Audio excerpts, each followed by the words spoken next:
hello.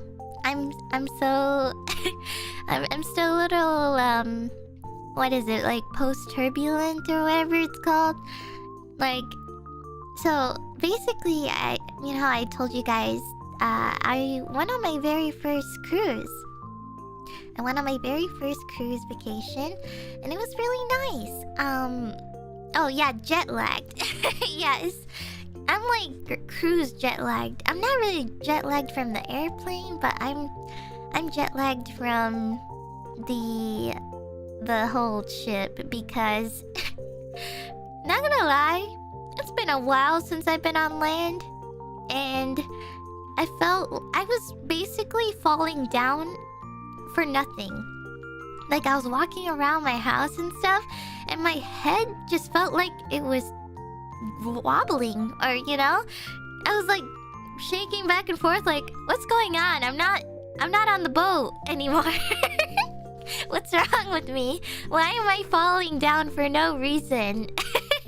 Because nothing is pushing me. It's just my mindset was like still thinking I was wobbling or balancing on my own. So I was just like, what's happening to me? And I kept falling down sometimes, or like, I don't know, just like running into things or stuff like that. Like I was just like, what is going on with me? It was so fun.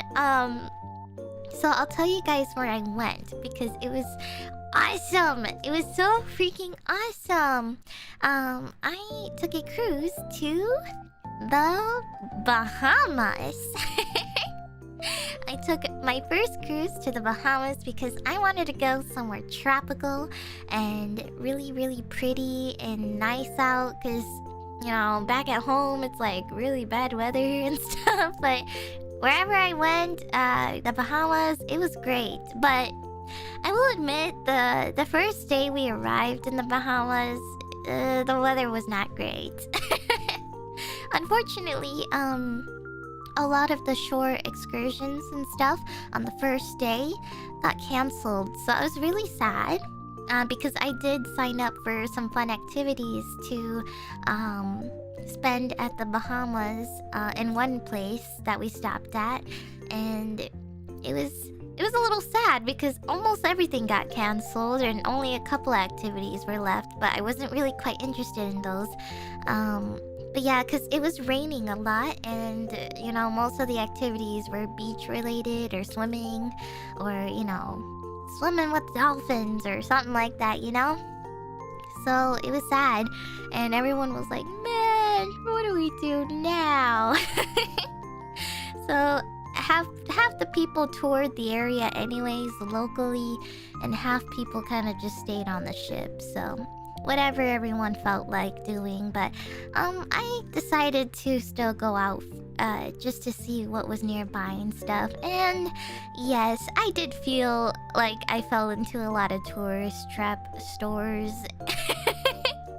Because like I was walking around and gosh, there's so many like tourist trap stores. Like I went to so many and I don't know, I feel like they were really, really trying to get you to buy things from them. And I was just like, man, I don't know, I'll think about it. But I was trying so hard. I did want to buy some things, but okay, maybe I made a couple of purchases that I feel like I totally could have avoided. Like there was one place I went to, but it was a place I was very familiar with because you could just go to America for this one, but I still really like this store a lot. I really like this one jewelry store called Pandora. I'm sure a lot of you guys might be familiar with that brand or company. They often appear at Disneyland or like a lot of famous areas. So they have like exclusive, jewelry sets for like Disney characters or I saw Game of Thrones. Surprisingly, they had Game of Thrones themed jewelry there. I was like, wow, really? Game of Thrones? And they had these like really cool dragon jewelry stuff. It was really cool. I was kind of shocked. But yeah, I went to Pandora and it was really fun. Because the thing I like about that store is they make it super personal. So when you walk in, you kind of get to work one-on-one with someone. And you can just like pick out like certain accessories and you can pair it with anything. Like you can pick out the bracelet base and then you can choose the charms you want to add onto it. And I love those kind of stuff. I don't know. I'm just really obsessed with charms and adding them to bracelets and pairing it with cute earrings and stuff. So I saw this one set that I really liked because it was pink rose gold themed with lotuses and stuff. It was beautiful. So I had to get it. Even though I totally could have just went to America for that. Or, you know, stayed in America. So yeah, but they had a lot of cool stuff and I tried this ice cream that was so good. What was it? Gelato? Gelato ice cream? I don't think I've ever had it before, but I tried this like strawberry flavor and it was so good.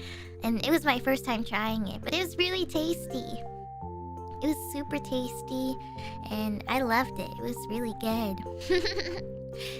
It's so tasty. Yeah, they had like they had a lot of unique flavors there and it was really good. So yeah, I tried some because I was curious.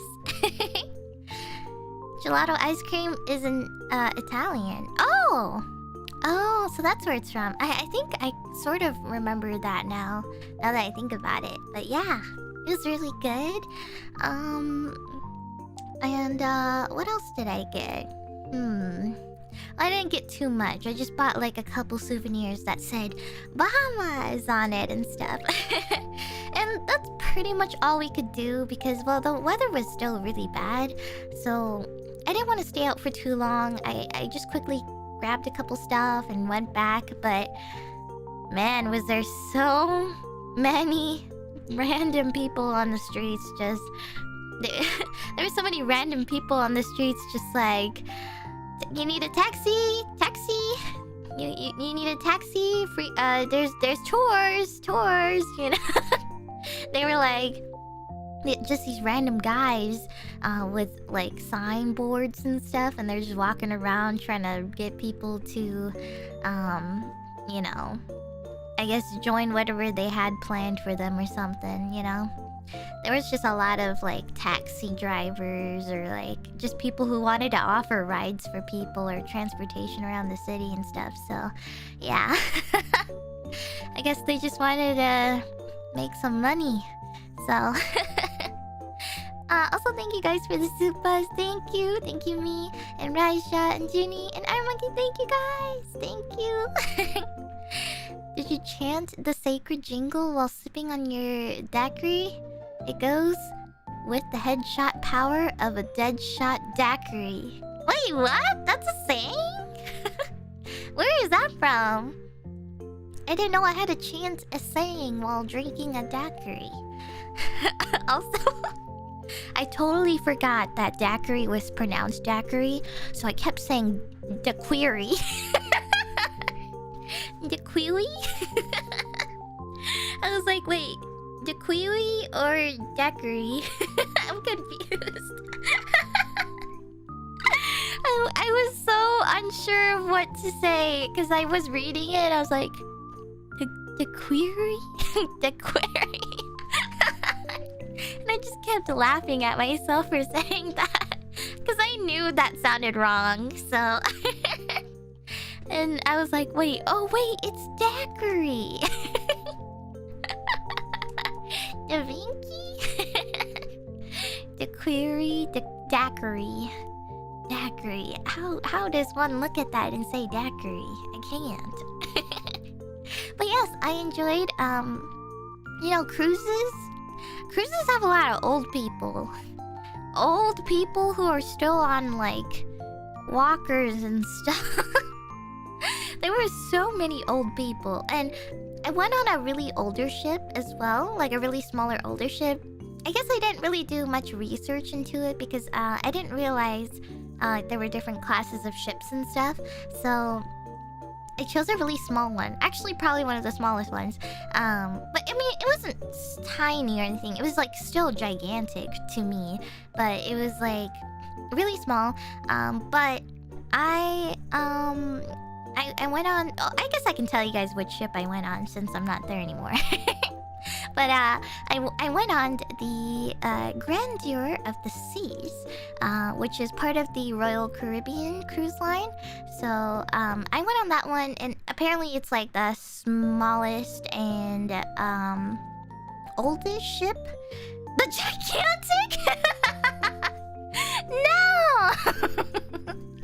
Not the gigantic! No, not the 999! But yeah, I went on the gigantic. No, I'm having flashbacks now. A sudden Zero Escape reference. Oh my god, wait, I feel like that game prepared me for this moment, actually. I could have totally immersed myself in a Zero Escape moment, except with all the people around and stuff, but yeah. But yeah, I tried the Grandeur of the Seas. I thought it was really cool. I'd totally go on it again, but I kind of want to try different cruise lines and stuff or ships, so... But it was really fun. And, you know, since I'm not really, like... how do I put it? I'm not really much into, like, water slides and stuff. Like, I actually really enjoyed the ship. Because, like, I heard it was actually more catered towards, like, elderly people. Because, you know, it's not like those really large ships that have water slides or things for kids kind of thing, you know? It's mostly just, like, bars and lounges and just, like, adult activities or adult-only sections and stuff. So, I was like, okay, this isn't that bad. I think if I was young, I think I probably would have felt bored. There were not a lot of kids, which was great. I mean, there were a decent amount of kids, but it's not like Disneyland crazy. So there was just tons of old people there, and I really enjoyed it. You know, I didn't have to go crazy on anything, so it was very relaxing. And what else? Also, the food services were great. I also got like I did some research and I bought this like dining package that they offered. It's basically to save money and like, well, even though it's a really large total, it's supposed to like you pay up front kind of deal, like you pay a huge sum up front, but once you go and eat and stuff, you'll start to see that your balances end up being zero often. So it's like really nice and saves you a lot of money and stuff. So I tried a lot of specialty dining and it was really, really, really good. The only thing I have to say though is the food was too filling. It was super filling, and I couldn't really finish a lot of my food, so I felt really bad because I really liked the food I tried, but my stomach could not handle it at all. Like, after the appetizer, I already felt like I was full, so... But I tried my hardest, and it was amazing, and the staff there was so professional. Like, I've never been... I don't often go to fancy places, and this was like super fancy. Like, the people who worked there were very passionate about their jobs, and they were really extra, you know? Like, they'll make it super personal and everything. Like, it's not like they just see you as like another person kind of thing, or just another customer. They see you as an individual, and I thought that was really special of them. So, you know, they did a lot of special things for people and stuff. Like, they would, like if there was like a couple sitting or whatever celebrating their anniversary or whatever, they would go up to them and sing them a song. Like the waiters would go up and whip out a guitar and just sing for them. And it was so cool to see that. You know, they make it very special and stuff. And, you know, it was just very, very cool. And there was a lot of birthdays that happened on there as well. Like they, you know, saying happy birthday for the people there. I thought it was really cute that they did that. So it was awesome. It was super cool. And the waiters were really nice. Like they even remember your faces too if you come back. So also most of the staff was from the Philippines, actually. Because when you read their name tags, it also shows what country they're from. And a lot of them were Filipino. They were all from the Philippines. Some from Indonesia and some from India. And rarely also a few like from the Europe as well, I think, or you know. But it was mostly like lots of like Asian and stuff, you know. It's just like a lot of Asian or South American, like Brazil. So mostly from those areas is from what I saw. So I just thought that was kind of funny because I've never been in a place where it was mostly, you know, Filipinos, like not like American Filipinos, like people who actually are from the Philippines, like directly. So I was like, wow, that's crazy. So yeah, and what else was there? Oh, one thing I noticed. So I thought, you know, cruises had bathtubs, and so I packed up like a small bag of bath bombs and bath pedals I wanted to try. And then I came into my bathroom and it was so tiny. Like an airplane bathroom size, but maybe just a slightly bigger version. Well, I don't know if it was just this particular cruise ship, but and well, I didn't get the most like the most cheapest room. I got like an ocean view side room, but it wasn't I mean, it wasn't like a suite or anything, but I thought it would be a bigger bathroom slightly, or at least like a tiny tub, because I know in Japan they have those, but I guess they didn't have those. And the standing shower was like, so there was not a lot of room, and I was afraid to shower in there because the curtains only wrap around barely just enough around your body. Like it's those really tiny circle stand-up showers. Like, yeah, it's like super compact, and it felt really tight in there. So, and the toilet seat was also really different too, because it was not like a flat seat. It was like you were on the edge of the seat type of feeling. So, and maybe that's just probably because of how cruise ships are built. So I guess it's different than just a regular hotel bathroom kind of deal. So it was interesting, different, and I guess it was pretty cool, I guess. So it was really tiny though, so I didn't get to use any of my bath stuff. So sad, but it's okay. It's fine. But yeah, what else was there?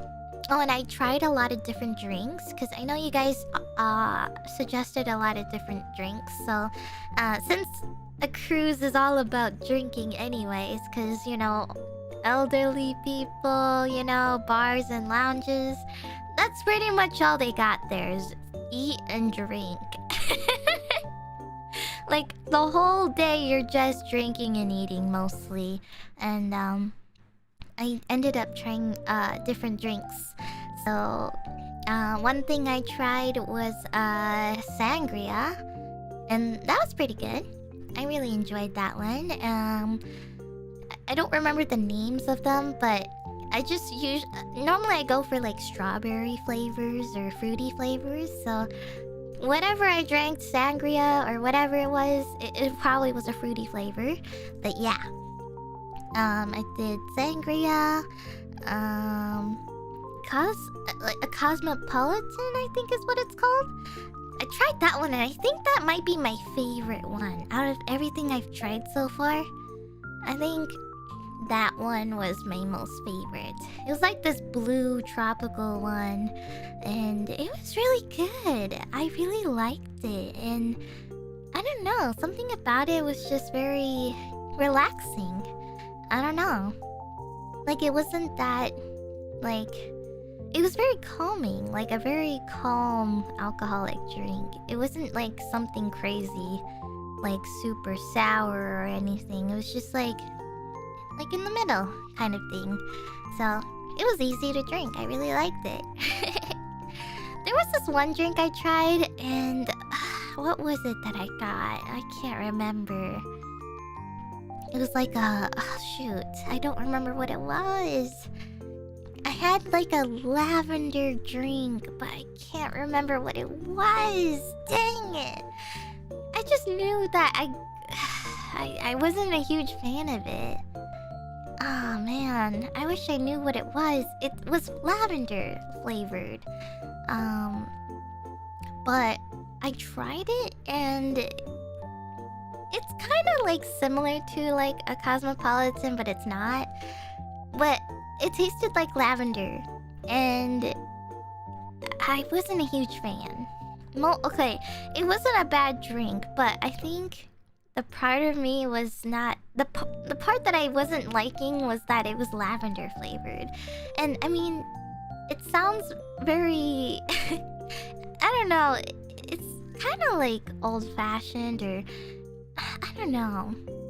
Yes, it was an alcohol drink. It was an alcoholic lavender drink. But I didn't like the flavor because... I don't know. I have a lot of skin products or bath products that use lavender. So when I drink it, I feel like I'm drinking my lotion products or something, you know? Like, it just feels like I'm tasting my shampoos or something. So I just didn't really enjoy it that much. I mean, I love lavender as a scent. But as a drinking... or like as a flavor, I couldn't like it. Unfortunately, I thought I would like it, but turns out it just feels like I'm drinking my own skin products or something. Like, you know, it just feels like I'm just drinking out of those bottles, and I don't know. It kind of gives me that really weird illusion, and I don't like it. Maybe if it was like a milk tea. Like, I know I've tried rose milk tea before and that wasn't so bad because I know I have a lot of rosy perfumes or other types of products, but I think if you like bland it down a bit, I think it will be better, like with milk or something. So maybe if it was a drink or like a milky drink or a blander type of drink, then I think it would work. But this alcohol drink that I had that was lavender flavored, it was super lavender. Like, extremely straight up just lavender. With the alcoholic burn, of course. But yeah, I didn't... I mean, I knew it was like a fancy drink, but... just wasn't my par. Milk? Oh, hi, IPN. Hello. Milk. I do love milk. What else was there? I'm trying to think. I have a lot of things, so don't worry. I have plenty to talk about. There was a lot of cool things to do on the ship, like, they had comedy shows, and I really liked the comedy show. I think the comedy show is my top favorite thing to go to. In terms of whatever they had in the theater, they had a really funny comedian that kept coming back all the time, and I was dying of laughter. I've never actually been to a comedy show, like, in person. I usually, like, see them online through Netflix or whatever, or, you know, or YouTube, and I just watched it from there. But it was like my first time going to a physical comedy show, and I was laughing so hard. It was really good because, you know, they were really talented in what they did. They told funny stories, and they were also really good at improvising and interacting with the crowd. Because the way they started it off, they were interacting with the crowd, and like they were improvising basically, because there was just a lot of funny audience or like there were some audience members that sat in the front, and they got to like, or he got to like kind of basically pick on them, or like call them out like in a really funny way, and they were having a great time, and whatever he was saying about them was just funny. Like the comedian would talk about their kids or something, or you know, he'll make funny jokes. Like he'll just make a lot of really funny inside jokes or things on the cruise that maybe people have experienced. And you know, like he would make fun of the he was making fun of the bathrooms, because I totally related to that part, because he was like, yeah, once you get home, you're gonna feel like your bathroom is bigger now. You're gonna enter your bathroom and you're gonna be like, wow, my bathroom's big. That's what he was telling us, and I was laughing so hard because I knew exactly that was true, because the bathroom in the cruise ship was so tiny, and the moment I come back home, even though my bathroom isn't really that big, it's still bigger than the one on the cruise. Like he just had a lot of funny, relatable moments, and it was really great. It was really great. And they also had performances as well, like Broadway type of musicals, and they had tangos, like tango performances, and holy crap, there was this one, I think she was like probably the main dancer, but this lady, she got legs. She was kicking up and she was flying with the guy who was like, you know, like basically the supporting foundation for her, and he was just carrying her and making her fly. Like she was going fast. Like I don't know if any of you guys have tried doing a tango or have seen professional tangos like on like talent shows and stuff, but she was going really fast, like the ones you see on like America's Got Talent kind of thing or whatever. And it was so good. I was so shocked. I was like, whoa. Because there were moments where it felt like she could have fell or like she could have hurt herself, but she was crazy. Yeah, it's like basically kind of like semi-gymnastics in a way. It was really cool because they were super flexible and they could, you know, lift their legs up and stay in that position for a long time. And it was just so cool. It was really cool performances, and yeah, so I got to see some of those. But I think my favorite part in the cruise is the salon. They have a spa salon area, and I kept coming back there. I kept going there like almost every day because I wanted to get I wanted to experience all sorts of things, because they had a large menu. Like, things you can't find locally type of deal. Like, okay, they got nails and manicures and pedicures, but like, they had things I could never find around locally. Like, I tried acupuncture.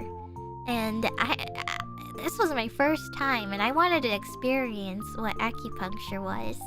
And there was this guy who was in charge of that. I think he had like 20 plus experience in acupuncture, 20 plus years. He had like a little bit of knowledge in English, but enough where he could survive basically. But he was Chinese, I think, or from China. And, you know, he was really funny. I will admit, he was a funny guy.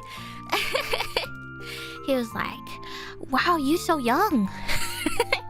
You so young for acupuncture. I was like, yeah, I know. I just wanted to try it. I just wanted to try it and see how it is. Because, you know, acupuncture is not really meant for young people. It's like meant for old people who have like pain or muscle issues and stuff, and or you know, just like certain areas in their body that just hurt so much, and you know, it's like mostly for old grannies and stuff. But he was like, you know, he was just like always reminding me of how young I am.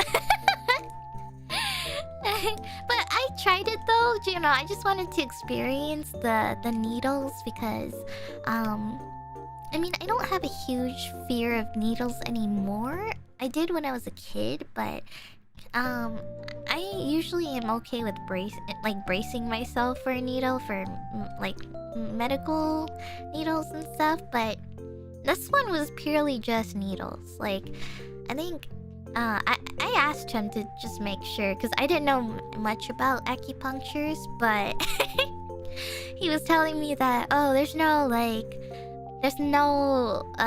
like drug inside the needles or anything. It's just a pure metal or whatever material it is needle.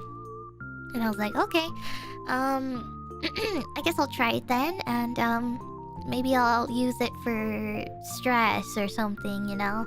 Or like, you know, he mentioned that acupuncture could really help with insomnia and stuff. Or like, you know, to help sleep better, because that's like my major issue is having really bad insomnia. I was telling him that I had a really bad insomnia problem, and I was telling him I usually overwork myself, or you know, I can't go to sleep without thinking about work all the time. So he was like, okay, I'll see what I can do. And you know, we had like a mini consultation about it and stuff. So, and obviously, you know, acupuncture isn't like an instant fix or anything. It's more like an overtime type deal, but and you know, you also have to contribute to helping yourself too. So, but I just wanted it for the experience, so I tried it, and he said, alright, I'm gonna put 15 needles in you. And I was like, okay. What do the needles feel like? And he was like, you wanna try? And I was like, I guess, sure, why not? I guess I gotta feel it anyway, so let's try it. So, he went and, you know, he picked the side of my shoulder, and I was like ready to brace myself, but he did it so fast that I didn't even notice anything. He stabbed it right into me, and I was like, wait, that was it? And he was like, yep, that's it. It was that quick. And I was like, oh, I barely felt it. I mean, it felt like a tiny split-second sting, but it felt like nothing happened. And I was like, wow. Because they don't go that deep. They just put the tip... Okay, this sounds weird, but he just puts the tip of the needle in. And that's basically what happened. Just the tip.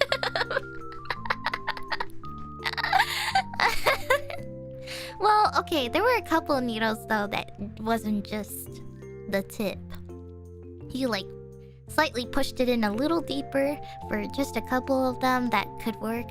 But yeah, he put some on my knees, and he put some on my shoulders.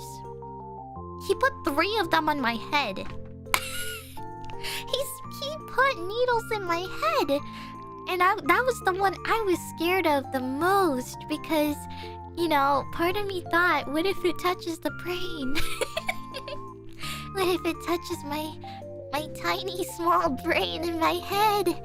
And he was like, oh, don't worry. You know, he was like, your head has a thick bone. Like there's a, you know, I think he was referring to the skull, basically, but... He was like, the head is the most protective area, or like the most safest to put it, because you have a very thick bone, so it's not gonna, you know, it's not gonna like pierce anything, or anything important at least, you know. So I was like, okay, and you know, he put 3 needles in my head, and I was stiff on that bed. I was hella stiff because I didn't want to move a muscle. I mean, I tried to relax as much as I could, but I was so still. I was super still. I didn't want to move a muscle because I was so scared. But part of me felt too relaxed in a way, so I was a little scared I was gonna fall asleep and turn around and stab myself even deeper.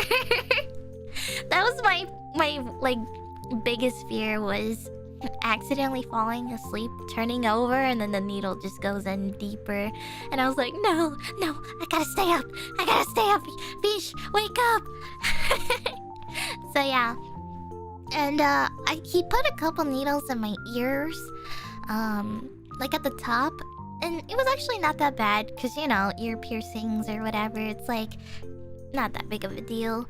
But he also put some on the side of my arm, or sorry, side of my hand. And that one actually hurt the most.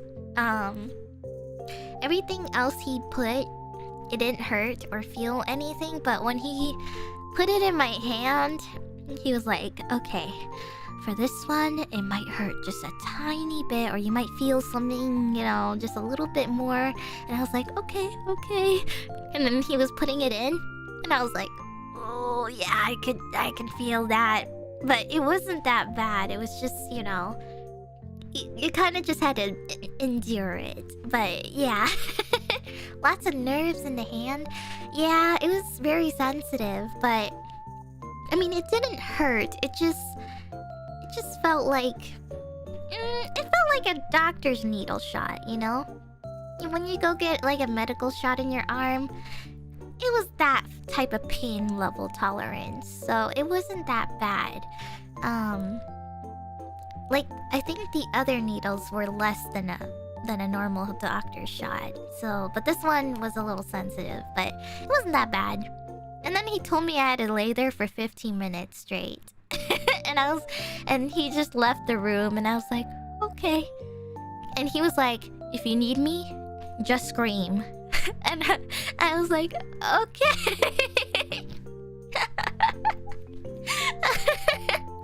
If you need me, just scream. I'll come back. This guy is funny. He was really funny, but yeah, I laid there for a bit, but I was going to fall asleep, so those 15 minutes felt really long and stuff, so yeah. But it was pretty nice. I really liked it, so and what else? I didn't just do acupuncture. What was the other one? Oh, I did a facial. Not the facial you're thinking of, but like skincare facial. And this one was really cool because they had like this technology thing, this like super advanced skin. Oh, sorry. They had the scanner thing, and basically Pablo! No one was thinking that, Finana. What are you talking about? Yes, people were thinking of it. Trust me. The moment I say it, someone's gonna be like, oh. I know how people are. I know how people are in chat. Trust me, I make sure to think about these things when I say it, you know? Because every time I say something, people are like, come on, Vish. That sounds completely wrong. So, the tip thing? Yes, exactly. I can predict you guys already. You're gonna call me out on it. So yeah, I got a facial, but they had the skin scanner, and basically you put your chin on this little chin stand, and they take a picture of your like the side of your face, kind of like at a diagonal angle, and they take a picture, and it goes on the laptop that they have there, and the lady was kind of like cropping or like there was like these vector lines that she was like trying to shape around my face and stuff. And basically the computer could scan all of the skin details. So like it can mark all of your pores, your skin texture, and it could also detect like super dark areas, like dark circles and stuff. And what was it? What other ones? Hold on. I took a picture of it. 1 second. I'm gonna find it. Oh yeah, like wrinkles if you have any. Just like red areas or spots on your face. Like if you have like skin pigmentation, like unevenness and stuff. So yeah, it was really cool. And luckily I didn't have that many wrinkles. Or barely even at all, actually. Not even that many wrinkles. Just like the natural areas that are just considered normal or whatever. Like it detected my dark circles, like the line underneath as a wrinkle. So I was like, okay, that's whatever. But yeah, and the texture of the skin as well. She was showing me how like where my area produces like natural oils and stuff, and you know where your face is hydrated and where it's not hydrated, like the dry areas. So we went through this whole process of showing like what could be wrong with my face basically, or like issues I may be facing. And you know, actually this really helped a lot because even though I actively do research on skin stuff, I feel like there's so many things I still don't know about my own face. So having this like skin scanner thing was such a lifesaver for me, because now I can find out where I can like focus on certain areas with certain things. So it was really nice. And then she gave me the treatments basically, and it was so relaxing. And it was really good. And it was my first time doing a facial too, because I've only done like face mask and stuff at home, but nothing crazy, because she put a lot of things on my face and used a certain technology that was definitely not something you could find locally. So it was really cool. I will say the only downside about salons and spas is that they offer so much expensive stuff.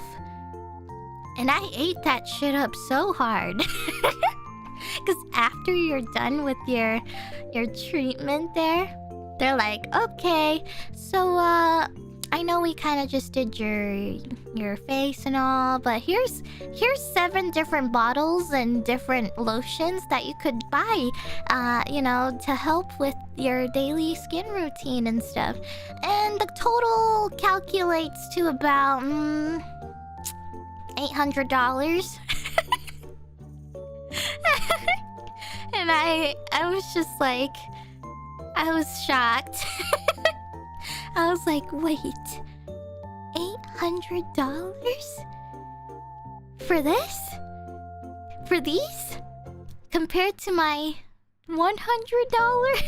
Like, for $100 I can get a lot of stuff for skin, but $800 for this? I said no? No. I ended up getting it because, well, I thought maybe I could commit to this. I really wanted to try this. I don't know. Part of me was like, maybe this might be the one, you know? This might be the one, you know? I mean, it was really high quality stuff though. I will admit, it was a really expensive brand.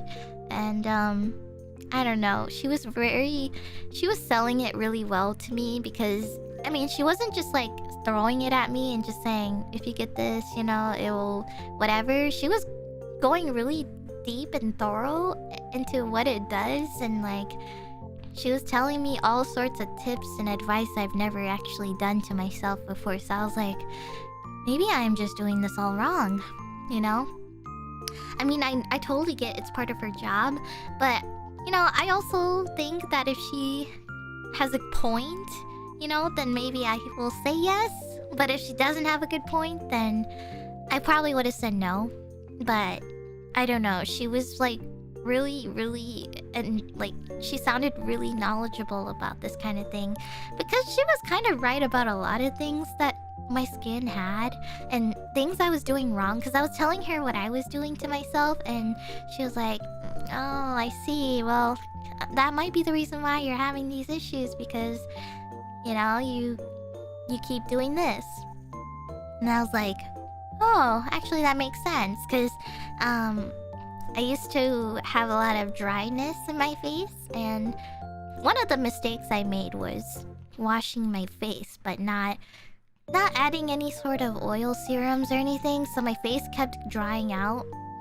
Because if you use too much like cleansers on yourself, or well, not too much cleansers, but like if you wash your face so much, you know, it starts to dry out and like get rid of all of the hydration in you. So like I don't know, it's kind of like a weird sponge concept thing or whatever, but yeah. But yeah, she was helpful and everything, so I was like, okay, just this time. And this wasn't the only thing, by the way.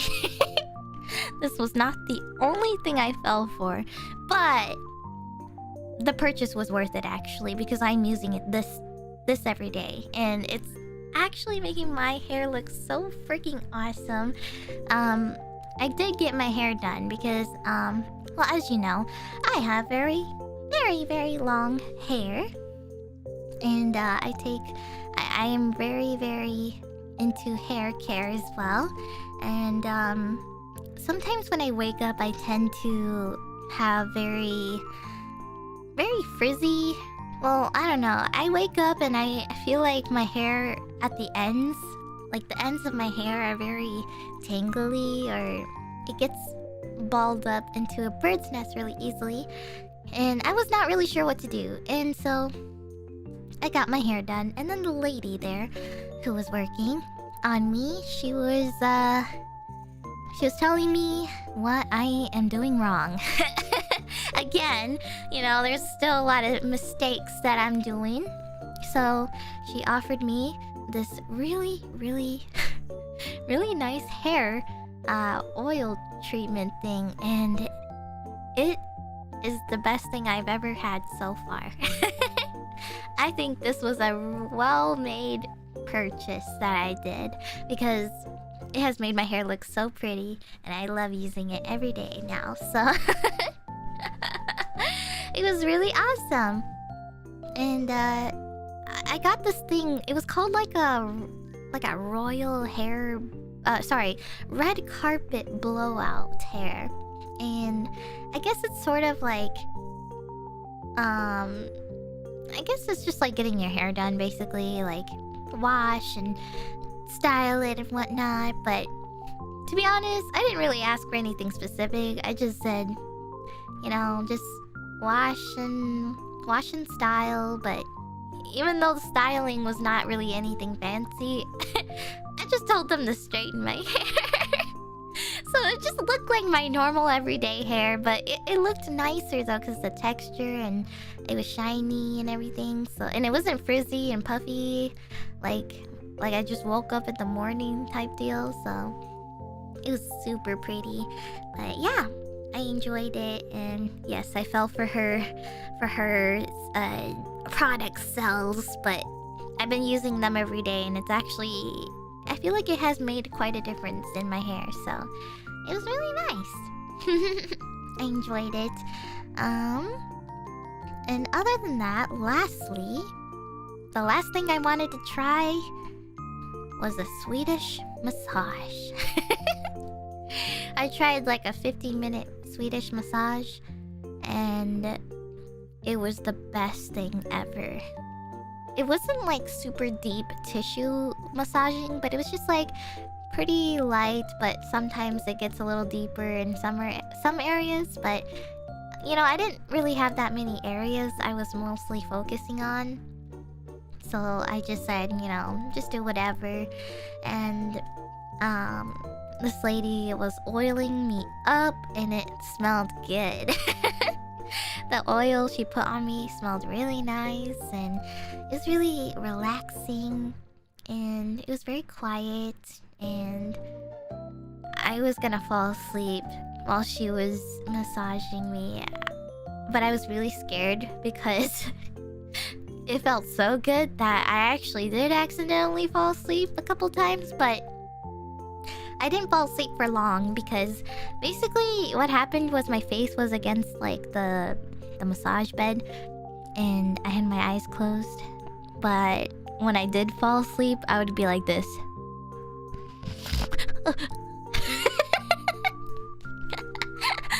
I would do that like every 5 minutes or so, and I would just be like, you know, like just wake myself up in a split second, you know? Because I don't know why, but I have this weird napping issue, or it's not an issue, but like a habit where like I would fall asleep for like a split second, but my consciousness is still there.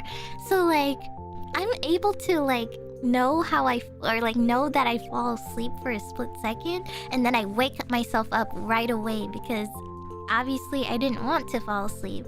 I mean, I wanted to, but I didn't want to fall asleep and then like move my body around because, you know, I didn't want to mess up the lady's work on me basically, because I toss and turn a lot. So, you know, I tried to keep myself at least somewhat awake, but I kept doing that throughout the whole session. I was just like, oh god. Oh god, stay awake, fish. So that was basically the whole session, but I think the other thing I also thought was really funny was I was trying to avoid laughing also because I feel like during massages it's kind of like a very ticklish activity, you know, when people like, you know, touch your body and stuff and you feel ticklish in some areas. So another struggle for that massage was, you know, avoiding to laugh because I'm very ticklish, and when people like touch my sides or whatever, I get very giggly sometimes. So I was trying so hard not to laugh. Like I was biting my lips and everything, and I was like, God, don't laugh, it's serious, it's a serious thing, don't laugh. So yeah, I was trying really hard. Massage therapists are used to ticklish people. Well, I'm glad because I'm sure they have to deal with all sorts of people. But hey, at least they don't have to deal with me moaning. Because I don't know if some people are like this or if they just embrace this, but you know, when you get a really nice massage, maybe it's like so good that you're just like, oh yeah, that's the spot, yeah.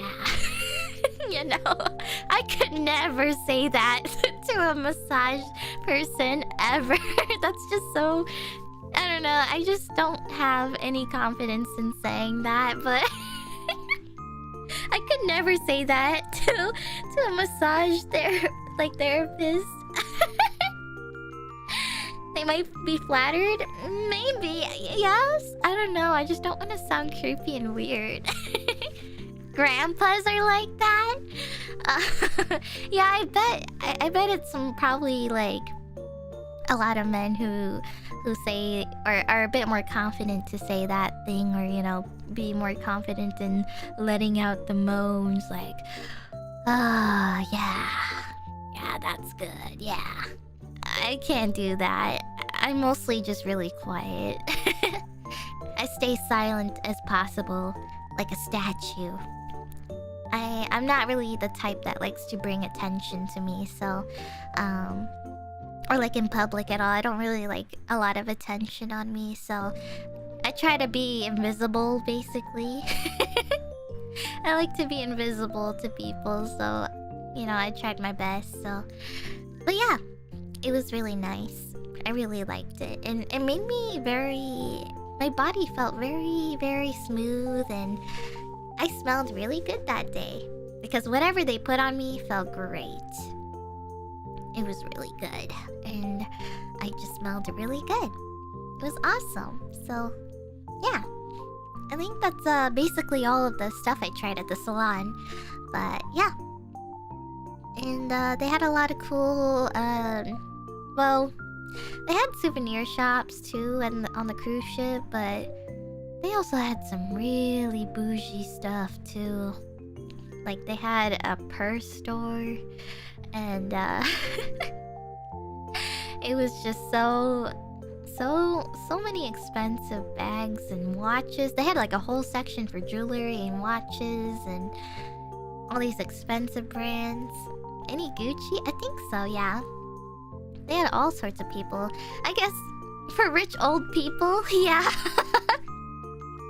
Yeah, a lot of old rich people, so I feel like it's kind of like the perfect target audience for some of them, so it makes sense. And I got to experience a lot because they had like complimentary foods, but I mostly did specialty dining, like the really fancy restaurants and stuff. So my favorite place was a place called Giovanni's.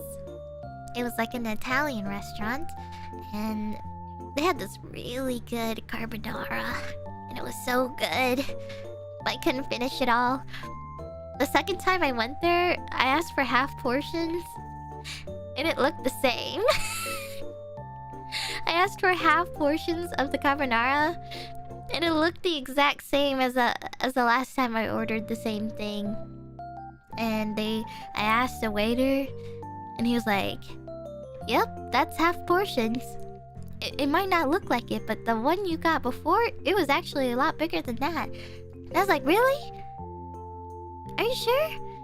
Because I swear it looked like it looked the same." And maybe it was just me. Maybe it was just me not seeing it, but I swear it looked the same. But it was still good regardless. Is it the real carbonara? Yeah!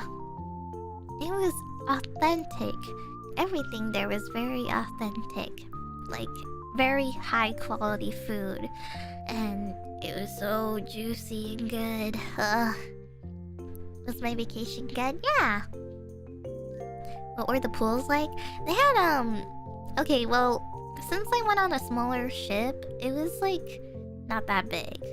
Like, I think no adults were really swimming in the pools because I think this pool was kind of small. It was only enough to fit children, and basically it was crowded with children, so I didn't want to go in there at all. I was like, nah, there's not much room for me to relax in. I mean, they had, like, jacuzzis, and I went in one once. I went in a jacuzzi. It was, like, towards nighttime. I went in the jacuzzi at night, or towards night, because that's when there were less people. It was like in like a solarium area. It was a adult-only solarium area, and I went in the jacuzzi by myself, and I was relaxing there. And then suddenly there were two guys. I don't know if they were my age or older than me slightly, but there was these two guys that came and joined, and I was like, oh god, okay, just act normal, you know. They'll probably just ignore you. And actually they started talking to me because I guess it might have been awkward if they didn't. Because it was just me alone, so if they joined in, you know, it was like, it would have been awkward. So we made small talk, and we just talked, basically. We just, like, you know, just asked simple questions like, how's your day? Or like, you know, did you have fun or whatever? Or what'd you do? Kind of thing. was a nice small talk. And they were nice. I think it was like two brothers, I think, and they were just hanging out. So I was like, okay, it's fine. They're not weirdos, you know. After talking with them for a bit, you know, they weren't like being weird or at all. So, it was a nice small talk. And then that was the only time I kind of saw them because I think they closed the jacuzzi, so I left and we parted ways. And then the only time I saw them a second time was like on the last day. I went into like the buffet area where that's where like the free food complimentary food area was. So I was getting in line to get some like scrambled eggs or something, and I saw the same guy. I saw one of the brothers there, and he was like getting food too, and I passed by him and he remembered me. He was like, "Oh hey," and we passed by each other and I was like, "Oh hey." Cause like, wow, what a small world. Or you know, we saw each other again at the buffet. So I was like, oh, cool. They remembered me. I thought they would have forgotten about me by now. So yeah, that was cool. It was pretty cool. So yeah, it was pretty nice. A small world after all. But yeah. Also, thanks everyone for the supers. Thank you. Luxin57, thank you. Did you renew your connection with the ocean? Yeah, I did. I actually got to collect. I brought some seashells, like authentic, real seashells from the Bahamas. Like I went to the beach area, and well, okay, the island was like full of things, but I was able to be at the edge, and I got to basically pick up some seashells and stuff. So it was really nice, and I brought a couple back home because I knew my sibling would probably like to have real Bahamas seashells and not like the ones you find at the store that maybe are not real or fake. You know, because they're all the same shapes or whatever. So, yeah. Any big ones? No, unfortunately. I did not find any big ones, but I found some decent small sizes that were somewhat cool looking in a way. You know, so... so, yeah. And as per usual, the ocean tastes salty. The ocean tastes very salty, and not gonna lie, well, I didn't go very deep because I didn't want to get lost or anything. Or, you know, go out too far, then the lifeguard would have been worried. But the waves were pulling me really hard. I was a little scared. I was like, whoa, hold up. This is actually still really strong near the shallow area, because I didn't even go that deep, but it was pulling me really hard. I was like, whoa. I could just float on this thing and it could carry me across.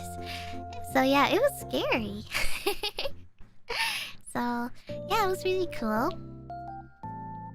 Cute swimsuit? I did. I wore this really cute frilly swimsuit, and it was really cute. I really liked. The only thing I hate about my swimsuit though is, you know, because it's frilly. When you go in the water, it like floats upwards.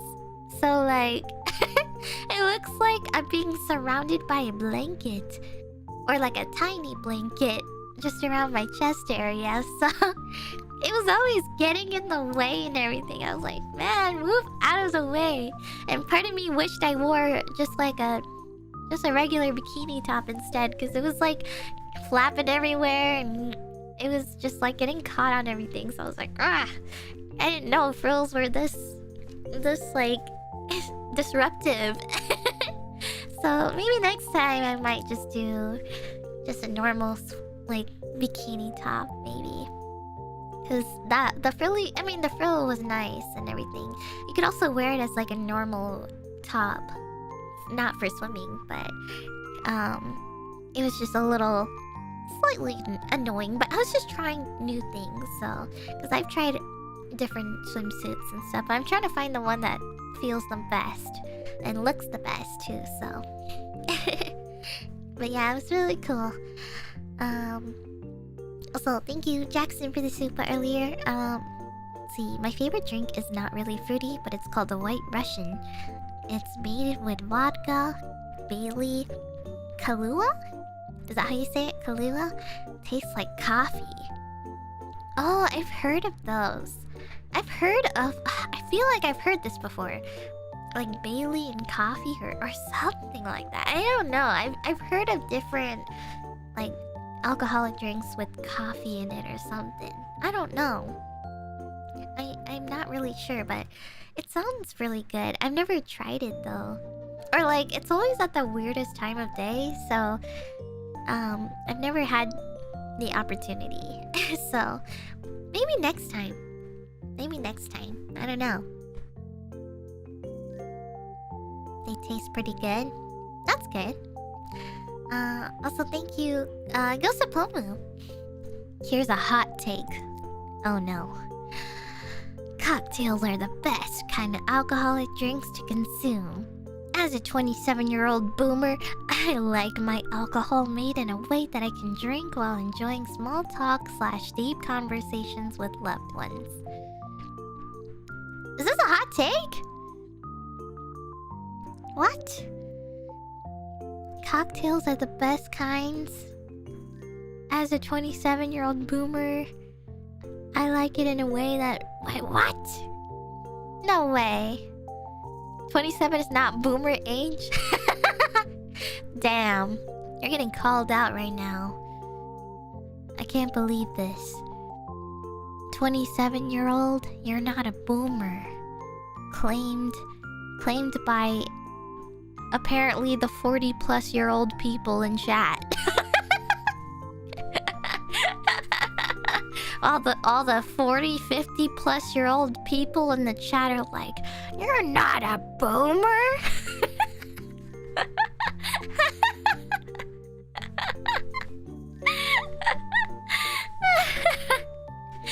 I'm just joking, guys. I know you're not. Well, maybe. I don't know. Maybe you are, but you're just not saying it. I like how you guys are all just reacting, but like... Yeah, what the fuck? I'm 59 years old.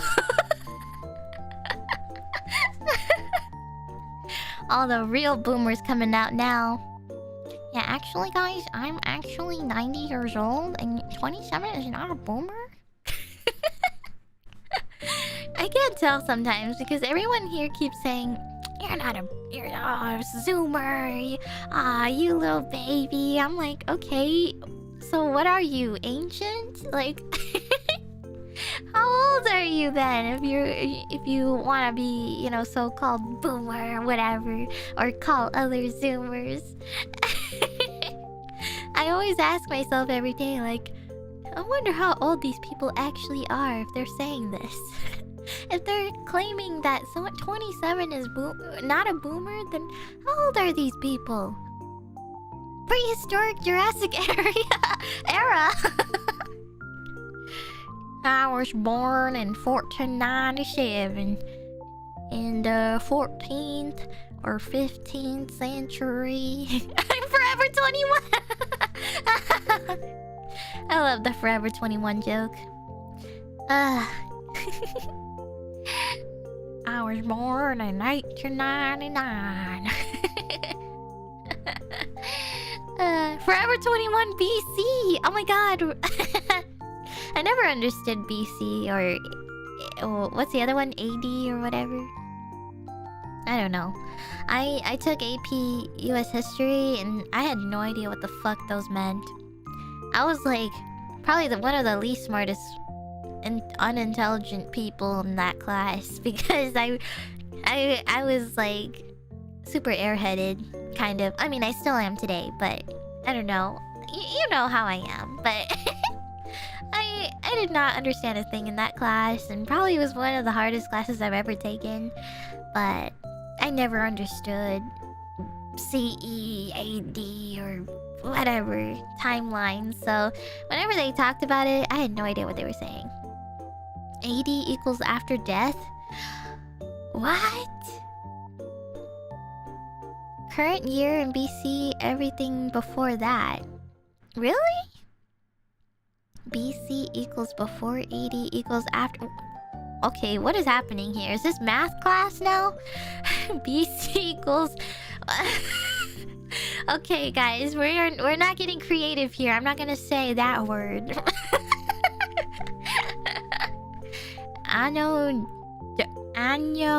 What? Domini... Hexadecimal... Hexadecimal basis! No! No, not anymore! No more Zero Escape references, no!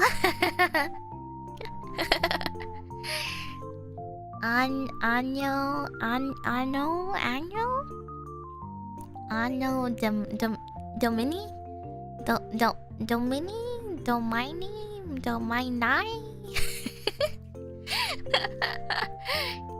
I see. Oh! Domini. Okay. Oh. Ano Domini? What?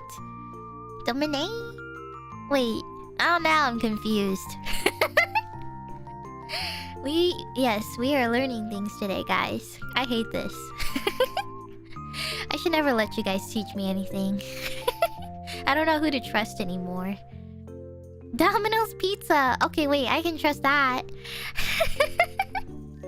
I can trust Domino's Pizza because I like their thin crust pizzas. I used to be all about Pizza Hut, you know, the thick crust or cheesy stuff, crusts and stuff, but I don't know. For some reason, Domino's just like changed my life. And also Costco Pizza changed my life. So I could never go outside of those anymore. But the only time I will is if I ever visit New York again, maybe.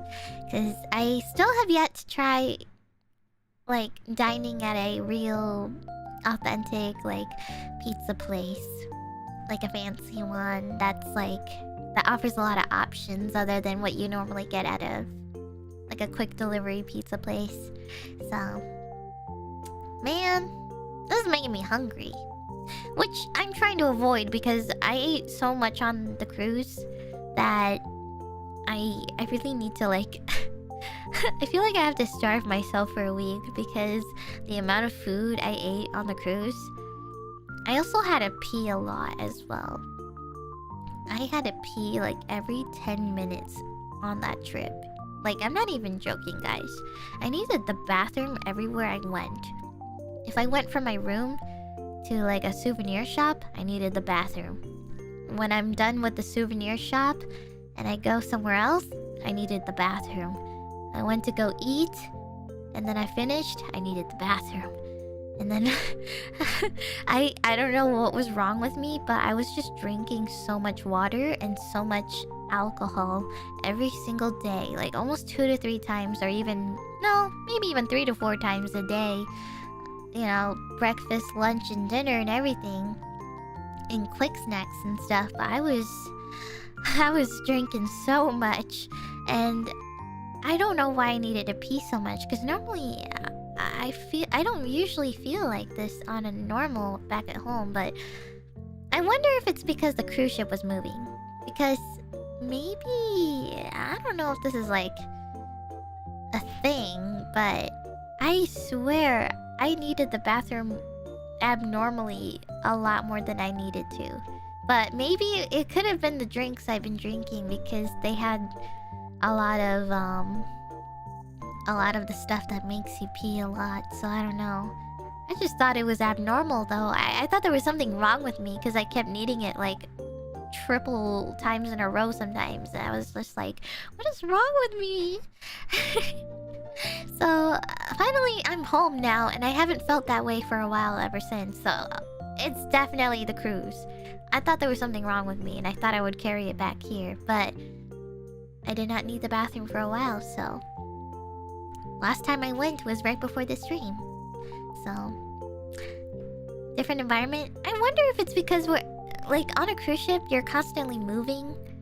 And like, even though you are standing on the floor of the cruise ship, it feels like technically you're still moving with the speed of the boat, kind of, you know, like almost like floating, like an airplane, you know. I wonder if it's just because it's like slightly shaking like your insides or something. I don't know. I had this weird thought that maybe because I'm on a boat or plane type transportation, it's like constantly moving the bodily fluids in you, maybe. So it's just like maybe more prone to like making you need the restroom more often. So yeah, maybe.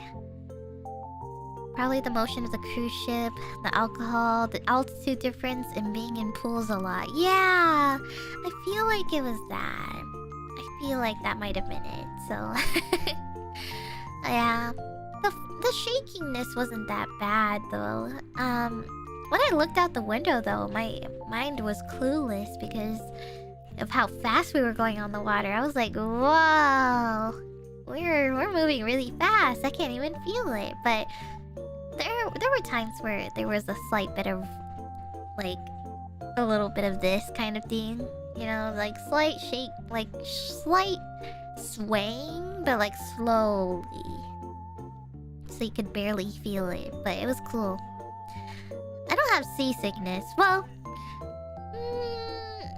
it's like very light. I think, well, part of me is because I'm not really big into road trips or anything, or like sitting in a car and stuff. I don't really enjoy long car rides, and it makes me very headachy and motion sick. But the cruise ship was actually not that bad because as long as I'm not standing next to a window, I think I feel fine, because if I'm just surrounded by other things, it kind of brings the illusion that I'm not on the sea, and it just feels like I'm in a normal building. So I feel like it was easier that way. But if I was like looking outside a big window or something and saw the water moving too, then I can kind of slightly feel it. But it wasn't that bad either, so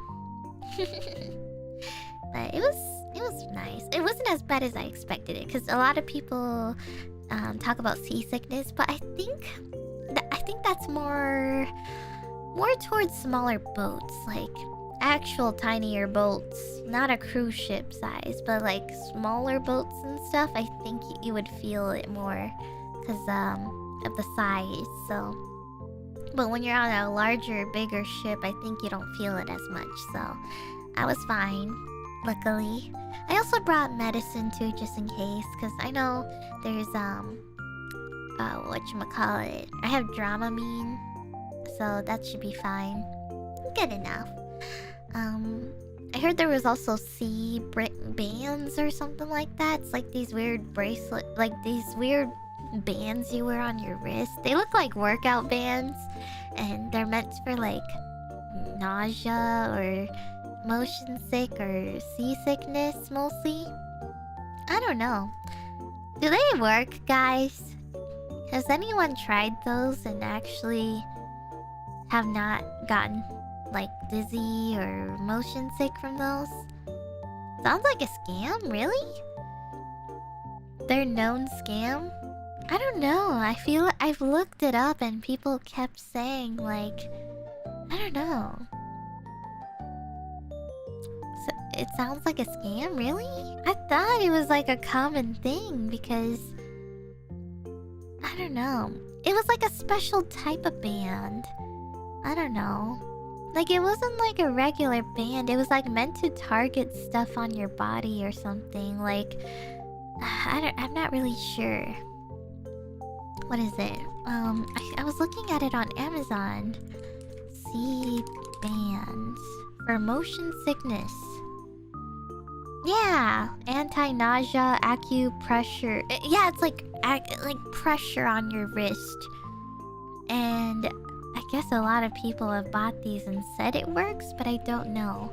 Like, I've looked at a lot of reviews and stuff, and some people say it works, and I don't know. As long as it isn't the radioactive ones? Oh. Yeah, I don't know. It's like a travel wristband or something. Or motion sickness type. I don't know. If you guys look it up, I don't know. Apparently it's a thing. So, definitely placebo? Oh. Yeah, I guess. I wanted to try it, but I was kind of skeptical because I thought maybe it would only... I thought it was more like an older person type thing. Like elderly people, maybe. Maybe it would work for them, but not for me, I'd say. I think, Dramamine is enough, I guess. There are debunk videos? Oh, I see. Well then, I guess maybe I saved myself from a purchase then. Because I was going to get it, but I was still skeptical. So... Just tighten your smartwatch strap. Just get like a bracelet or a watch on you and just tighten it so you get the pressure that it's offering. That's so funny. You could just get like a children's fitness band and you could just put it on you and, well, hopefully pray that it doesn't give you blood circulation, but, you know, maybe it will prevent nausea. That's so funny. I don't know, I saw a lady recommending it in a video because I like to watch, or like, I like to research the cruises and stuff, so, like, just making sure that I don't miss anything. And this one lady was talking about C-bands, and I was like, really? That's a thing? Those actually work? So, I wasn't sure. Also, thank you, Quantum. I'm sorry, I'm slowly catching up. Thank you, Quantum Twin Spark. Next schedule, Monday, VLR. Tuesday, VLR. Wednesday, VLR. Thursday, VLR. You know, surprisingly, I wasn't gonna do that because, okay, Tuesday and Wednesday next week are gonna be VLR. But, I'm gonna be really sad though because I don't know if I'll be able to play VLR for a while because, so basically, so I didn't make a schedule for this week because obviously there's only 2 days left of this week, but I'm going to make another schedule for next week. But afterwards, I'll pretty much be really busy, so I might not be able to finish VLR. Maybe. I don't know. Unless I really marathon this, then I don't know. I would have to marathon this, maybe. We'll see. Or at least the ending. I don't know. I might be near the end, but I will be very busy for a very long... Well, not a long time, but like, you know, there will be a moment where I'll be very busy. So next week is kind of weird, but there are a couple of games I wanted to try before, basically, quote-unquote, working very hard for a while. But next week I am going to try... There's this new game I keep seeing. I just came back home and I was seeing what everyone's been playing lately. And I saw this new game that everyone's trying. It's like this melon game that people are playing. And I was kind of curious about it. Yeah, the watermelon one. It's like, what is it called? Suika Gameu, I think. Suika Gameu. I got it on the Switch, so, I will stream that on Monday. And, what else? We'll play 2 streams of Zero Escape on Tuesday and Wednesday. On Thursday, I'm gonna play... I've been waiting for this game for a bit. I mean, it's kind of like a really, really short game. It's an extremely short game, so I don't even know how long that stream will be. Maybe even just 2 hours, but it's a really short game, but I thought it would be interesting to still stream it anyways. It's called Billy Bust Up. and I thought it was a really cool game. So I wanted to play that and try it myself. And if you guys didn't know, next Friday will be the 13th. Friday the 13th. And actually, this will be our last Friday the 13th collab because the game is going to be gone. Or I think the services are going to be stopped or something like that, you know? So that's why we decided to do one last big collab in Friday the 13th with NIJISANJI. So yeah. Yeah, the game servers are going to be shut down. So we decided we were going to play this on Friday the 13th. And I think we planned this like months ago. So yeah. I saw it show up on my schedule randomly. So I was like, oh, I remember now. I remember. So yeah, that's gonna be happening. And before I will be busy, we finally got permission to play Escape the Backrooms, which is a multiplayer backrooms game. I have actually already played it before, but I still wanted to stream it for you guys. So I will be playing it with Reimu, Albin, and you, Wilson. The four of us will be escaping the backrooms together. So yeah, it'll be, you know, I know it's a really long game, but I wanted to stream it at least once before. So before I become extremely I'm just gonna call it this. Before I become extremely busy. So yeah, I wanted to play at least one game with them before. So that's how next week is gonna be like. So yeah, that's basically it. Tomorrow, oh yeah, since I don't have a schedule, this week is kind of just like no schedule. But tomorrow I'll be playing We Were Here with Esther. I was invited for that collab and we were able to make it for tomorrow. So, and I think it's the which one is it? It's called We Were Here Friendship, I think. Friendship Edition or something like that.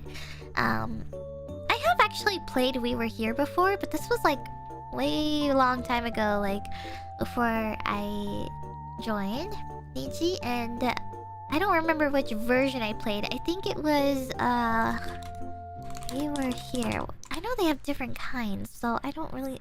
Oh no, I think I played either the original or Forever, maybe.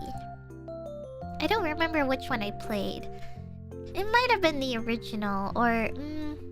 yeah, maybe it was the original. Yeah, there's different ones. There's like sequels or whatever, I think.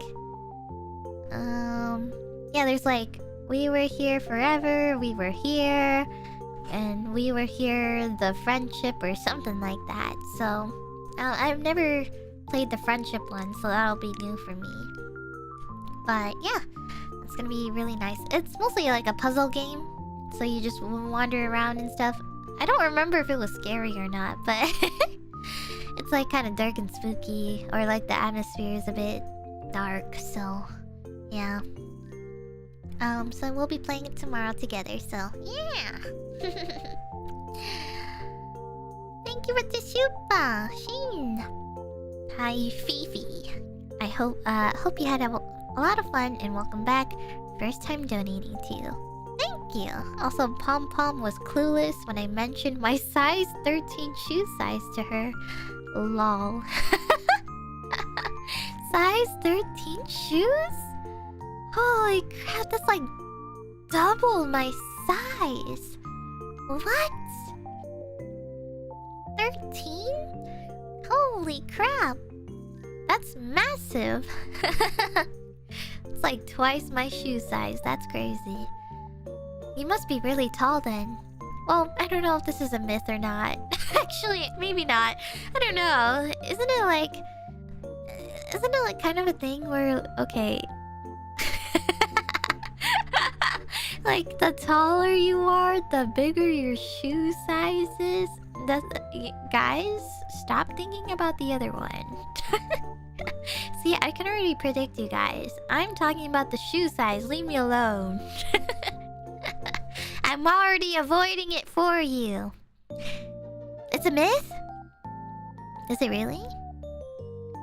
6'5" and I wear 15 shoe size? What? Holy crap. That's insane. I suppose it kind of makes sense though. I mean, I guess you could say it's a semi-myth.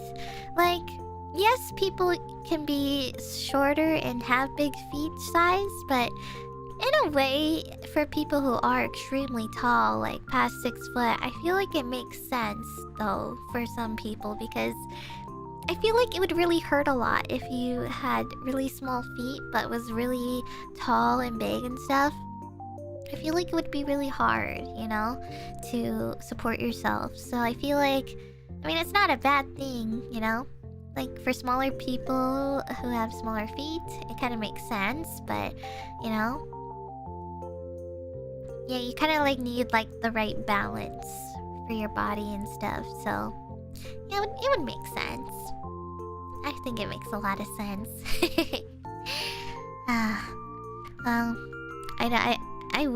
I kind of wish I had, like, perfect feet. I'm like one of those, like, flat-footed people. I don't have, like, those... Well, what do you call it? Like, the perfect arch foot or whatever. I wish I had that. Not gonna lie. I'm mostly, like, flat-footed, or, like, you know, I don't have a lot of really good arch support in my foot, so, like, walking for a long day is really, really hard. So, yeah, I don't know. Is it hard to have flat feet? Yes, because, I don't know, I just feel like your muscles act differently based on your feet structure and stuff, because, I don't know, like, having flat foot just makes it difficult to walk around and stuff sometimes. So, thinking of the flat foot scene from Barbie. Oh my god, yeah! I remember, that was so iconic.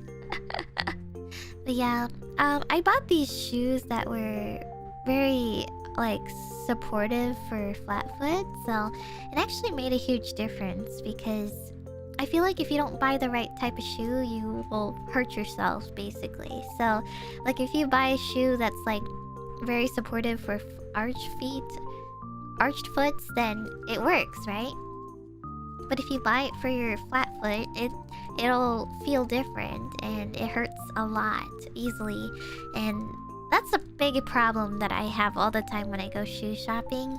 I always like shoes that are not made for my foot. So, and it's never comfortable walking around them. Like, I don't know, there's like these really flat, I mean, there's like these super flat sandals I keep seeing girls wear all the time, but I could never see myself wearing them because it hurts. So, I don't know. But I just try to change how I look for shoes, I guess. Crocs are really great, actually. Crocs are really good for my foot. I don't know why. It just feels comfy. And even though I was a Croc hater, I hate to admit it, but it's comfy. It's super comfy. So, unfortunately, I ended up liking it. I ended up loving my enemy. Birkenstock, though. Okay, that's the shoe I can't wear. I've tried them on at stores all the time and it hurts. It hurts my feet, but I understand how they work. I know that those type of shoes are meant to be worn out and then it gets better over time, but still, every time I put it on in the store, part of me hesitates buying them all the time because at first it hurts a lot and it feels so hardened. Like when you put on a pair of Dr. Martens for the first time, you know, and it's like not broken in and stuff, so it feels very stiff and it like clings onto you very hard and stuff, and once you wear it a lot, it gets better over time. I don't know if I'm ready to commit to Birkenstocks though, and I'm not really sure. I mean, the thing is, I would like to try it, but I don't know. Maybe I need to look online, because the ones I've seen at stores, you know how people have like different big toe, like the big toe shape, you know? Some people have big toe, like the big toe bigger than their other toes, but like some people have like the rounded toes, you know, where it's like the big toe is smaller than the other ones, or like smaller than the second toe, you know? Like some people can wear the pointy shoes and some wear the rounder ones, or you know? But I don't have the big toe. I don't have the big toe that's bigger than the other ones, if you know what I'm saying. Like it's slanted, I think. I don't know what it's called. Baby toes? No! It's slanted. Some people have slanted shaped toes. Like it starts big, but then it slants downwards at the top. But some people have rounded feet, or like rounded toes, so like it goes like in a round shape and not like the slanted, like the one where it starts big and then goes smaller downwards to the pinky toe. You guys know what I'm talking about, right? I'm not just the only one. We need proof? What do you mean? You saw my feet stream. You can already tell. I think I'm slanted. Yeah, if your biggest toe is taller than the other toes, then yeah, you have the slanted one. But if it's not bigger than the other toes, then you probably have like the round shape, which is the second toe being the tallest, you know? I don't know what this term for it is called, so I'm just describing it this way. But yeah. Because this is really important, because Birkenstocks is the slanted one. They don't have round ones. Or, okay, maybe... I haven't looked online yet, so maybe... Let me see. Birkenstock... round... Well, that doesn't help.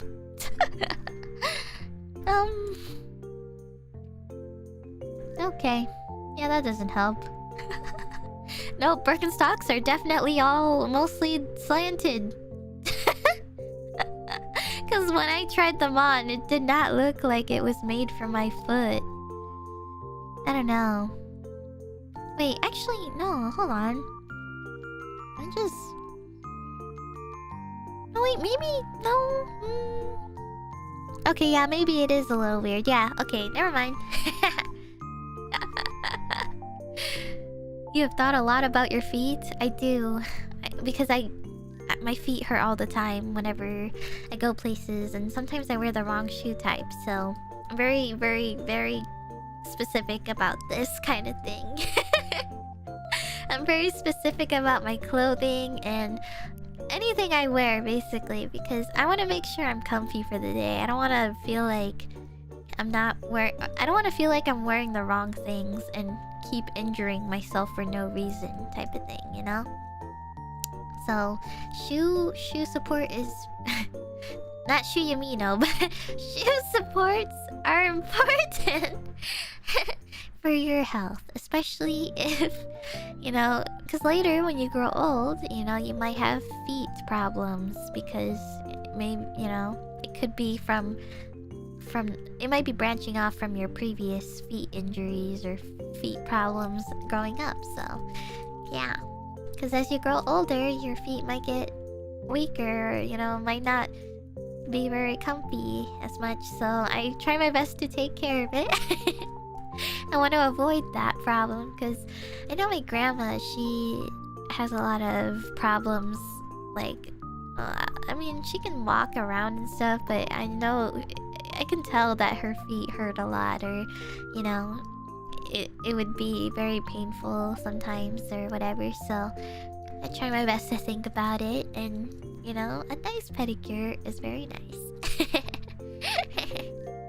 So yeah. There's no toe size issues that an angle grinder can't fix. What? An angle grinder? What are you gonna do? I'll just break my toes and fix them.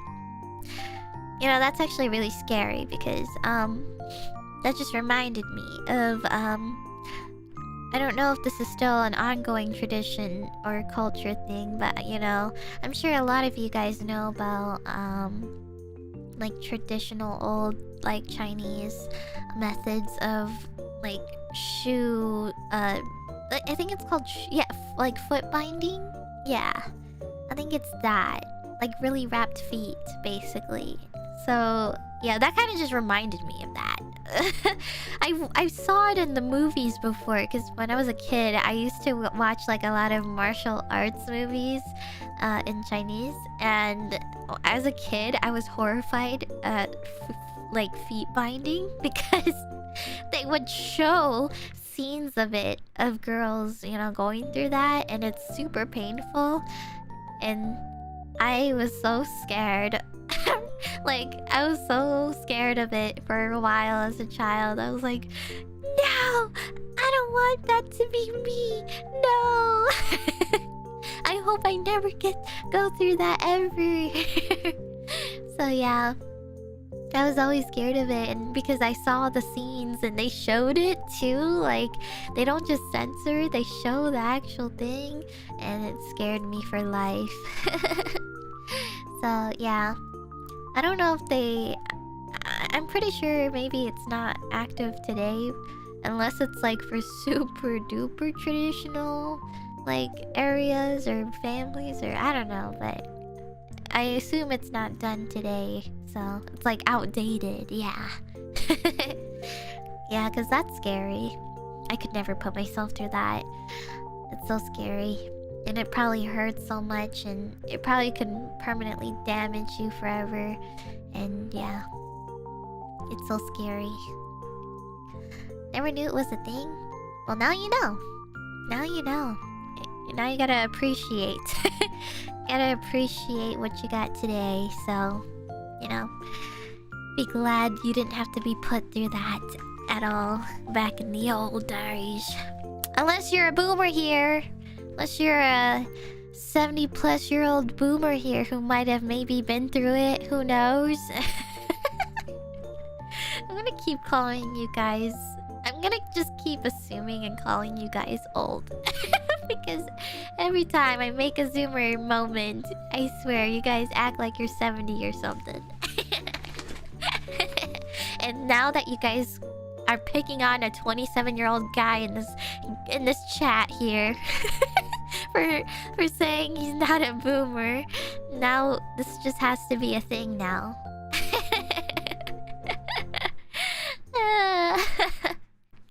God.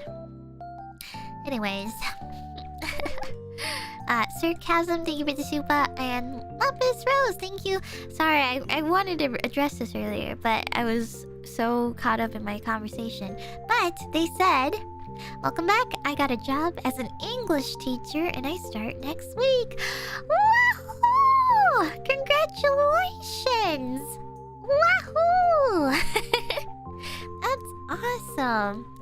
I could use some English lessons because I suck at English. I don't know who you're teaching, but I hope they love you as a teacher, and I hope you have fun and enjoy doing it. So that's awesome. Thank you. Thank you for sharing that with us. Congratulations. And I don't know, maybe one day, well, do teachers, do any viewer teachers here, do you guys ever talk about VTubers? I've always wondered this. Like, do you ever wonder if your own teacher or professor at your school like knows VTubers and stuff? I've always wondered this. Like, do they share those kinds of things? I did in today's class, VTuber 101. Professors use VTubers in presentations now? Wow! I'm I'm assuming it's more like the younger ones, probably. I don't think I could see like elderly or old teachers doing it, like at age 50 kind of thing. But I feel like younger teachers today that are like 20 or 30, you know, I feel like they're knowledgeable enough to know about VTubers, I feel. So maybe it does come up once in a while in school. I don't know. I'm curious. You know, since I'm not really in school anymore, I wonder if people still bring it up or talk about it in school. Because I guess during my school times or school days, VTubers weren't really that big. I mean, there was only a couple out there, but it was like super rare, or you know, only like the minor anime community would know. Like, just a really short group of weebs in school knew about it. But I wonder if it's acknowledged widely now, or you know. I knew about VTubers in university. The only VTuber I knew during school was Kizuna Ai. I was a big fan. I liked Kizuna Ai. That was like way back, you know, when VTubers just weren't really a thing, kind of, you know. So, that was the only one I guess I could have known. I mean, I knew like other ones or non-VTuber stuff, obviously. Like, I was big into anime and LazuLight and stuff, but VTubers weren't much of a thing, except Kizuna Ai. So yeah, I used VTubers in reading because it kept my student entertained. Aw, that's awesome. Honestly, if I was a teacher, I would do the same. I would honestly make everything in my class super cute. I don't know. I feel like I would be a very fashionable teacher, or very extra. Like, you wouldn't see like normal things around the classroom. You would probably see a lot of weird shit around, like I don't know, just like minor things to make it very aesthetic and stuff. Maybe I'll have like a bunch of Sanrio stuff all over the place or something. I feel like I'd be that kind of teacher. I'm sure some schools don't really let you add stuff too much that are not related to school, so I feel like I could only do certain things. Because I was thinking, I wonder if I could just put anime posters around my classroom, but maybe the school wouldn't allow that kind of decoration because it's not educational. So but yeah, I can't use VTubers in my class because no one knows about them here. Damn. Well, they're not very cultured. Those are what you call normies. If they don't know what a VTuber is, they're most likely a normie. Also, if they only just know Naruto or Dragon Ball Z, probably normie. If you ask them what Jujutsu Kaisen is and they don't know what that is, then probably a normie. This is how I know if someone's a normie, is if they know what Naruto is, but they don't know what Jujutsu Kaisen is, then you know. You just know. Or just not even know anything. But you know, it's easy to tell when they only know one thing about anime but don't know the rest. Like, they don't know what Sword Art Online is, or they don't know like what Higurashi is, or you know? I mean, I guess I don't know if that was a good example, because I guess Jujutsu Kaisen's really mainstream now. Well, kind of. Well, I don't know, is it? I feel like it's getting more mainstream now. But you know, just like really, really specific animes, you know? Like your Lie in April or whatever, you know? Gojo Satoru is very mainstream. Okay, I know, but it's because he's perfect, okay? He's perfect. I hate to say this, but he's perfect. I fell in love the moment I saw him. Especially when he opened his eyes. Like, did anyone else feel that way? Like, I was very skeptical of him at first, but then when he showed his eyes, that's when I, like, almost fainted right there. Petra said his eyes are creepy? Why am I not surprised? Why am I not surprised that Petra would say that? She has the hottest takes ever. Petra has the hottest takes on some of the most, like, majority agreed things. Like, most people love, you know, Gojo's eyes, you know? That's, like, kind of why he's, like, so iconic nowadays. But I'm so not surprised that Petra would say that. I'm not surprised at all. I can hear it in her voice. I can hear it right now with the exact voice of her saying that. She's very specific.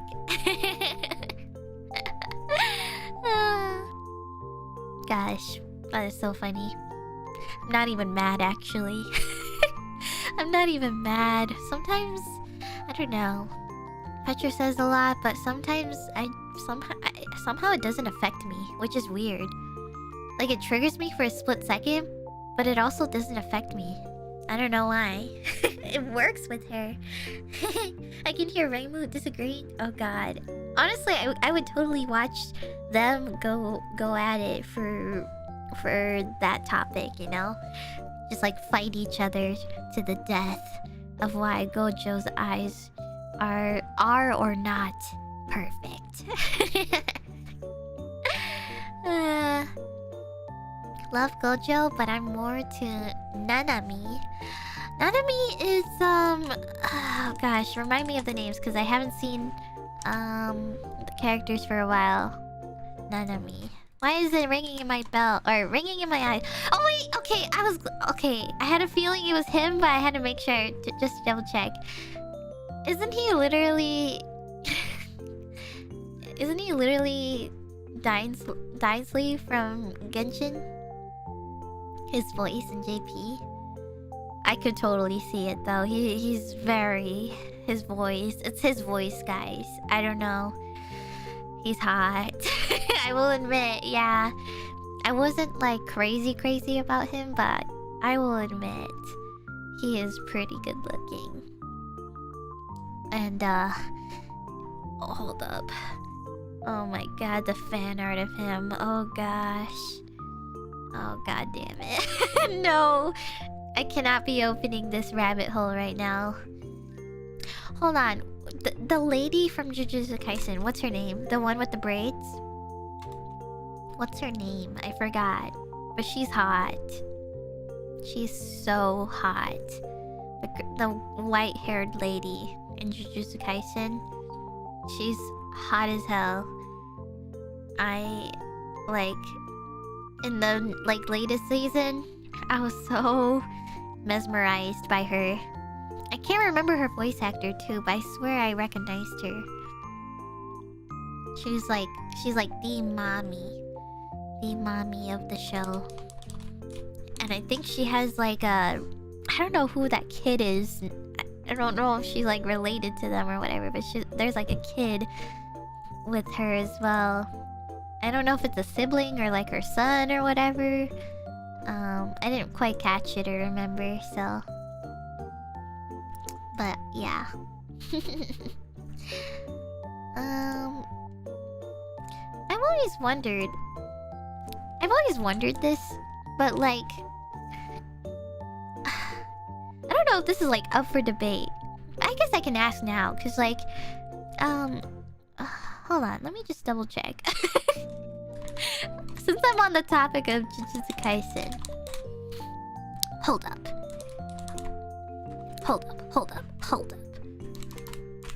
I'm gonna look this up right now. Okay. So, I am extremely confused sometimes because, like, I really like Sukuna, but you know how he's like, you know, inside, you know, Itadori? I don't know how to feel sometimes, you know? I can't tell because I know Sukuna is obviously 1,000+ years old, but he's like you can't. There's no really like picture for him to look at separately from him. Well, I've never read the mangas and stuff, so like I don't know if it's like weird to say that or to find him attractive, you know? Even though he's inside of Itadori's body, and I know he's like young, so I'm just like not really sure how to feel about that, you know? It's like a weird thing because he's like semi-possessed in a way, so I don't really know what to think of him. Because honestly, if Sukuna was his own character, he's really, really attractive. But, you know, knowing that he's like in Itadori, I'm not really sure how to feel. So I don't really say anything at all. So I never really know what to say. I don't know, because I'm a huge fan of Sukuna as a character and his voice and everything. I don't know, maybe it's because it's the fact that he's evil, so it's the fact that he's evil, and like, you know how his face and everything changes a bit more maturely, you know? I don't know. Like his own design. Yeah, I guess it's like the, you know, the one where he's like sitting on the throne kind of like image of him. Like I find that very attractive, but part of me is like, is this wrong? Cause like it's technically Itadori, but he's just like morbed into slightly different altered appearance of him, so I don't really know what to say. So I was never really sure how to really know like how I felt about him attractively, so know your place, human. He is very catered to edgy people, I will admit, and I do like edgy men, I will say. Would you try to fix him? Maybe. Maybe, I don't know. I kind of miss him though, because he hasn't been there for a while. Well, I don't know if I'm caught up, or I'm not caught up on the latest episode, if there's anything new about him, but I miss him. I miss Sukuna. I haven't seen him in a while. He hasn't shown up yet, which is, you know, I kind of miss him, not gonna lie. I think he's a funny character on the side. Even though he's like kind of the main enemy, but, you know, I could try to fix him, but he's way hotter the way he is. True. I think a lot of people are like that. They're like, I could fix him, but he's already hotter the way he is. You know? Because like once you fix him, then what do you think now? Are you just done with him? Once there's no more fixing, then what? Are you still attracted to them? You know? I've always wondered this. Like, the people who are... I mean... I am maybe part of this pool, but I have self-awareness, but... Do I? Yes, I do. Break him again? No! That's not really fixing. Yeah, at that point, it's just really toxic. At that point, it's just toxic. Man doesn't need fixing if he's not broken to begin with. What you saying? You're saying all the evil antagonists are not broken? They're just the way they are. I don't want to fix them. They can corrupt me. Oh my god. You know, this reminds me. I saw this funny shorts video about... I don't remember who was reenacting it, but it's basically Beauty and the Beast, but instead, instead when the beast transforms into a human, Bella's like pissed because she's like, wait, what the fuck? Wait, I didn't want you. Give me back Beast. I wanted to marry the you know, the furry version, you know? Or like, it was like a skit, and basically she was just pissed because she wanted like a hot big buff beast to like dominate her or something. It was something like that. She was like, man, I wanted to be dominated by this big hairy beast, not some like, you know, just some princely twink or whatever, you know? And I was crying of laughter. Cause like, you know, what if plot twist, you know? She just wanted the beast all along. She didn't want him to turn back to human, you know? I just found that really funny and somewhat related to what we were talking about, you know? I mean, not gonna lie, you know, it's kind of funny how like Beauty and the Beast, like, you know, they compare or contrast, you know, Beauty and Beast concepts, but in the end he still turns back to human anyway. And she breaks the spell. Like, technically they could have also just ended it with her marrying the beast the way he was. And, you know, maybe that could have been the real interpretation of Beauty, or, you know, he could have just stayed as a beast, and, you know, there didn't need to be any human transformation to indicate, you know, what it, you know, what love is, what, or basically, I don't know. That's Shrek.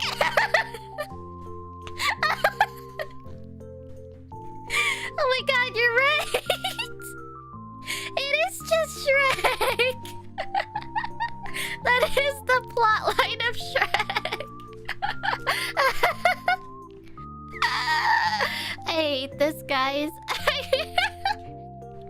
Everything leads back to Shrek. Even though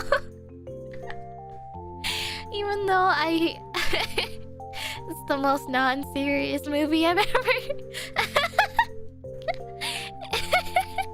The most non-serious movie ever, but also somewhat serious. Somebody once told me. Oh no. Oh my god. This is good. This is really good, guys. Just Shrek. Shrek, I mean, he does... I remember he does turn into a human once in, what was it? Was it the second movie? Was it the second movie where the fairy godmother one was? Not gonna lie, that one was good. Wait, actually, I'm curious, guys. Which one do you guys prefer? The first movie, second movie, or third movie, or...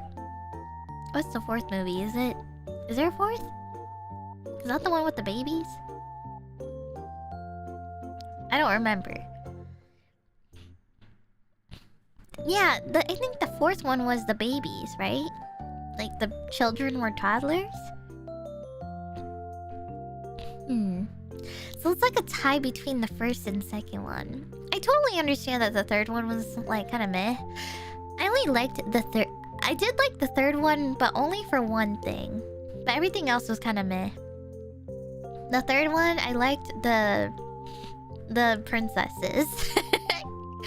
That was the only part I really liked about that movie. The third one with the princesses, I liked the scene where they all turned badass and they just like were complete opposites of innocent or like princessy and girly and elegant. Like they were like badass, like about to rip your throat out type of princesses. Like they turned from beautiful to hot. Hot and sexy, and they were like about to kick your ass with those heels and everything. Girl bosses, basically. That was the only part I liked about the third movie, but I totally get if, you know, the rest of the movie wasn't that great. So, but I'd say I'm also tied between the first and the second movie as well. But I feel like the second movie is a bit more iconic because of Prince Charming. I think Prince Charming and all of the parts in that movie were very iconic somehow. I don't know, there's just something about it that's very memorable. I need a hero. Yes. The music was so good. Both love the first and second ones. They were great. So many iconic scenes and music. Man, that was good. What was the one? Oh, was the which movie was the? Was it the third one? Maybe it was the third one. Was that the one with the little boy? The teenager boy that was supposedly to be king or something? Which movie was that one? Was that the third? King Arthur? Yeah. Was that the third movie? Okay, yeah, no wonder it was kind of bleh. Okay. I remember because that kid was so annoying. It was just a boy going through puberty. Like, I don't know. I just was not a big fan. Not a big fan. He was just a very grumpy kid. Justin Timberlake was the voice actor. Oh, I can hear it. Wait. Oh, I can hear it now because I do remember what he sounded like in the movie. Oh, okay, yeah, I totally can hear his voice now. That's crazy. What band was he in? NSYNC. I know this. I know this because of Nina. I actually told my mom this. I was like, Mom, I learned that Justin Timberlake was from NSYNC. And she's like, really?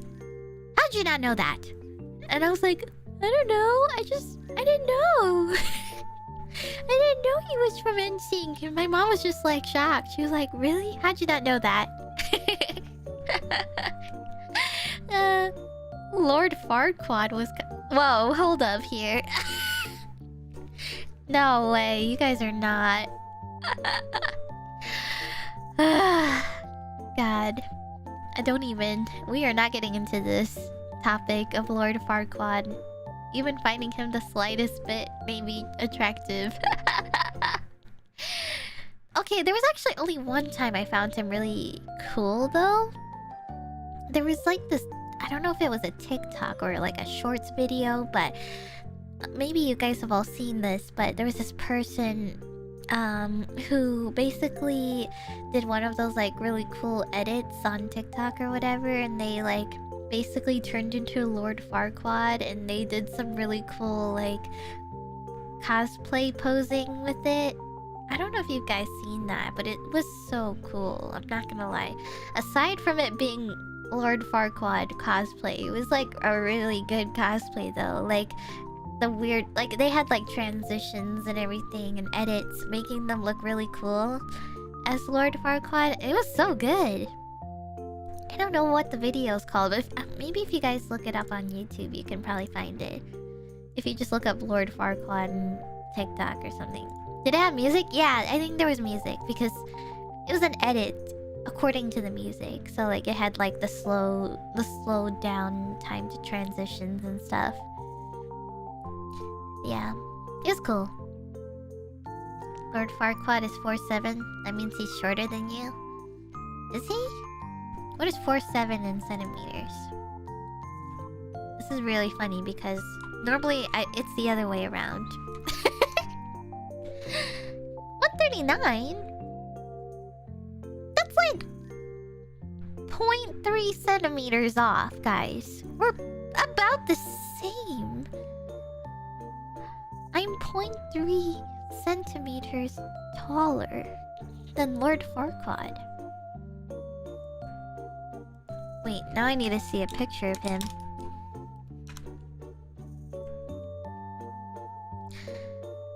Oh, hell no. No! No! That can't be! Okay, you know what? Just, it's the body portions, okay? It's the body proportions, so that's why it would be really weird to put me in next to him. But yes. I guess, you know, it's different cartoon style and yeah. He probably got huge feet. No, he has really tiny feet actually. Or at least from the looks of it. Cause like, his head is huge and his torso's big, but when it goes downwards, it slants downwards, including the feet. So... yeah. Oh god. Wait, what the hell am I looking at here? What is this? Oh. There's like some really weird art that I'm looking at right now. What the hell? Oh my god. Is it the one with the feet? No! Why is there just a transparent sticker of Lord Farquaad with an alcohol drink? You know when he's like laying in the bed like half naked? He's just like shirtless and he's laying in that zebra striped bed and he's just holding his like drink up in the air. There's like a decal bumper sticker of it on Amazon, I think.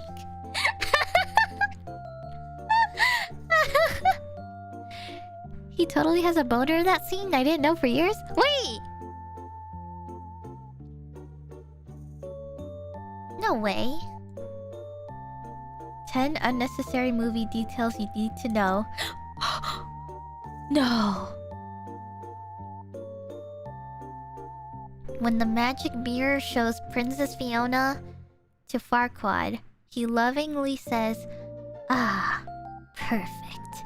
And if you pay attention to his blanket, it appears to move on its own. It seems that Farquaad got a little excited after seeing the picture of Fiona, backed up by both him coyly lifting the blanket up afterwards, and the disgusted look on the magic mirror's face after Farquaad asked to see what Fiona looks like. Considering there's no physical reason for the blanket to move independently, there's no doubt that this was an adult joke slyly sneaked into a film aimed at children and totally subtle enough to go completely over their heads. And as for example, me! I never knew this! And they left a video of it. Hold on, now I need to see this. I'm watching the scene of him looking at the princess. Oh my god! Oh my god, it moved! And he looks down there too. He's like something moved in the blanket and he was like, oh.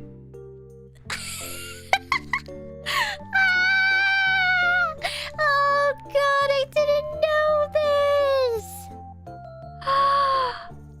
I am sending this to the NIJISANJI Discord server. I'm putting it in the general chat. The main chat. I'm just gonna throw it there. Shrek watch along? Didn't someone already do this? I mean, I know we've been watching Shrek like in VC and all, but I don't remember if this got streamed actually. I don't remember. Didn't Luca do this? Or was it Petra or someone? Oh, look up on only Niji. Oh, it was not streamed. Oh. I guess we need to do another one then. It was off stream. Oh, right, because she never saw it. That's right. I remember like they were streaming it in call, but I knew it wasn't streamed. So I did come for the, what was it, the first or second movie? I can't remember. I do remember joining for one or two of them. I can't remember, but I remember this was a thing. But I don't know. Oh, I remember someone saying they needed to end stream so they could watch Shrek with NIJISANJI. Yeah. I remember late at night we would or like, I don't know if I was part of it or not, or maybe just watched like 10 minutes of it and left, but yeah, this was a thing, guys. I remember people were in BC and just streaming, you know, just like watching it together, so it was funny. It was extremely funny, so wow. Well, now that I know this is a thing, so wow. Thank you for sharing this with me. Thank you. I will probably look up more of these types of things too, because I feel like there are a ton of them. Thank you. Also, sorry, I'm just gonna continue Supas. Thank you, Colvinang, thank you very much. And Burb as well, thank you. Shadow Soldier, thank you so much. And Cadaver as well, thank you. Thank you. And old username too, thank you. And Cheeky, thank you. Hearing 27-year-old boomer hurts. I could be your dad. Damn. You're right. You're actually so right. You could be. Could very much be. Also, thank you, Tai King. Thank you. And Raja. Thank you so much. And Pinkerton, thank you. And Otto as well, thank you. I thought Boomer was a Left 4 Dead zombie. Oh.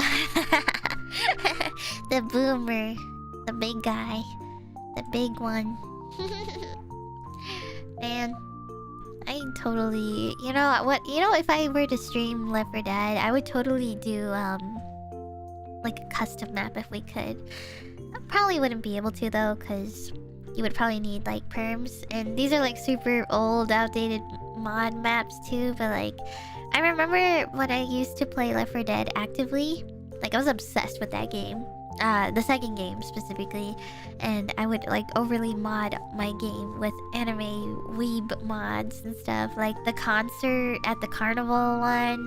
I made that into a Vocaloid Hatsune Miku concert, and the ending credits would be Hatsune Miku singing.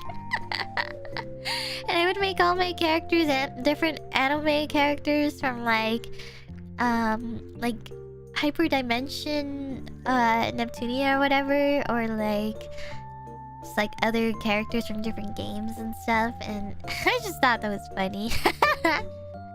Yeah, I would play as like Netgear or, you know, some of the other characters and stuff. But yeah, it was cool. And one of the maps that I remember was playing Silent Hill.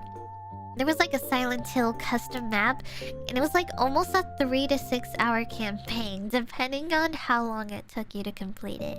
And I remember those 3 hours felt so long, but there was like a really popular modded custom map. Like everyone was playing this on YouTube at the time, and I wanted to try it too, so I played it, and it took hours. It took me like a few hours to complete the whole thing, but it was really difficult because, you know, Silent Hill is about fogginess, you know, like foggy house, neighborhood, or town. So there was the first thing that you do in the game is the foggy map, and there were like multiple houses and multiple alleys and crossways, and you get lost easily. So that's why the game was so long, because it was mostly dark maze or fogginess, and it was just really difficult, and obviously a lot of zombies. So, you know, if you died, you died. But yeah, it was a really difficult campaign, but I did complete it. And I think there's different endings, or maybe there is just one. The ending was weird. There was like some weird UFO with a cow coming out of it, and I don't know what that was about, but I was just so weirded out about that. there was just some random UFO that came by and there was a cow floating upwards to it. And I had no idea what was going on, but it was fun. Really challenging and interesting. It's not Silent Hill without UFO ending. So is this an actual thing, guys? Because as someone who's never played Silent Hill, or if ever... I've seen like a little bit of gameplay, but I don't think I've actually seen it from beginning to end. But is this like a real reference or thing? Is this a meme? Has Silent Hill always just been aliens? The first 3 or 4 games had a UFO ending as a joke? Oh! Wait, like a joke ending, right? Not like part of the actual serious lore, right? If it's a joke ending, then I'm okay with that.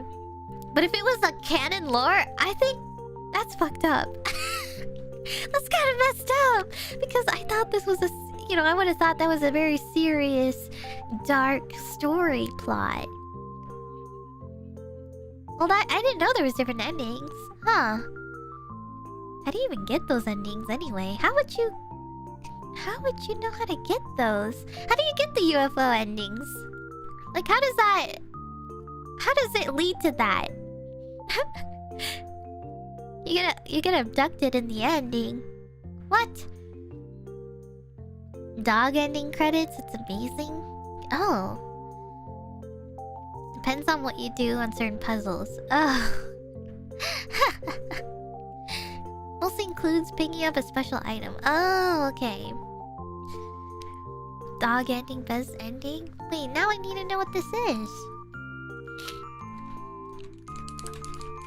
Dog ending. Oh my god, wait! Wait, I think I recognize this!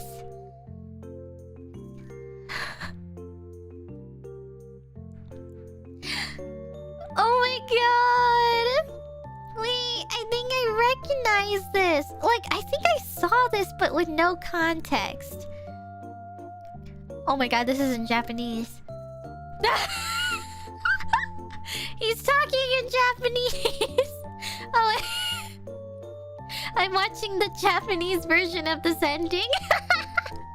Oh god, this sounds funny. I thought he was gonna speak English. Oh my god. Oh, wait, the dog. Wait, the credit scene. Wait, the credit scene has its own dogs?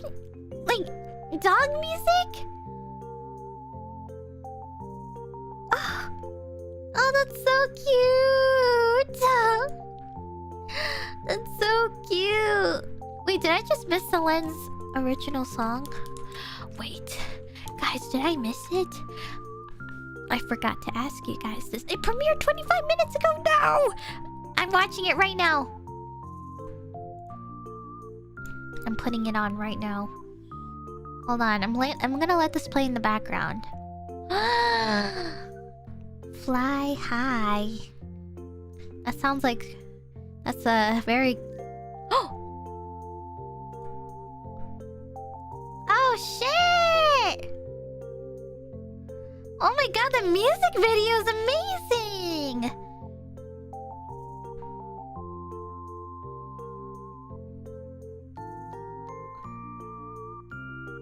Oh my gosh. Whoever made this video is so great. Wait, the artwork is so good.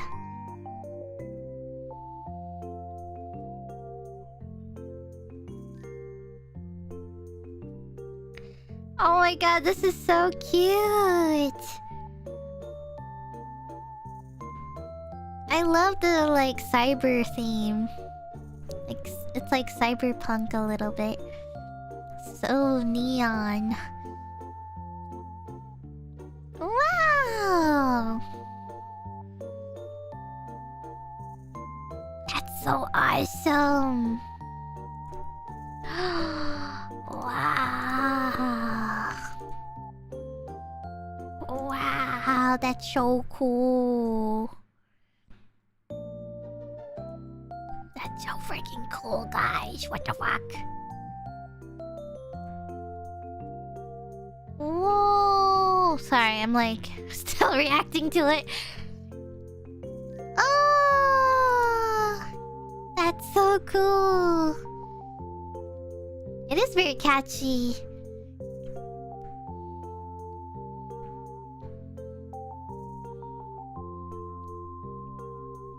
I really like this aesthetic.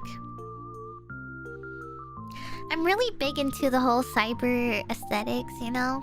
Because like a lot of my favorite composers work around those type of themes or like aesthetics. Because you know, Teddy Lloyd makes a lot of very cyberish music sometimes, or cyber sounding. Like it's very like very, I don't know, just very techno, or like a mixture of club dance music type deal. So it just works really well with cyber themes and stuff. So that's really cool. Fly High. Not gonna lie, Fly High sounds like a K-pop song title or like a K-drama title. Because I'm pretty sure Fly High sounds like... Actually, wait, isn't this from... This is a Haikyuu opening song. I've never seen Haikyuu, but... Oh, and it's also a Dreamcatcher song, too! See, I was right, guys. I knew this. I knew it would end up like this. Wow. That's crazy. And Burnout Syndrome, Fly High. Wow. That's a lot. But yeah, that's why I basically said it was basically a K-drama or K-pop song, or you know. That's awesome. I'm gonna add these people to my commissions list here. Woo! That's so cool. I'm adding these right now. I have a big fat list on Twitter for commission people, so when I see something that I would like to work with in the future, or you know, as like a special pool to look from, I usually add people to the commissions list, and I'll sometimes look in that category if I'm needing inspiration or looking for something. So yeah, so that's neat. Huh. I'm trying to think if there was anything else I wanted to talk about. Because I wasn't sure if I was done with my cruise talk or not, or if there was anything specific that I had in mind. Let me see.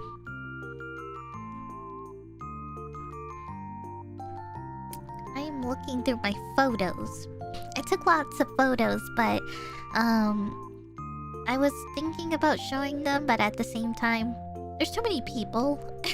So I thought it would be very tedious to like edit every single photo, because I took like 100 photos and there's so many people in the background, so I was like, oh well.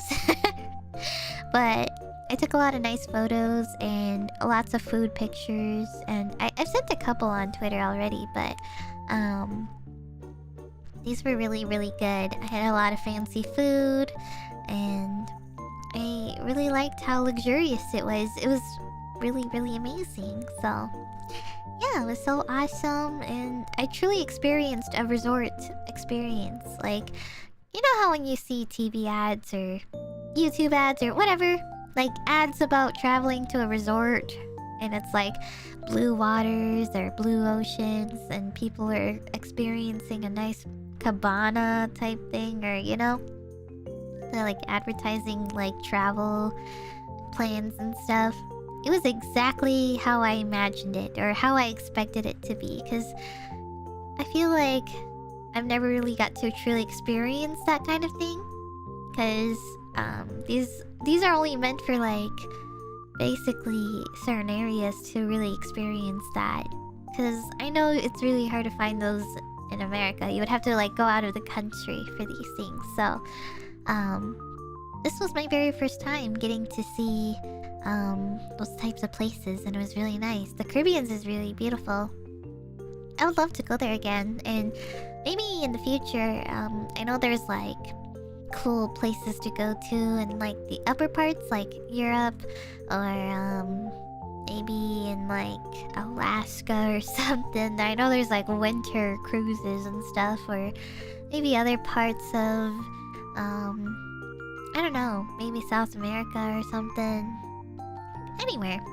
I'm always open to new things, so yeah. I did the Alaska one in summer. It was fun. Oh, that's great. I need to do some research on it because I'm still not sure how I feel about it yet. But I want to see what kinds of activities there are, because maybe if there is something I like, then maybe I will take interest in it. The Virgin Islands are also fun too. Oh, I've heard about that. I've heard about the Virgin Islands. I've never been there, or I've never seen much of it, so I'm curious.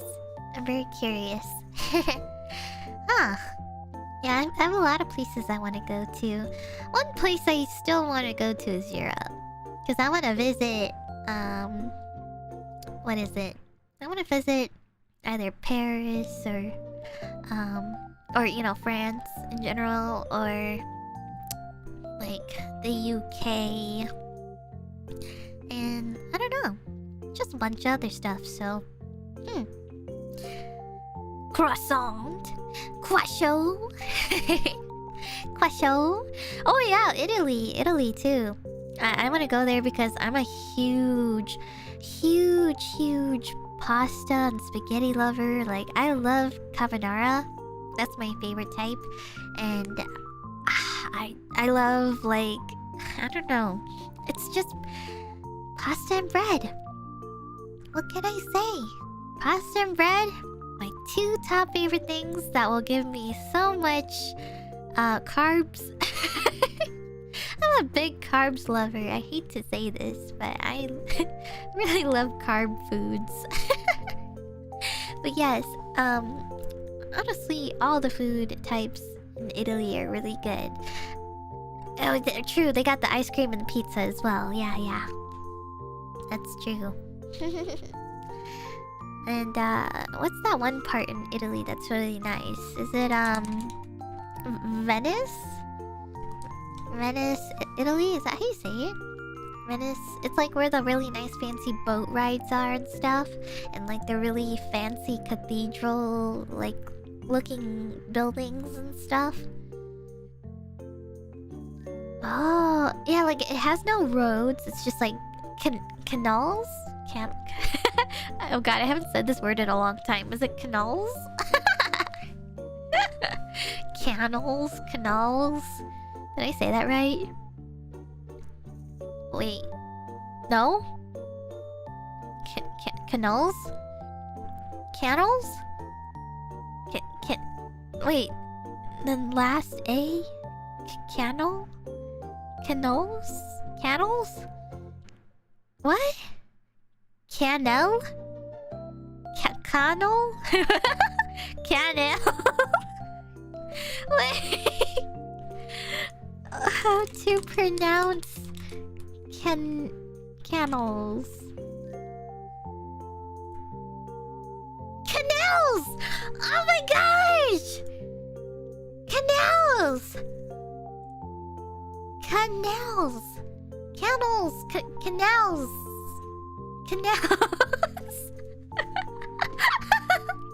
I totally forgot that's how you pronounce it like that. Canals.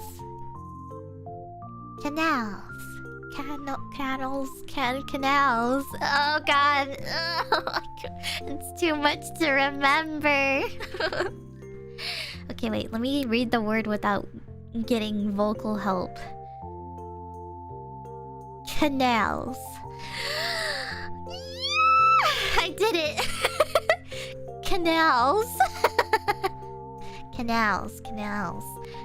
Okay, it has no roads, just canals, including the Grand Canal, thoroughfare lined with Renaissance and Gothic palaces. Oh yes. That's the fancy cathedrals I was referencing. It's like very Gothic themed building structures and stuff, and they have like what is it, Central Square. Oh man, I'm looking at the pictures right now and it looks beautiful. Wow, that is so beautiful. I would love to eat there. Wow, that's fancy. Oh.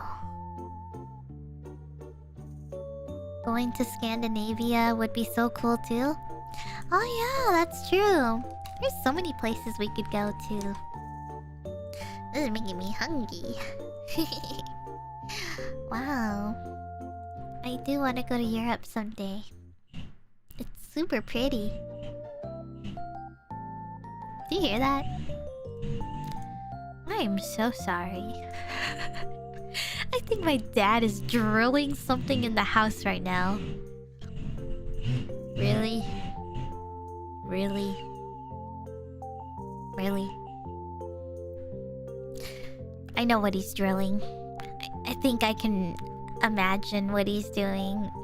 So, my dad decided to... I'm pretty sure he exchanged his TV.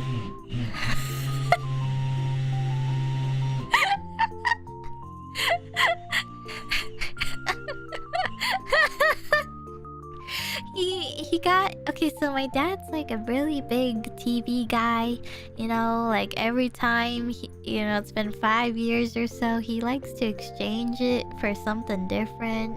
You know? Because like, he gets like the warranty and stuff. So like, when I used to like work in electronic retail, I would, get my dad like, nice stuff basically, and I would help him get like warranties and stuff on them. So he like took advantage of this, and I think today he just asked about it, because I think he wanted to exchange or get a new TV or something. So I think that what he's doing right now is drilling. I don't know if he's putting a new mount or something. I'm pretty sure it's something to do with the TV mount, because what else would he be drilling other than the TV in the living room? I'm pretty sure it's like the TV mount. I'm pretty positive, but holy shit, he's going really deep in there. Okay.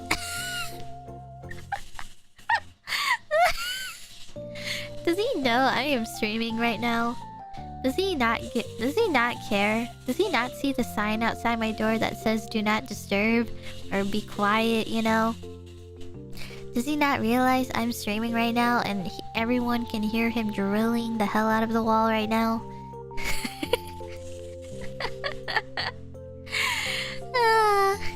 Yeah, I'm pretty positive he's drilling the TV mount or whatever, so I'm so sorry, guys. I'm so sorry you have to hear this. I think he might have just forgotten, or he probably just doesn't give a fuck. He probably doesn't care, and he's just like, whatever. I just want my new TV on right away. I don't think he's gonna wait for me. I think he's just gonna do whatever and just put it on. Not giving a crap. I could be doing a very important sponsor stream or something, and then he's just drilling the hell out of the wall.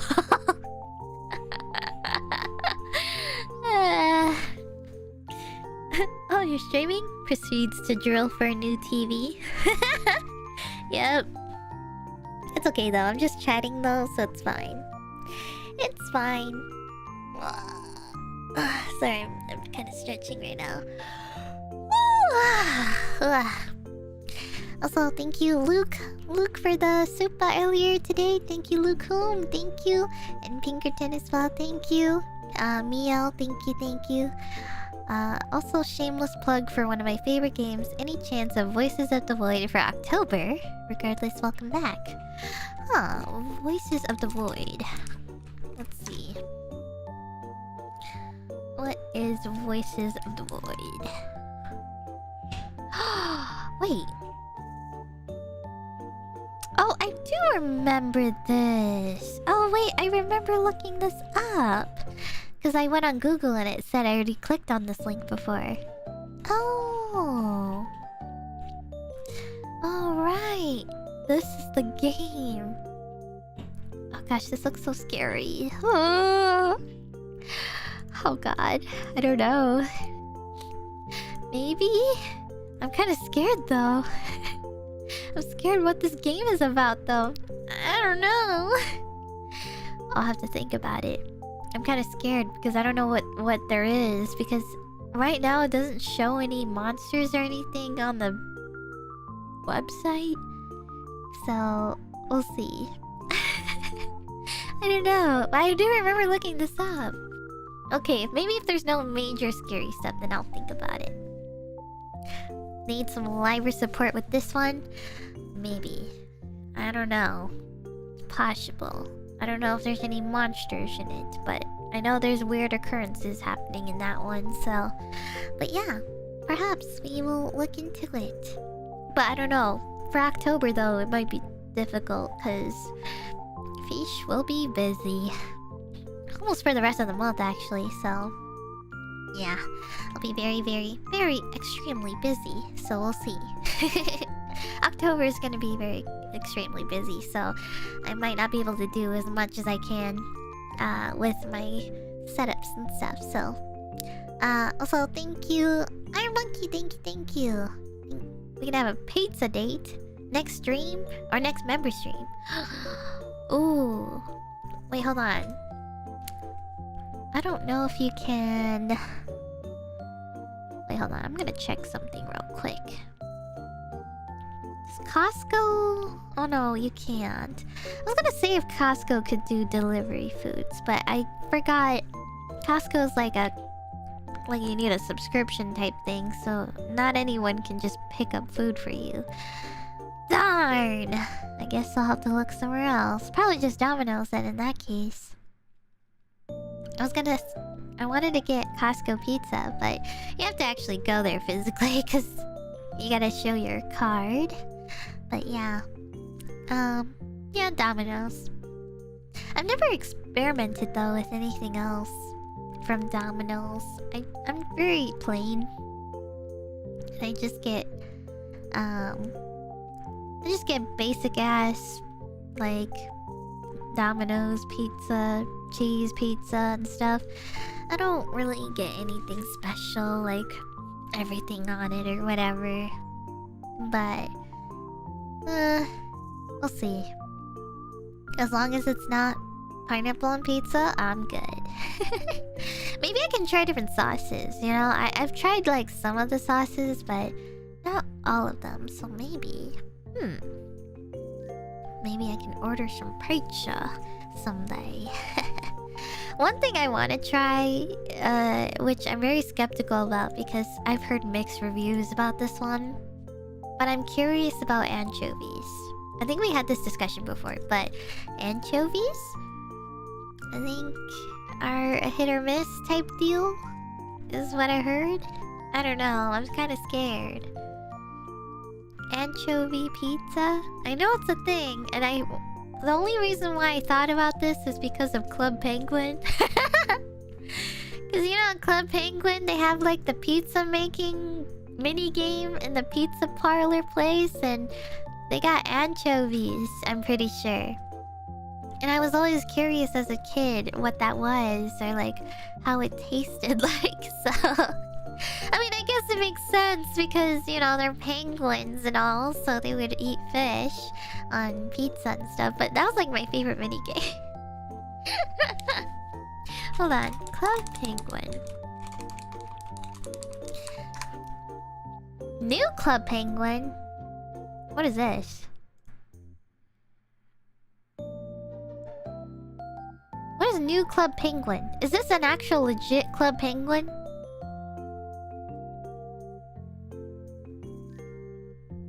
Wait a minute.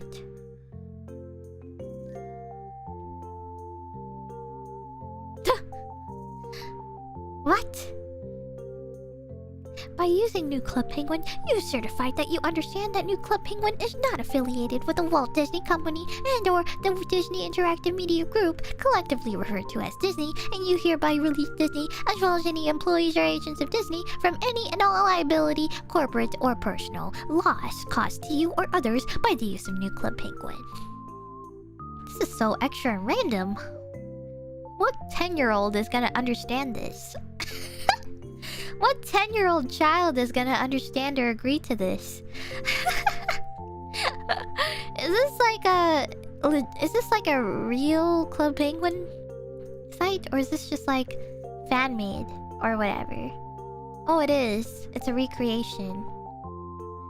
And is in no way affiliated to Disney's Club Penguin, the Walt Disney Company, and/or Disney Games. Wait, so is this actually a thing? Disney Club Penguin? Huh? I'm confused. What do they mean by that? It's just... Huh? It's for Disney lawyers.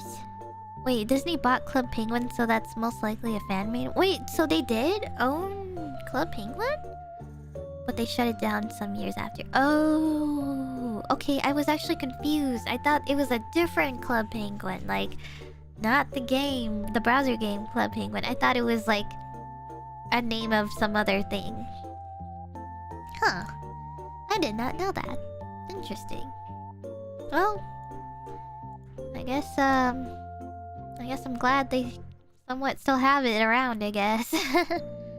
I really enjoyed that game a lot.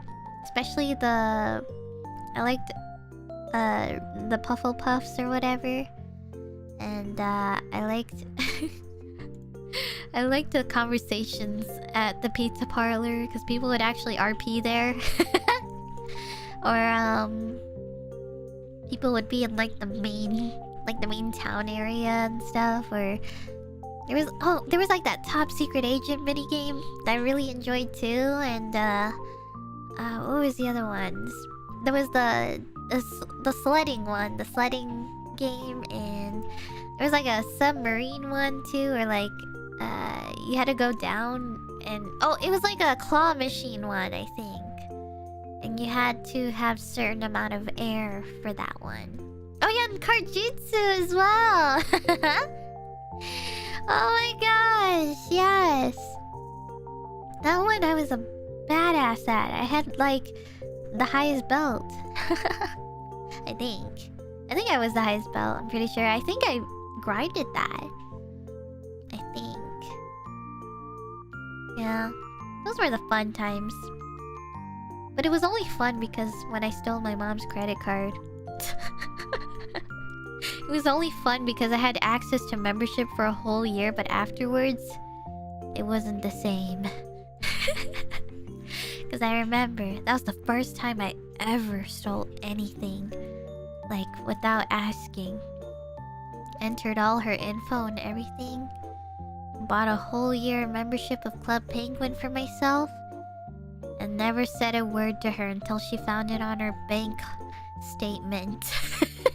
And she was like, what is this?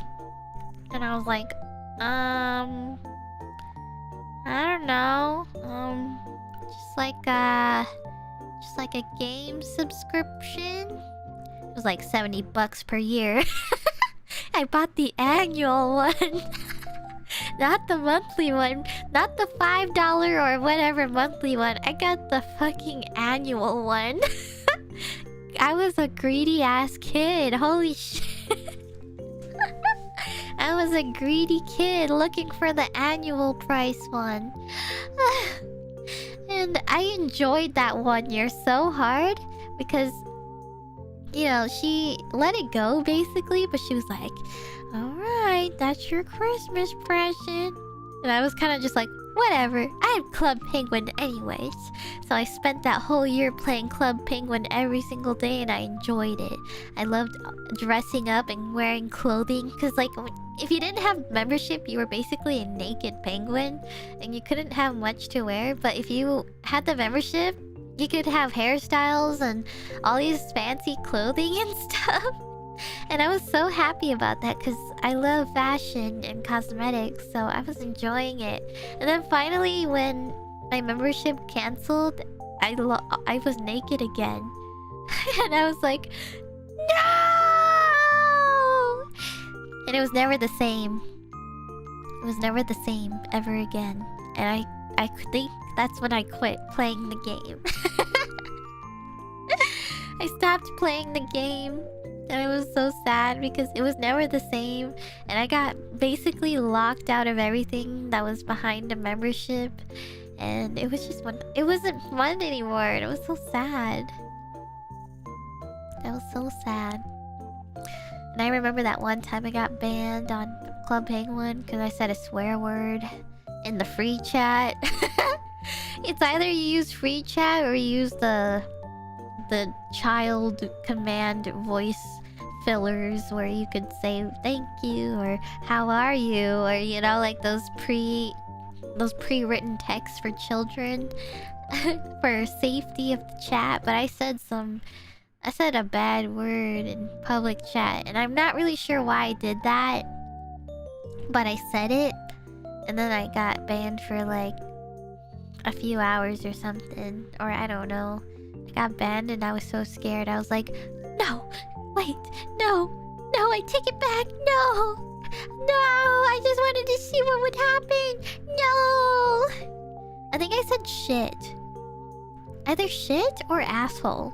And I'm not really sure why I said it and who I was. I don't think I was talking to anybody. I think I just said it to say it. Like, I said it to say it, basically. So I don't know what I was trying to accomplish there, so I said the bad word on Club Penguin and then I got a message and got kicked out of the server saying I was like temporarily banned. So I don't know what I was trying to do there. Maybe I was just done with the game, so I didn't care what happened. That was the one time I've ever did something like that. But oh well. I probably moved on and found something else. Because there wasn't just Club Penguin, there was like other games too. Similar to Club Penguin.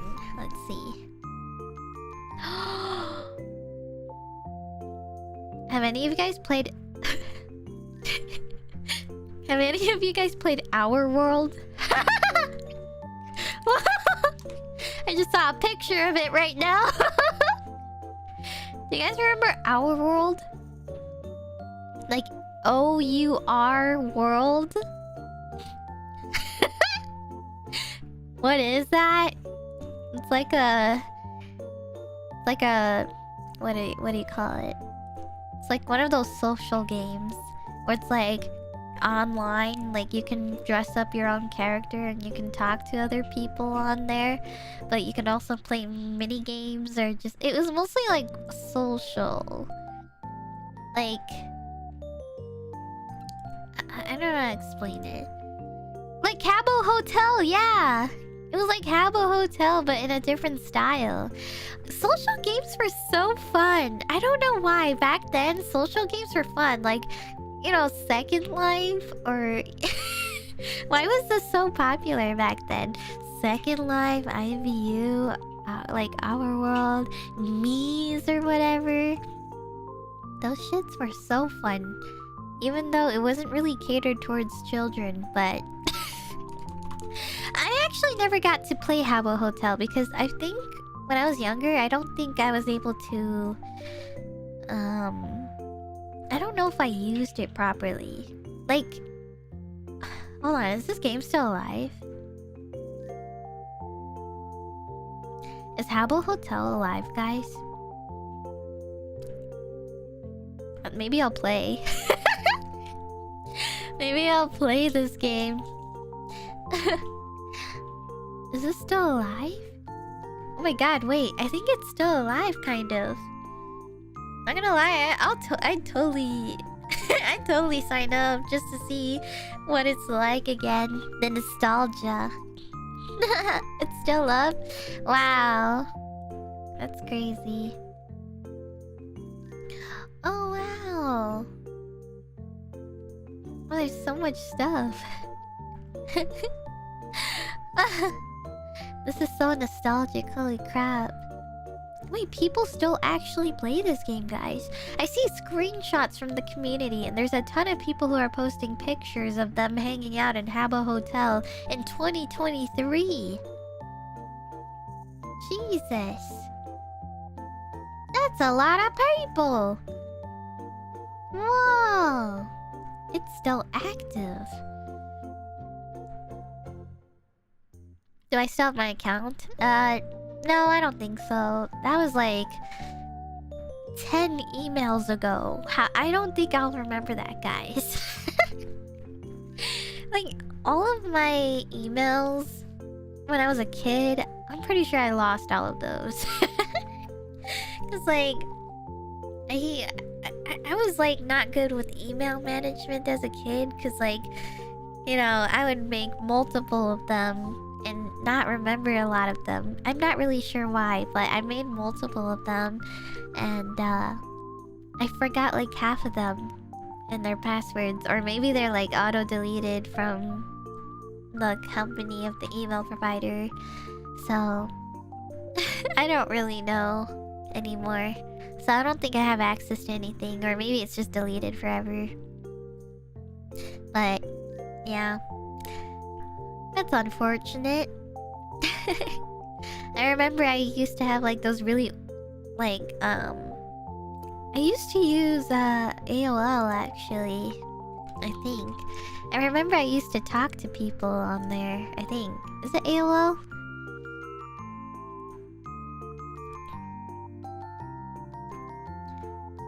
OMG, AOL or AIM? Oh yeah, AIM. Oh my gosh. I totally forgot. Yeah, it was like AOL or AIM. I'm pretty sure it was AIM that I remembered, but I wasn't sure. Yeah, I don't know. I used it because I think the Messenger UI was cool to me. Like the chat rooms. I don't know. For some reason, it just looked kind of cool to me. So I used it. And I thought it was cool. I thought it was a cool thing, so I used it for a bit. But not for too long, though, because... I mean, I was a kid. What else would I have done on there? Other than to chat. So... yeah, I think I grew out of that one real quick. Because I was like, okay, what else do I do now? You know? So... yeah. That's cool, though. Did you have a profile description? I remember back in the day, people wrote all sorts of angst in them. Oh my god. I don't really remember. I don't remember what I wrote for my profiles, actually. Probably a lot of like cringy Tumblr stuff, maybe. I don't know. Or like, maybe... oh god, my dad... sorry, if you hear noises in the background. My dad is vacuuming. But, I'm trying to think of like something I would have probably added or said. I had a MySpace when I was like 8 years old, and I had a Sasuke picture and anime background for my MySpace. Oh my gosh! I also was like that too.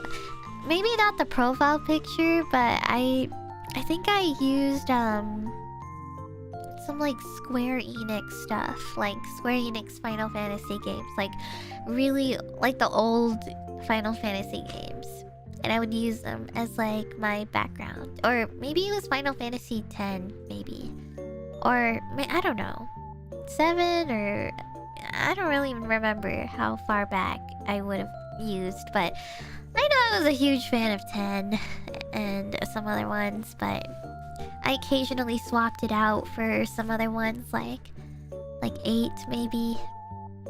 I don't know, but they had a lot of really pretty themes on MySpace that were like Final Fantasy themed and stuff. So I used those. I used those ones, and yeah. Those were really fun. I really liked decorating my profile and also having custom ones too, like using custom cursors. Do you guys remember custom cursors? I would spend hours finding a custom cursor for my profiles. Like, I would use like, I don't know, there was like different kinds of cursors, like Sephiroth or Cloud or Aerith, or there was like all sorts for different anime characters, like pixels. They were like pixel anime characters or other like games. It didn't have to be Final Fantasy, but I was looking for those ones. RuneScape cursor? Oh my gosh, yes! And the animated GIFs, yes! Don't you use a custom cursor on my PC? I did, but it doesn't save or default it to it, so I kinda just gave up. I don't know, when I go to my cursor settings, it fixes itself, but then it doesn't? Oh, okay, see, like, when I hit OK, it finally appears. I don't understand how to fix this, guys. Like, when you open up your cursor setting, and then you just hit OK, it finally uses it. Use default? Maybe I press this. Wait, I'm scared. No, wait, no. Maybe I won't click on it. I'm scared. I don't want to mess this up. Let's see. Mouse cursors. Doesn't open. How do I... Like, when I boot up my PC, my cursor doesn't change to that custom cursor. But when I open the setting and I hit OK, it already... The apply button's already grayed out, so, like, there's nothing I can't do.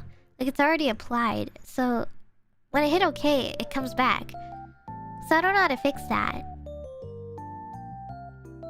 You gotta drop the cursor files into the same folder where the cursors are in. Oh, wait, browse?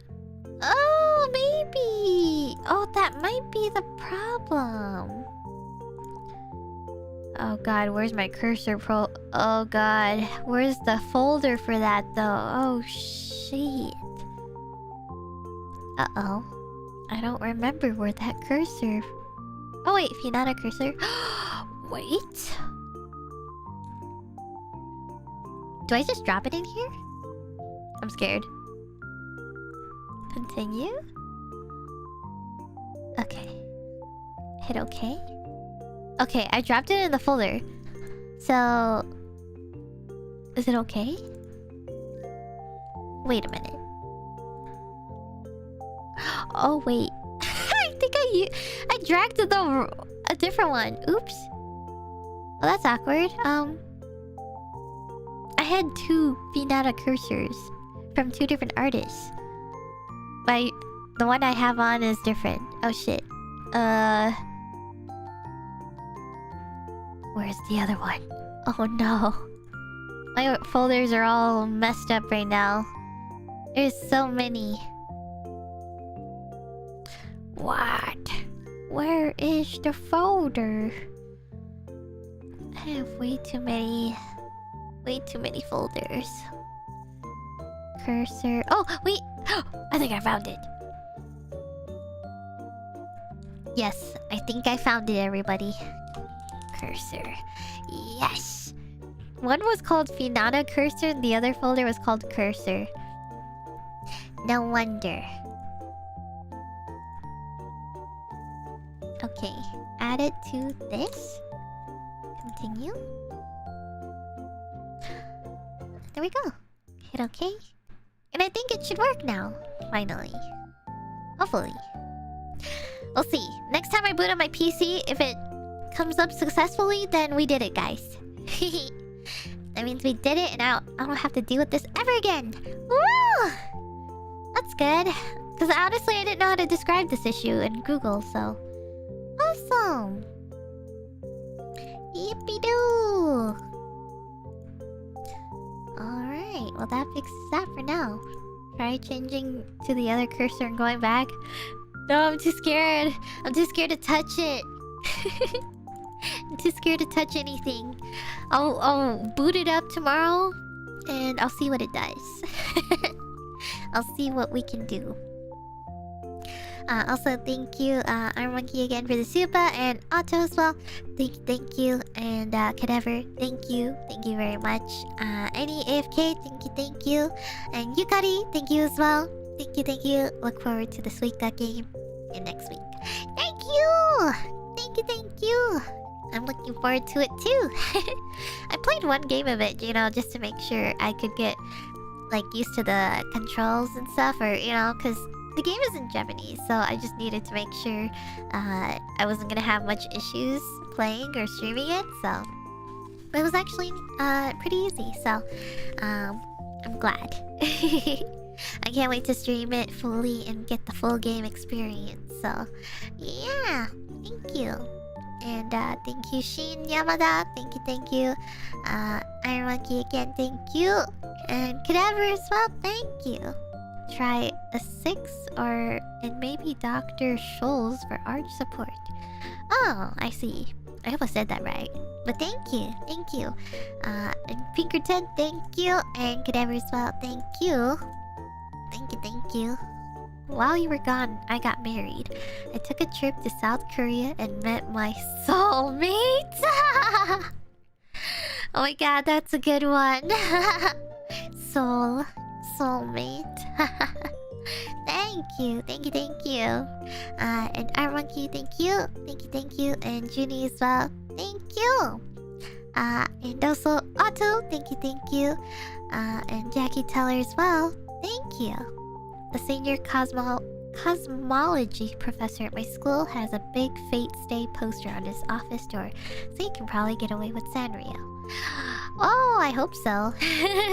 Thank you. And Jackson, thank you again. Sorry, these are a little old, but I'm just catching up here. Speaking of Petra, I remember you guys enjoyed Makia. There's this new anime called Frieren? Beyond Journey's End that I think you will really love. I've never heard of that. Hold on. How do you pronounce that? Frieren Beyond Journey's End? Is this new? Wait. Oh my god, I've been seeing that girl everywhere on Twitter! Wait, it has really good reviews. Oh, it's currently airing. Yes, I've seen her. I've seen that girl everywhere on Twitter. I didn't know it was from an anime.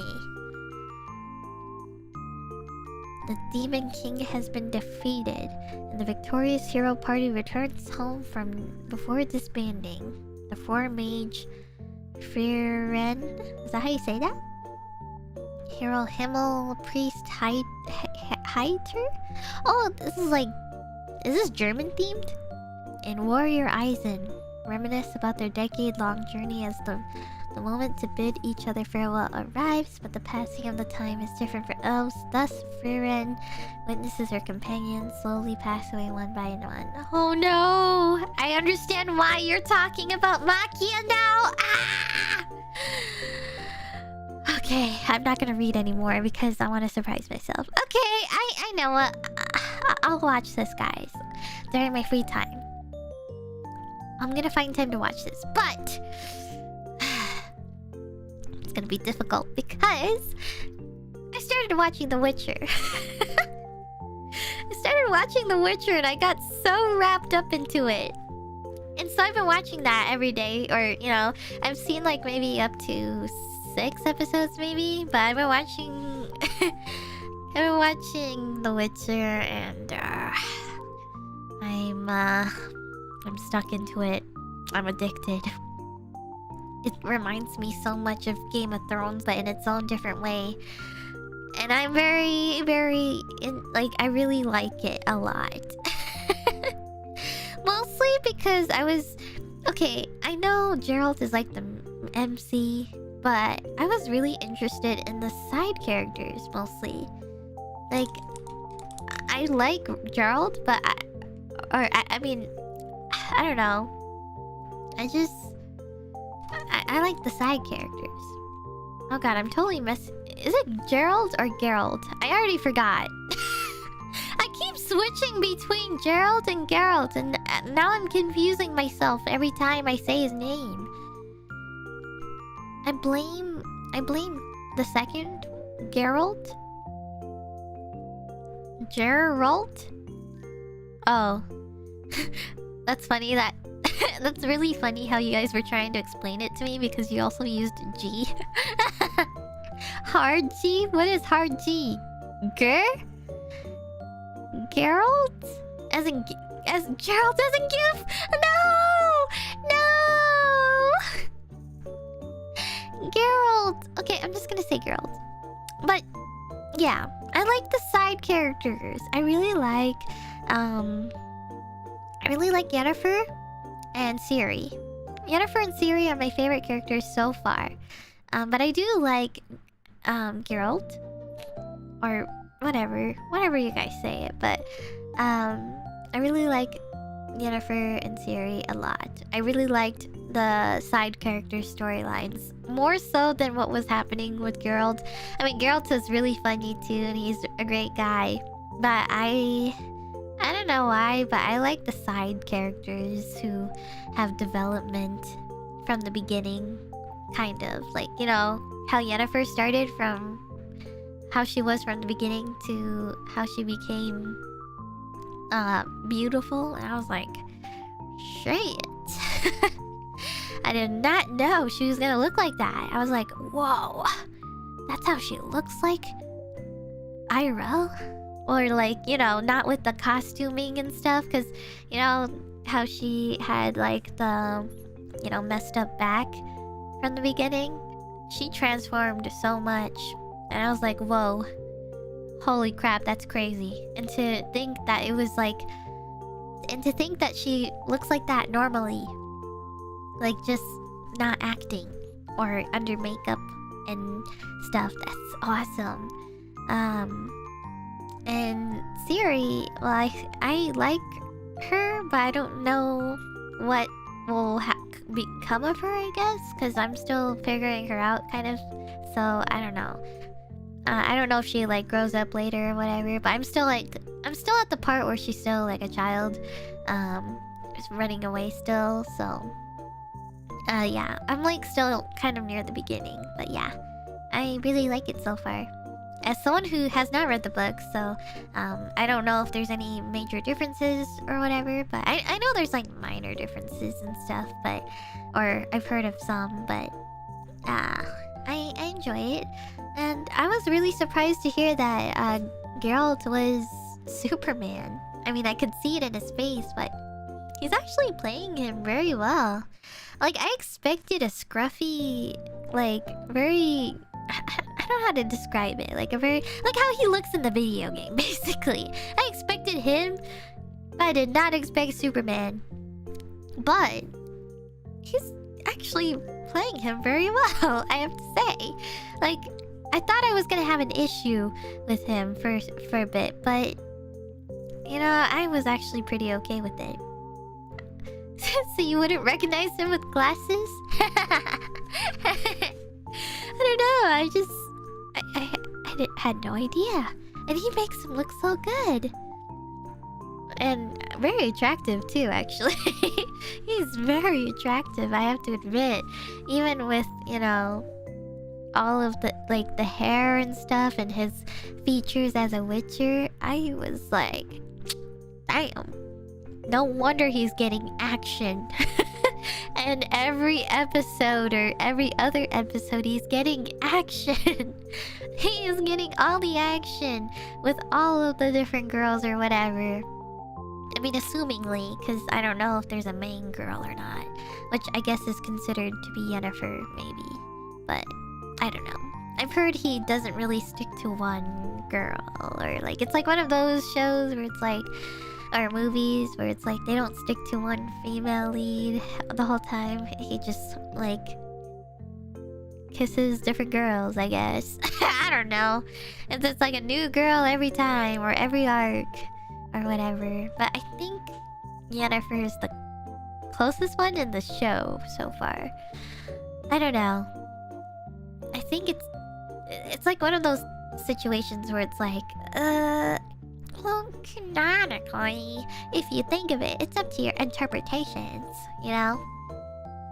So, it's kind of like up to your interpretation, canonically, or whatever, headcanon, whatever, you know? So, but I think I'm totally for Yennefer, though. I'm totally for Yennefer. Even though I have some minor issues with her, too. Sometimes. Because I'm at the part where she's like... She's wanting a baby. She watched the baby. And you know how she had to trade... She had to trade part of her so that she can't make babies, you know? So, I saw the scene where she watched the baby, and then Geralt tells her why it's so, like, how it's super unreasonable for her to think of those things now because of what she is, or like what situation she's in basically, and how the world is now, kind of thing. And I was like, I felt sad for her, but at the same time she knew exactly what she was doing, or you know, she paid the price, and she's, I don't know, like I didn't know this would become an issue actually. Like when she traded her thing, I didn't know she wanted one still. I thought this wouldn't be an issue for her, but I guess she does want one. But I was also like I was on the same page as Geralt, because you know, he was like, "You, a mother?" Psh. You know, because with with her current situation, she's not really going to raise a child while also killing, or you know, going on her adventures as a mage, you know. He's like, what are you gonna do? Like, go slay and give the baby naps at the same time and go back to slaying or doing mage things? Like, how is this gonna work?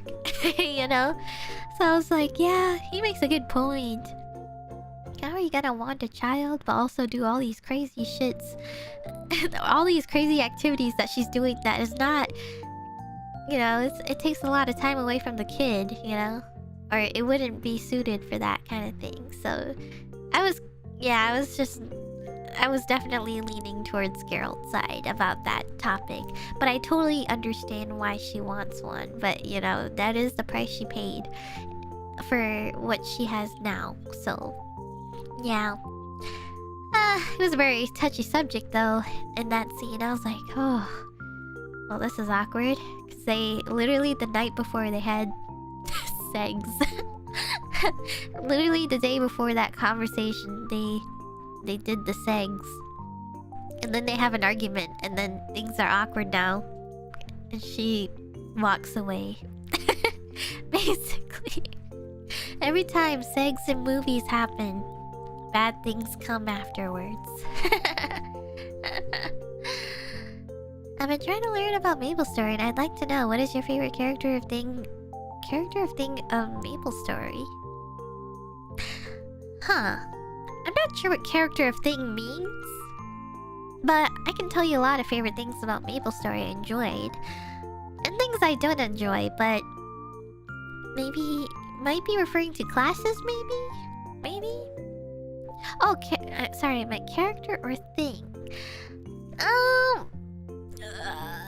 Well, I'm not sure if this means class or lore character, because I know MapleStory does have NPCs or story characters, but if you're talking about class, like this type of class you choose for your character, that might be slightly different. Because technically your story, your main story changes depending on the class you choose. So, I enjoyed... My first class was a bishop. And, I liked it. But this was old Maple Story. So, I don't know if it has gotten nerfed today. Or, like, it doesn't have much usage today much. Because... not a lot of people are partying lately. Or, you know, it's not... The community is so small or limited to guilds only. So, you know, back then it was poppin'. Population was poppin'. You know, it was not hard to find a party. But today, it's mostly solo playing. So you're probably gonna want to play a class that's solo play. And... it resulted to doing Kana. Kana is like, you can solo, but it does have its buffs, but it's still a decent solo play. So I did Kana. But also because it has like the Japanese theme, so that's why I chose that one. Maple Story 2? Oh yeah. I totally remember that. I was a hardcore player on that game. I was what do you call it? I was grinding the shit out of that thing until when that one raid boss, was it Sappy or Pappy or what was that one big ass thing? CPAP? Is that what it's called? I think it was CPAP or something like that. That was the latest raid boss I got to. And then I stopped. Because I think I shortly joined Niji, I think that was the timing of when things died off. And then I got into... sorry, not Niji. What am I talking about? No, I got into, Final Fantasy 14. That's right. That's when I transitioned to Final Fantasy 14. Which, by the way, guys, hope you guys have completed the new Alliance raid. It was pretty sad, but I really enjoyed that last one. The last one was nice, but yeah, I hope you guys get to enjoy it. If you guys are 14 players, and I really liked the fight. It was really cool. I'm behind? Oh. Well, get to it, because I still gotta do the dungeon. I'm right now, I'm at the dungeon point, but I haven't played it yet, so... either tonight or tomorrow. We'll see. We'll see how it goes.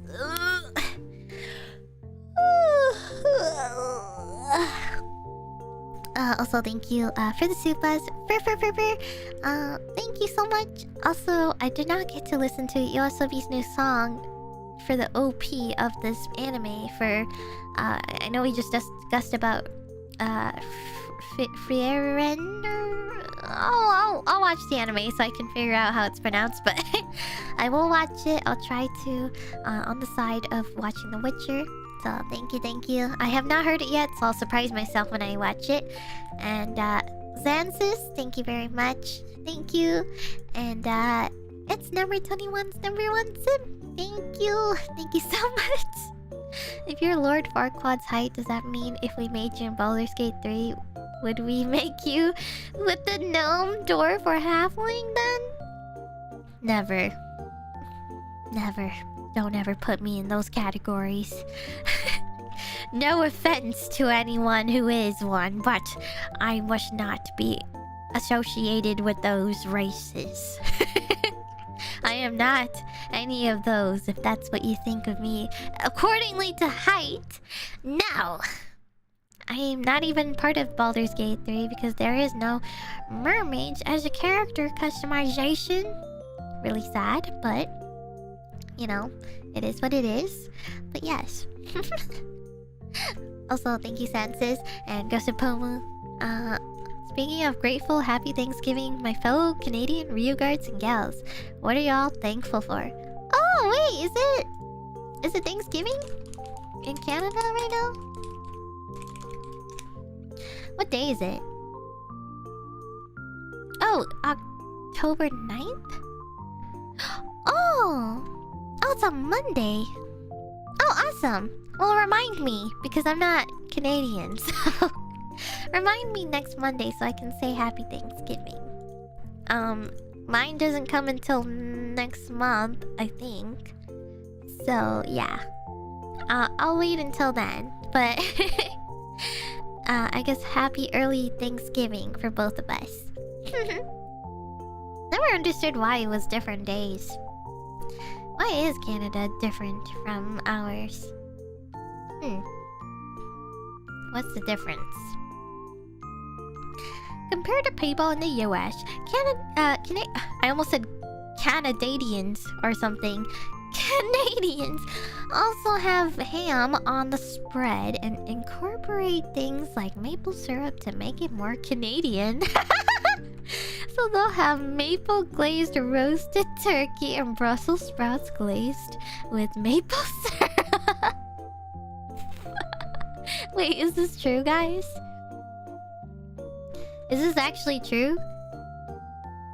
Do people actually add more maple syrup to things just to make it more Canadian?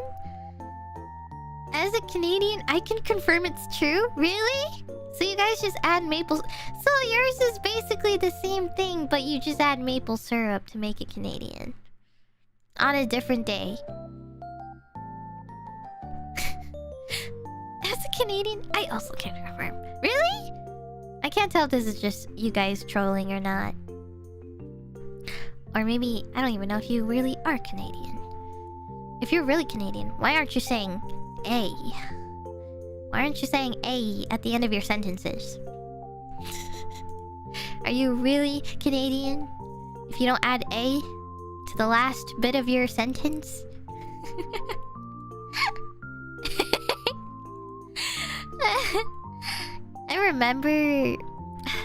I remember when I was a kid, back when I was playing MapleStory. I think I told this story before, but I remember I made this Canadian friend. And I idolized her because she was perfect.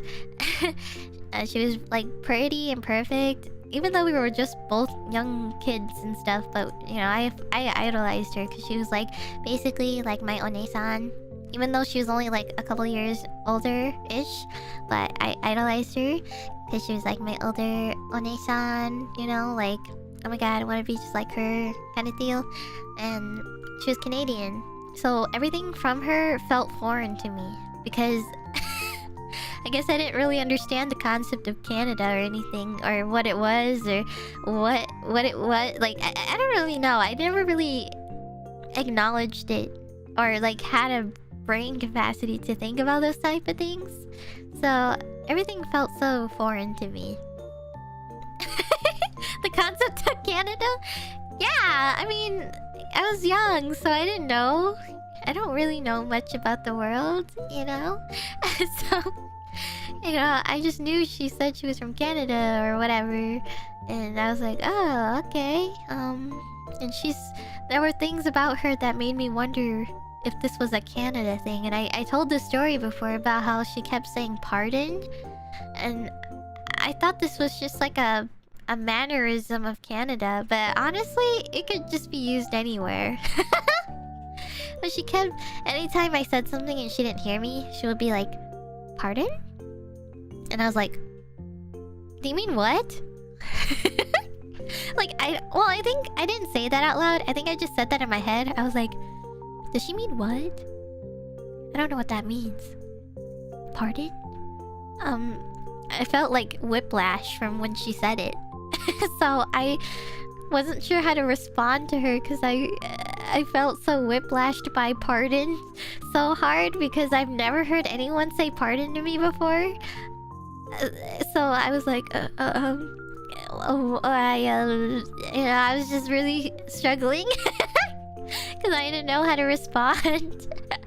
It was just so super polite. So, but yeah, I always had so many questions, and like every time when I meet a Canadian, or like back then they would say washrooms and not bathroom. Like, I'm going to the bathroom. They'll say, I'm going to the washroom. And I was like, what's a washroom? What is that? Do they mean bathroom? There were so many differences or small little things that had me weirded out. Like, milk in a bag. That was the one thing I was really, really confused about. Milk in a bag. I didn't know if it was just an American thing that we don't do that, but I know other places do. But milk in a bag, I never understood. Never understood that ever. We Americans say bathroom. Milk in a bag is normal? Apparently, guys. I don't know if... I'm not really sure how many of us are used to this or not, but... yeah, I remember I was talking to someone and they had milk in a bag. They were trying to show something to me, and when they were pouring their cereal, they had milk in a bag and they were pouring it into their cereal. And I was like, what the hell is that? And they were like, milk? And I was like, wait, what? What the hell? Yeah, milk in a bag?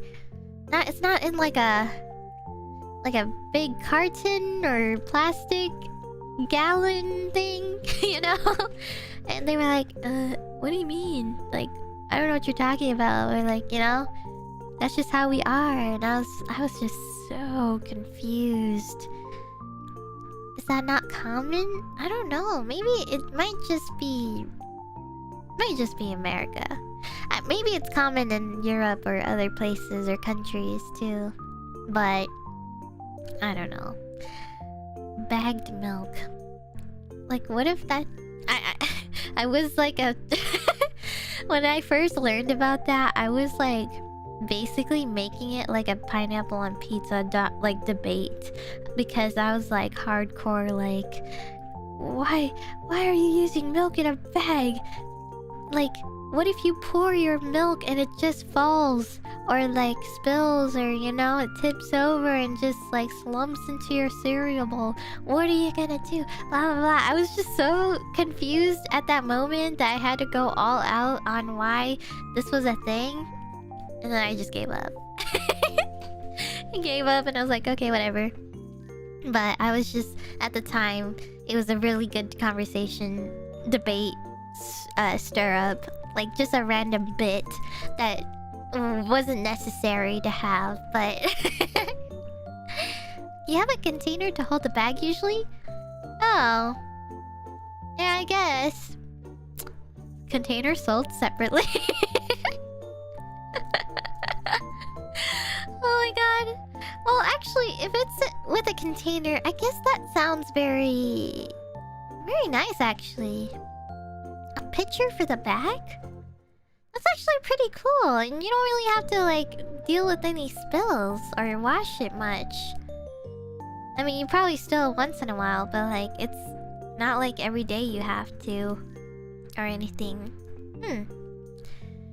I see. I searched bag milk and I'm shooketh. I know, guys. I am shooketh as well. Bag milk Canada. It showed up. Bag milk Canada. Why doesn't Canada use bag milk? Huh.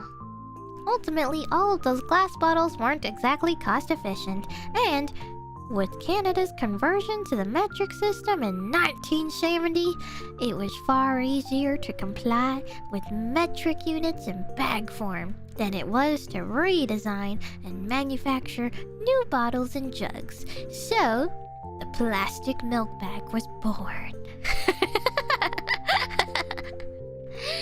Why doesn't the US use bagged milk? Why doesn't the US bag milk like Canada? Because the United States didn't convert to metric. Prior to the conversation, milk was sold in 1-quart cartons or bottles. That's imperial measurement in Canada. Canadian and British quarts were slightly larger than American ones. Wow. Interesting. Huh. Lack of freedom units? I never really understood any of that stuff. Oh gosh. Wow. Sorry, I'm looking at the images of these milk bags. Oh my god, see? Yes, the containers look exactly like that. It's like a picture. It's like a picture and you just put the bag in there. So weird. So weird, man. I don't know. From the outside, it looks gross to me. Because I don't know why, but it kind of makes me think of like baby formula milk or whatever. So when I see the milk in the bag, it makes me think of that kind of thing. Like, it looks like it's not milk anymore. It's like some weird baby formula milk or some powdered milk or some other kind of milk. So I guess the idea of seeing it, or I don't know, it's just weird to me. It's just not what I'm used to. But maybe if I grew up with it, it might have been different. So I don't know. That is hilarious. Also, thank you, Xanis again, thank you, and Gosapoma as well, thank you. Silver as well, thank you, and Q Dragon, thank you as well, thank you. And Holy Woomy, thank you again for the Maple Story question. I hope I did answer it properly, but I think I said Kana was the best class. I don't really know what else to say other than that, but if you want to know more about Maple Story, good luck with solo play. Or hope and pray that you find friends, because you probably will much more likely enjoy Maple Story with friends, because it's probably gonna be boring. It's gonna be boring grinding all by yourself. Trust me, I've been there. I tried doing it multiple times every year. Every year I somehow say, I want to go back to Maple Story. I'm gonna make a new character. Grind to level 150. And then I'll be like, man, I'm bored now. And then I quit for a whole year again. And then I come back the next year later and I'm like, I miss Maple Story. Time to make a new character. Different class. I'm gonna try a different one. Oh, they have a new one. Let's see what this is all about. And then I grind until 150. And then I get bored and I'm like, okay, I'm gonna stop playing now. And then it repeats over and over and over again. I think this is just like a weird Maple Story, like, sickness or something. Anyone who has played Maple Story back then probably has not ignored or forgotten about it. You can't let it go. No matter how bad the game gets, you somehow have that little memory in your brain that remembers everything that it was like back then. Like nostalgia. You don't want to let it go, and you just can't let it go, and you sometimes end up coming back to it somehow every day. I mean, I still go back and watch MMVs and stuff, or like cringy love story videos. I eat that shit up so hard. Especially when it's super cringy, like... Okay. Like, this is not to make fun of the subject, but or the topic, but this is how usually short animated series go for Maple Story. So about a majority of them are like love stories, but it's always the typical like stereotype love story where it's like one person has a medical condition, like for example cancer, and so you'll have like whiplash every single time when you watch these videos. It'll be like girl gets bullied by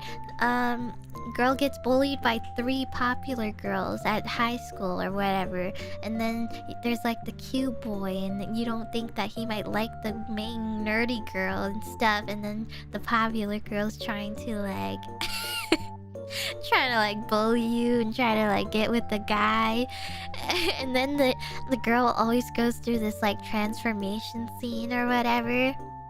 and then she wins the guy, and then shit happens, because then finally she brings out the whole medical condition where she's like, I love you, and then, you know, days later it's like, actually, I have cancer. And then it's a whole sad romance story, all like from that point on. And then like it's just sudden whiplash of like, I have cancer, and then it gets into this really sad love story moment, and then it's either a good ending or a bad ending, but usually it's a bad ending. And then the person who creates these videos would probably end it with a bad ending where the girl dies and the guy is left sad. And then they probably insert some like K-pop song, some really sad K-pop song like Haru Haru from Big Bang or something like that. I don't know why, but you know, because Maple Story is like Korean, so a lot of people, a lot of like K-pop fans were like huge creators. They were like huge creators or content creators for Maple Story, so they would always insert like K-pop songs back then, like what's that one song called? Man, they would insert a bunch of Big Bang songs, or like what's that one song called? Dream High or something? Or maybe it's a drama. I think it was a K-drama, but there were some songs from that show, Dream High or something. Or maybe there is a song called that. I don't remember. But yeah, they would insert all of those stuff. And that would be your stereotypical Maple Story short animated series. Almost 75% of these are that. But occasionally you might find some really good content creators who make really unique storylines, and I love those ones. Like Asian Bubblegum was my favorite Maple Story content creator, and I watched every single one of her series and videos because they were so good and well animated, and I ate that shit up so hard. Even though it was super cliche in some moments, but I ate that shit up so hard, and I was falling in love with pixel 2D guys from Maple Story for no apparent reason. Because she had some series where there was this one series I was following really hard onto, and there was like these two guys fighting over the main girl, and I had like the biggest crush on one of the guys, even though he's just a 2D pixel character sprite that was made by a content creator. And I was falling hard for no apparent reason. There was not even voices or anything. It was just text, subtitled characters that don't even have voices. And so I was falling really hard for them for no reason. It was just like reading a visual novel, basically. But he felt, yeah, he was real to me when I was younger.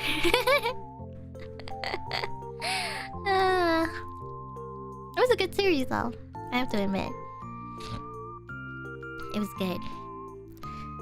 And I can tell you the whole story from beginning to end. That's how well I know it. Because I've seen it a billion times.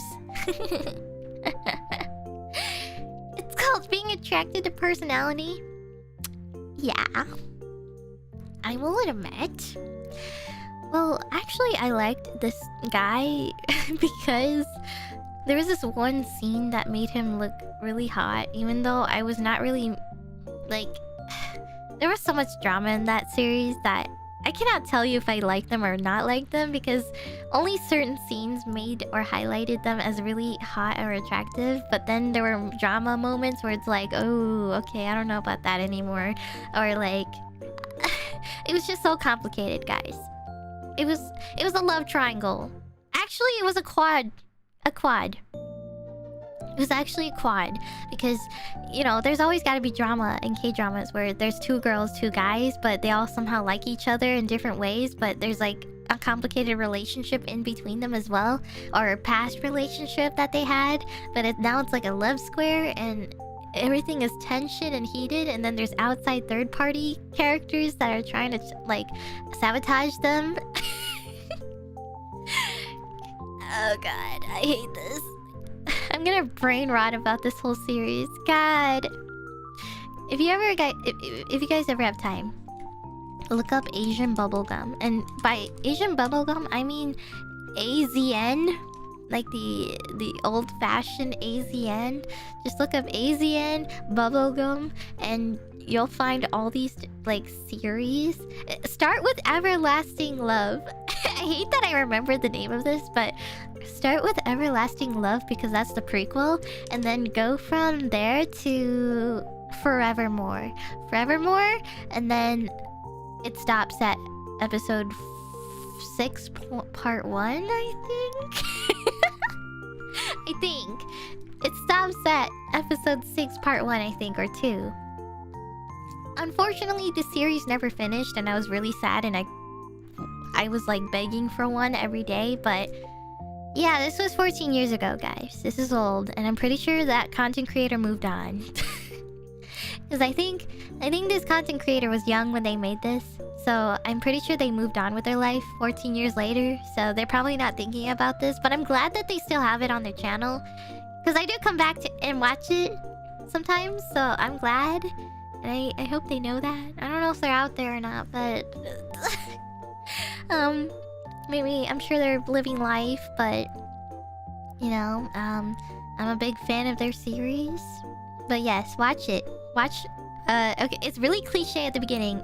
Trust me, the prequel's really hard to get through, but once you watch Forevermore, it gets better.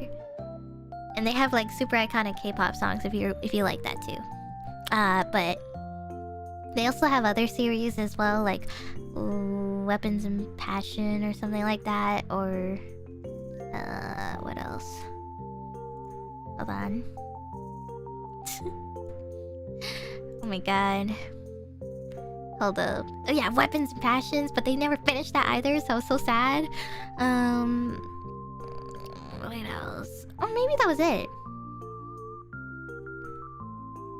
Yeah, those are the only 3 series they had. I'm so sad. But yeah, those were the best. It has a lot of drama and it was really good. I like Forevermore a lot because the 2 guys that were fighting over the girl.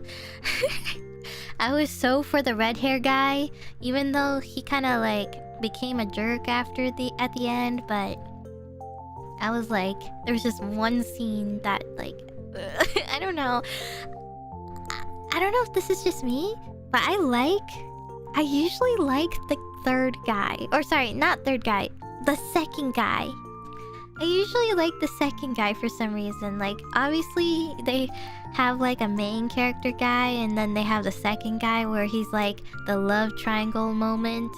But for some reason, I always like the second guy, not the main guy usually. This is weird, because the main guy is usually like super difficult to deal with, but then the second guy, he's like perfect, and he's like, he never has a problem with the main girl. This is like a boys over flower situation plotline, but like I always liked that guy for some reason. I always loved the supporting character, or the supporting second guy that never ends up with the main girl anyway, but because the second guy is for us. Yeah, true. That might be why, but the reason why I like the second guy is because I like the drama moment where he kisses the main girl and then the main guy sees it. That's the part that really drives me up the wall sometimes. I don't know why. Part of me just likes to see the rage and jealousy. I don't know why. NTR? No, it's not like that kind.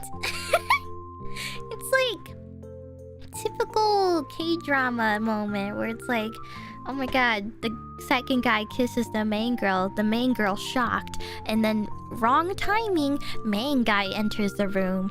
Boom, episode end.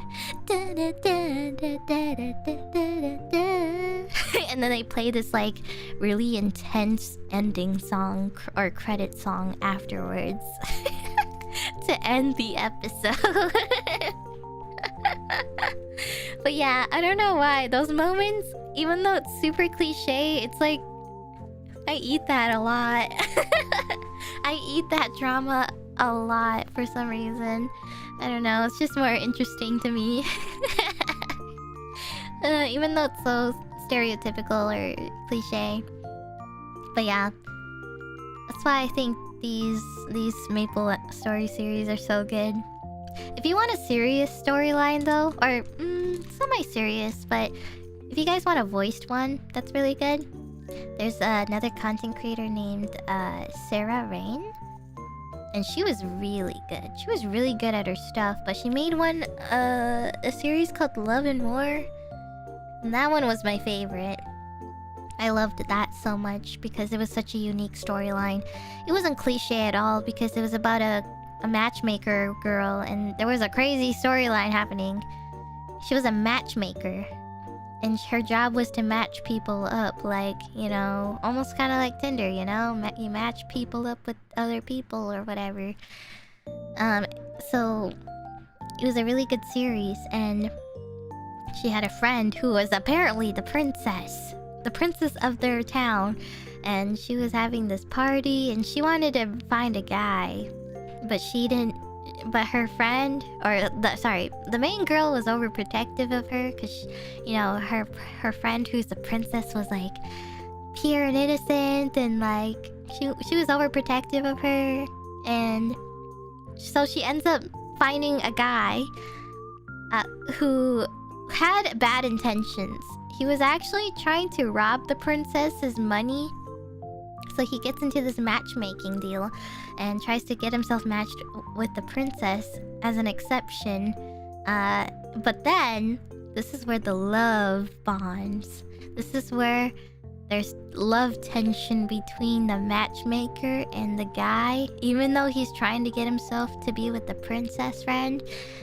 And then bad shit happens, and then, you know, all the drama comes up later on. And... this is where, you know, later on he does the thing, and then you know, she finds out more about what's going on, and like, you know, finds out the truth that he wasn't really in it for the love. And then there's mixed feeling and emotions, like she's in love with him too, and it's wild. And she also has her own storyline where she has like this hidden key that was inside her body, and she had like a really dark backstory secret she was keeping, and everything that was tied to everything. I don't know, guys, it was so deep. It was so deep, guys. Where inside she had a key that was next to her heart. It was next to her heart. I don't know why I remember this detail, but I forgot. It was like inside her heart because she didn't want someone... Oh, she didn't want that main antagonist guy to find it. There was this main antagonist guy that wasn't the main guy, but it was like the one that ruined her life kind of deal. And then... oh yeah, because she used to date him. I remember this. She had a backstory because she used to love this one guy, but he broke her heart really badly. Because I think he wanted to steal something from her, so instead she ate it, which was a key to something which I don't remember. But she ate the key so he wouldn't be able to find it, unless he had to kill her himself. So, yeah. Holy shit, I can't believe I remember this. So yeah, she ate it, and I guess it's sitting in her heart or wherever it is a I guess it breaks the laws of logic in this one, but yeah, she had a really sad backstory, which is why it makes her such an overprotective character of others, of her friends. So, and then, you know, they fight him together at the end, and, you know, then, you know, everyone like comes together and, you know, admits their faults and stuff, and everything gets resolved. And then finally, you know, the main character, he gets locked up in jail for what he committed, but then the main girl finds a way to make an exception to basically let him out. you know, since he wasn't really like intentionally wanting to do it, you know, he was working under somebody. He was like a pirate. For context, he was like basically like a pirate, and he was basically being told what to do kind of deal. So was this Sarah Rain or something like that? It's Cerarin. That's how you say it. Sarah Rain. Yeah. She made that series and it was so good. It was so good, guys. You gotta watch it. One of these days, we need to do a watch along. We need to do a watch along of this, man. This is so good. Oh my god. Even better if I could even just like have it on screen too. It would be so fun to watch with y'all. Would be so good. And a lot of these content creators inspired me to try to learn how to do my own too. But we don't talk about that because I made some really cringy ass videos. I made some really cringy videos that you do not want to see. Like super Wattpad cringy, like I don't know, just like super Wattpad cringy stuff that you don't want to share with others. Nothing, not like it's inappropriate or anything, or like anything bad about them. It's just that it's cringy and cliche. Like, okay, some really hot guy, and the main girl is like your OC that is basically you. Your main character person is basically yourself, but you just put a different name on it. And then you make up your dream character that you love. And then you try to make this really complicated storyline about it. So yes, it was that kind of cringe that I wish not to dive into, because I had a really weird fantasy back then, which I guess is still kind of today too in a way, but yeah, it was weird. Super cliche. But yeah, I do recommend that content creator. They did do a Going to Wonderland series, but they stopped after part 3, and I think they moved on with life. So you may or may not hear about them again, so yeah. Who says Asian bubblegum wasn't like this as well? Follow your dreams, Beach. I suppose. I mean, I suppose you're right. But yeah. There was also another series. If you want a more serious one, guys. Hold on. I got recommendations for you guys. If you want a serious one, well, okay, so they're still comedic in a way, but like a more serious storyline that's not about romance and stuff. There was this one I kind of enjoyed, and it was called Sovereign. And if you just search up Maple Story Sovereign, it'll show up first thing. It'll have Sovereign 1, 12 years ago, or whatever. And then you can watch that. It's like, that one's like an action one. It's like an action-based series. It's not like romance is the main deal, I think. It was really popular because I know the animations in that one were really good too. It was the fighting scenes, I believe. But yeah. They did Sovereign, and I think they stopped making... I think it was left at a cliffhanger, I think. I'm pretty positive. I found it. Yeah, if you ever have time. Sovereign is pretty decent too. If you're ever bored and you just want to eat up some random cliche storyline, or just watch something you don't want to tell other people. If you want to watch something cliche or something that you probably would not tell other people you watch, but you know, it's just like your little like secret satisfaction type deal, then yes. So there you go. So thank you, old username, for the super earlier. Beach help. I hit my foot really hard and it hurts from my heel. Damn. Sorry to hear that. It probably recovered the moment I started reading this, so... You'll be fine. You'll be fine. This was sent 34 minutes ago, so I'm assuming you're still here and you're okay. I see you typing in the chat, so that means you're okay. As long as you're typing in chat, that's fine. You're fine. I'm literally dead? No, you're not. You're talking to me right now. So, Ghost of Plymouth, thank you very much. Thank you. And Gabby P as well. Thank you! Did you know the official measures for the USA is the metric system, but people refuse to use it? Sometimes factories have to convert 2 times because of it. Wait. Do I know? Or do I... Wait, what? We do refuse? I was not sure what to say to this. I don't know. Personally, I don't really care too much about what system we're using. All I know is we're using Fahrenheit and, you know, other things. And honestly, I'm too confused at this point to know which one's mine. So if you say centimeters or inches or whatever feet, I'll do my best. I have too many friends who are just all over the world, so at this point, I'm just converting to theirs. I don't even use mine mostly anyways, or the American system.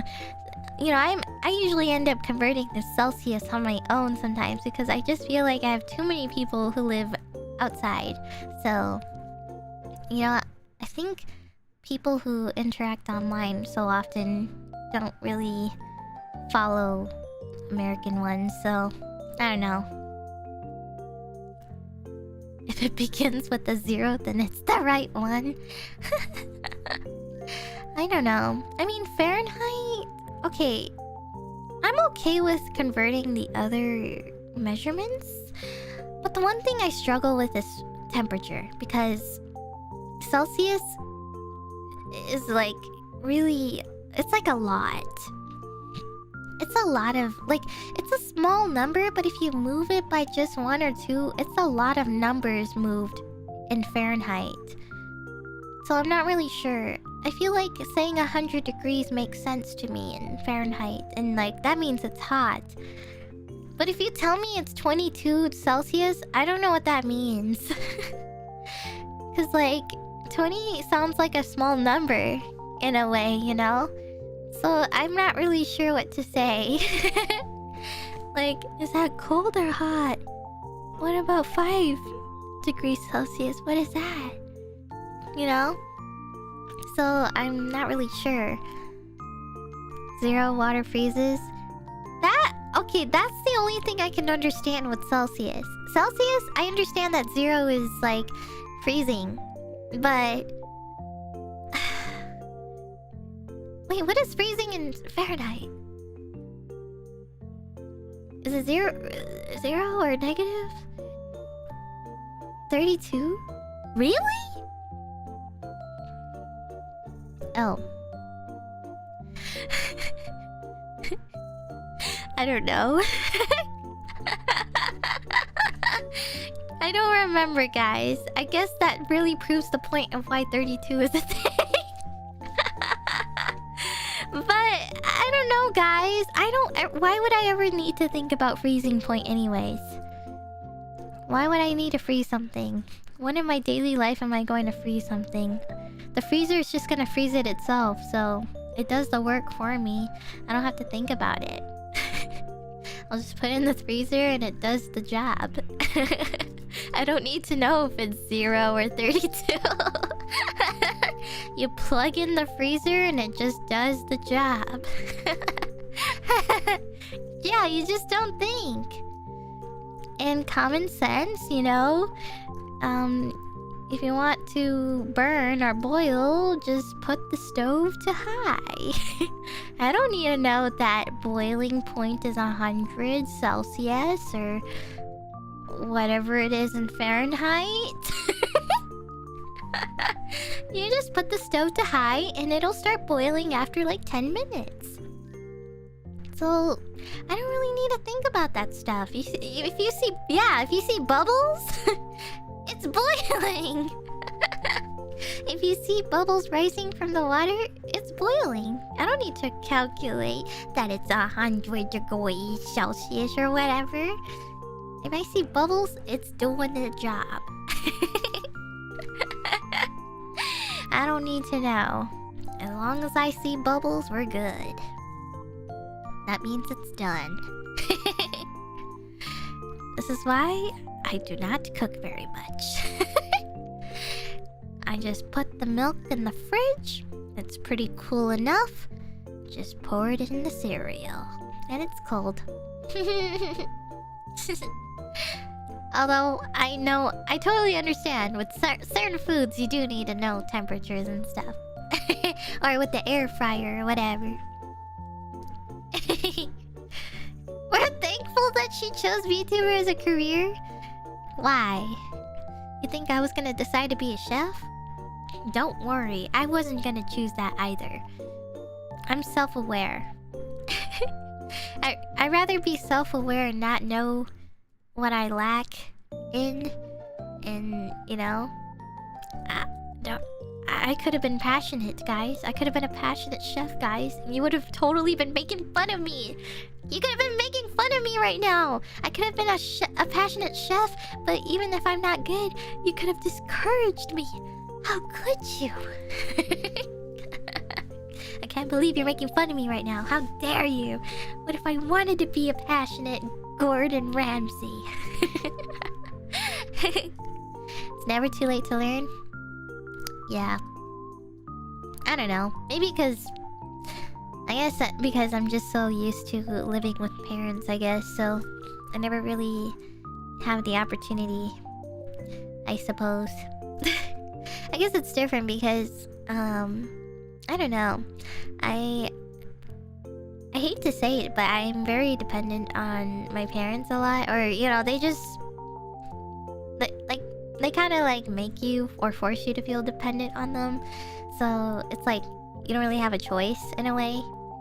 So, you know, I never really had the opportunity to sort of do things on my own kind of thing. Because I was just used to having them do it all the time. Because Asian parents, you know, they're like, yeah, you're... I don't know. Well, they basically just do all the work for you and then they make you feel bad for it. They do the work for you and they're like, we do this and that and this and that. Why don't you blah blah blah? Even though they do it for me anyways. You know? Pretty much. They basically do everything for you and then they get mad at you for no reason because they do everything for you, and it's not like they allowed you to learn the hard way. So you know, the common ability for Asian parents: gaslighting. Yeah, I mean, nowadays I do things on my own now, but because now I work and I have my own money and I don't have to ask them all the time for things other than what's out of my control. But or if I need to be like money saving in a way, like asking for a ride or something instead of a Uber or whatever type thing. But yeah, back then they would just do everything for me. I mean, I don't know, I guess they put me in this weird mindset where it's like they raised me in a way where I felt like I didn't need to do things on my own kind of thing. So I feel like if they just gave me that opportunity or told me I could do it myself, then maybe I would have learned that way. But I don't know, I think it's because the way my parents raised me, it's like, or how things were around the house, that basically influenced my passion or want to do certain things. Like, I like food and I like the idea of cooking, but I think I was very turned off by trying to cook on my own because my parents always just always made you feel like you can't do anything or whatever kind of thing. Like, they always make you feel worthless, or you can't do anything on your own, and they always blame you, or, you know, they say all these bad things. So I think that was the thing that really turned me away from doing things on my own, because they would say things like that. So I think that's one thing I wish that would have been different, because I think if they were a bit more encouraging and stuff, like, you know, I think maybe I would have been more like handy with the house stuff, like cooking and stuff, cooking and cleaning or whatever. I mean, I've done it sometimes, but like not every day on a daily basis. So, you know, I kind of see it, or I've kind of analyzed it as that, you know. I think I do like cooking, or the idea of it, but part of me didn't want to, because, well, also because it felt like I was trying to do something to give to them in a way. Because, like, I always did not really like my family very much because of the way they treated me. So if I did my own things or did cooking, they would probably expect me to do it for the whole family. So I was like, nope, not gonna learn how to do it myself, because then they're gonna tell me to do it for everybody. Or, you know, like, I feel like I can't do much around the house because it's like almost as if they expect you to do it for the rest of the family kind of thing. I don't know how to explain it. It's that weird fear of like, oh no, now you can do this? Now we're just gonna start asking you to do it now. You know? Like, oh, you know how to do this? Alright, you do this and that now, or, you know, you can do this yourself now, or I don't know. As a kid, by the way, as a kid, and, you know, as a kid, you probably did not want to think about doing all the adult stuff right away. You probably just wanted to sit around and play games all day. So, yeah. As a kid, I was head empty. Head empty, just wanted to play Club Penguin, or whatever game web browser game was free out there. So I remember when I cooked my first egg. My first egg was really bad. It was so bad, my mom laughed. My mom laughed. But basically what happened was I cooked the egg and I did everything right. But I put too much salt. Like, way too much salt. Did I burn it? A little bit. I overcooked it a little. But I also put too much salt, so when I tasted it, it was bad. Super salty. Very bad. It wasn't even eatable at that point. Like, you couldn't even eat it. Like, even if you wanted to or wanted to try, it was just so bad. Yeah, it was scrambled. But it was so bad. I had to throw it away, and I was really sad. Because I was like, no! What did I do wrong? And then I asked my mom, and she helped me. And I was like, oh, I just put too much salt. Or, I think that's what happened. I don't know if it was different, but... saltification. Yeah, I didn't really know how to... egg is a really hard thing to cook, though, because you can customize eggs however you like it. So I was very particular about how I liked mine, because I like it slightly undercooked. Like, super light yellow and fluffy and soft. I don't like it overcooked at all. Like, I don't want to see a brown spot. I'm that kind of egg lover. Like, I don't want to see a overcooked brown spot on it. Unless it's a sunny side up, then that's an exception, because I do enjoy the crisp around the egg. And I guess in the middle part, it can be sometimes unavoidable, but I like it undercooked slightly, or like just like how it is in the images, you know. So yeah, it's better when it's fluffy, especially if it's good quality egg, like Japan. Japan eggs are so good. They're so good, man. I wanna eat tamago in Japan very badly. The egg quality is a huge difference. You can tell you're eating a healthy egg.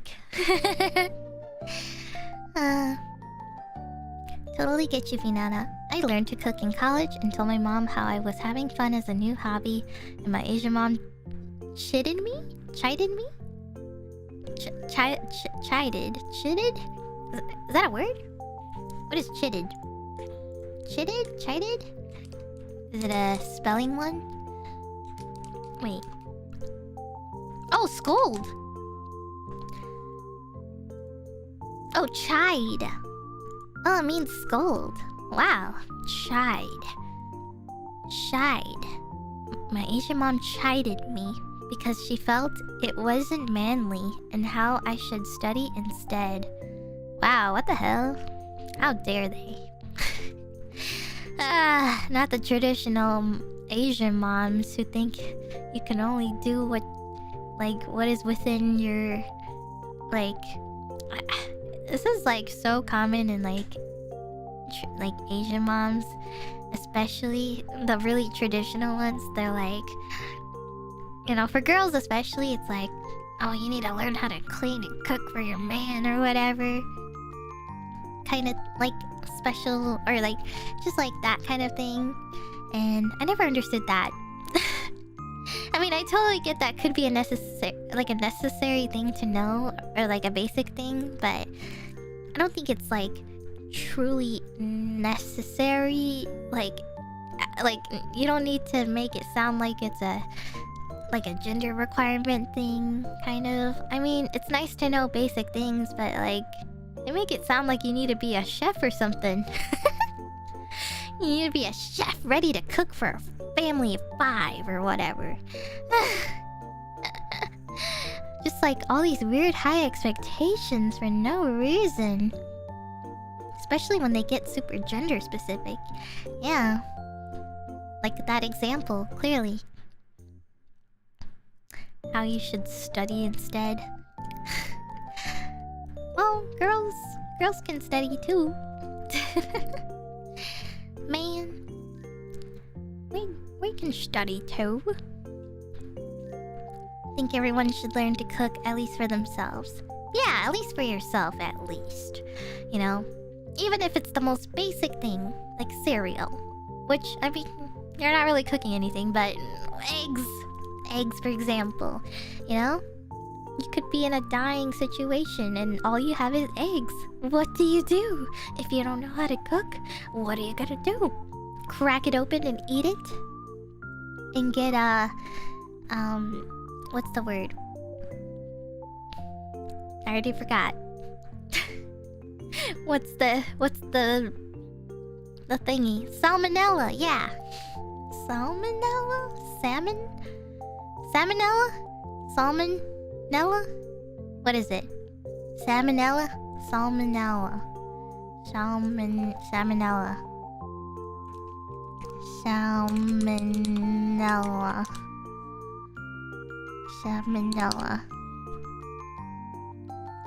How to pronounce?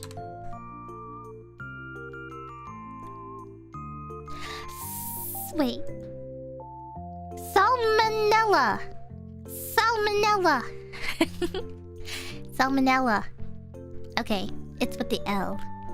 Salmonella.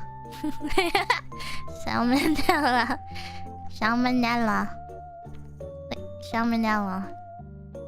Which rhymes with Nutella! Right? Salmonella Nutella? Partially, right? Salmonella Nutella.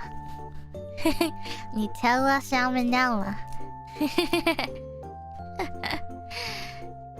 I actually have a Nutella jar. Okay, so I stole a Nutella jar from the kitchen, and it's been in my room, and I'm pretty sure it's been sitting here for about a year or 2. And I have not tossed it away. And the reason why is because I'm too lazy, or I'm too scared that my parents are gonna find out that I stole Nutella in my room, and so I've never taken it out of my room before because I'm too scared.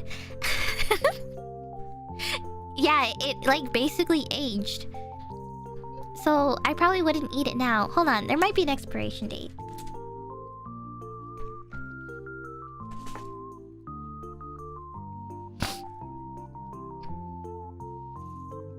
Best by December 20th, 2021.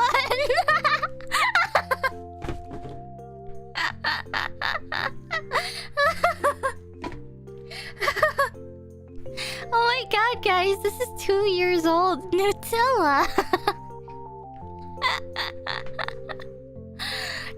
I probably should toss it, but it makes a really good holder though. Like, I have a empty jar sitting on top of it and some, like, what is it? Why can't I remember the word for it? I'm so sorry, guys. Why do I need it as a holder? Because it's like holding things for me. I don't know. I just never threw it away because it was like the base of holding other things, like, whatchamacallit? Like ear picks or Q-tips, sorry. That was the word. Q-tips! It's holding my Q-tips in an empty jar. And I don't know why.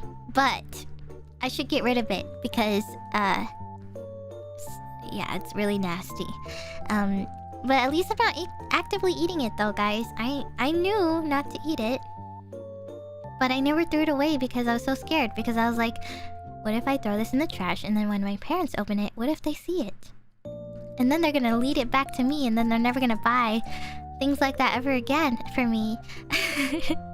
And I would have to keep sneaking it back in because, I don't know, I just really like Nutella. And, you know, sometimes you have to sneak it in sometimes. Throw it out right before trash day? I suppose, but it would be sitting on top. I mean, I guess I could push it down. I guess I can push it down, yeah. I'm just lazy. Okay, I'm gonna read a few supas and then I really gotta go. I actually stayed longer than I expected. And I totally skipped dinner, so it's like almost like 10 p.m. right now. So, yeah, I'm gonna go after these few and then I go. So, Holy Woomy, thank you. Mainly wanted to know what your favorite thing about MapleStory was. Like class, character, enemy, like that. Cosmetics! MapleStory was all about cosmetics. Who cares about the combat anyways? I was there for the NX clothing. You know, back in my day, I was called an NX whore. Back in Hennessy. And that was labeled as a cool title because you were sitting there with cosmetics looking like a bougie, bougie ass character with lots of cosmetics and you were the prettiest one in town. And that was my favorite thing about MapleStory. So, yeah, I didn't really care too much. I mean, okay, I did care about the combat. I was a major bishop, or a passionate bishop who liked to join parties and stuff, but mostly the cosmetics. Without cosmetics, I would have never played it. So yeah. If cosmetics is not your thing, I am sorry. I probably could have provided something better. But I'd probably say if it wasn't cosmetics, Party Quest. But those were years ago, so yeah. Today, it's not as great as it was before. But Party Quests were my favorite because, you know, there was a wide variety of people queuing up for them and stuff. So, yeah, it was fun. But unfortunately, those are gone. And you can never spend Christmas nights. You can never spend Christmas on MapleStory in the Christmas land or whatever it's called. I forgot what the world is called. MapleStory Christmas... Was it called... What was the town called? It was like... it was like White Christmas or something. Oh wait, Happyville. I think maybe it's called Happyville. Yeah, Happyville. Oh my god, thanks for reminding me. Yeah, the old school Happyville. And it played all the iconic musics and all the fun Christmas events. Oh my gosh, that was so fun. I remember staying up really late playing those. Well, okay, maybe not really late, but... Oh my god. Wait, sorry, quick story. Quick story. One time my parents went fishing on a road trip or something. And I was home alone. And I was like, ooh, I get to go on the PC or the laptop. And I get to go on MapleStory as long as I want. So, I went on MapleStory. I was playing until 1 a.m. And by the way, as a kid who had a strict bedtime of 9 p.m., I was like, oh my gosh, I get to stay up and play MapleStory. Oh my gosh, I can't believe I'm doing this. I was staying up really late playing MapleStory, and I was like, wow, this is the life. This is the life I've always wanted. I get to play at night, playing MapleStory, talking to all my friends at 2 a.m. in the morning while my parents are not home. This is perfect. I remember I was having a blast because I felt like I was doing something I shouldn't be doing. So I was enjoying that 2 a.m. conversations with random people from MapleStory, and it was great. And then I think I might have timed it perfectly to go to bed or something, because I think I might have heard them coming home, and then yeah, something like that. I don't remember, but it was like first time I felt good about staying up one time, because I was like, wow, 1 a.m. so late. Wow, I'm such a baddie. Getting to do whatever I wanted. It was great. Also, thank you, Kivo. Thank you so much again for the super earlier.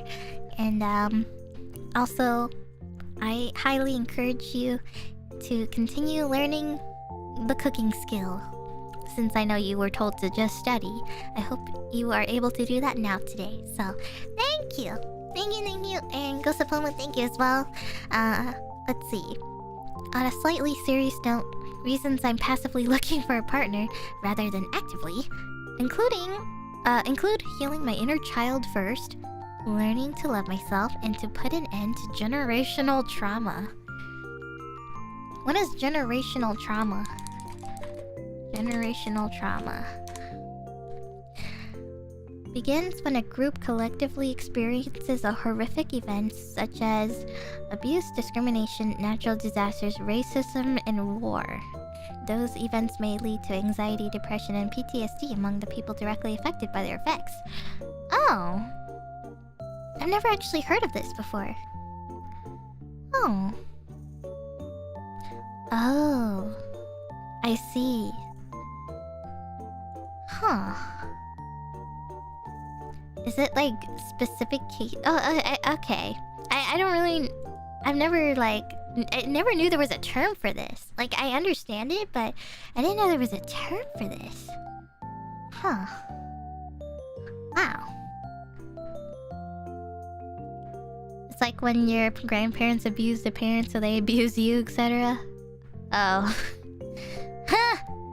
I know how that feels. Especially Asian household. Yep. I know that one very well. Mine was the belt. Mine was the belt, everyone. If it was, you know... I know everybody has different weapons, but... Yep, mine was the belt. The ruler? Who buys a long ruler for that anyways? Why are they using a ruler? They're not using like a 12-inch one, right? Because those are small. La chancla. La chancla. The broomstick. Yeah, mine was the belt. Mostly because it was my dad.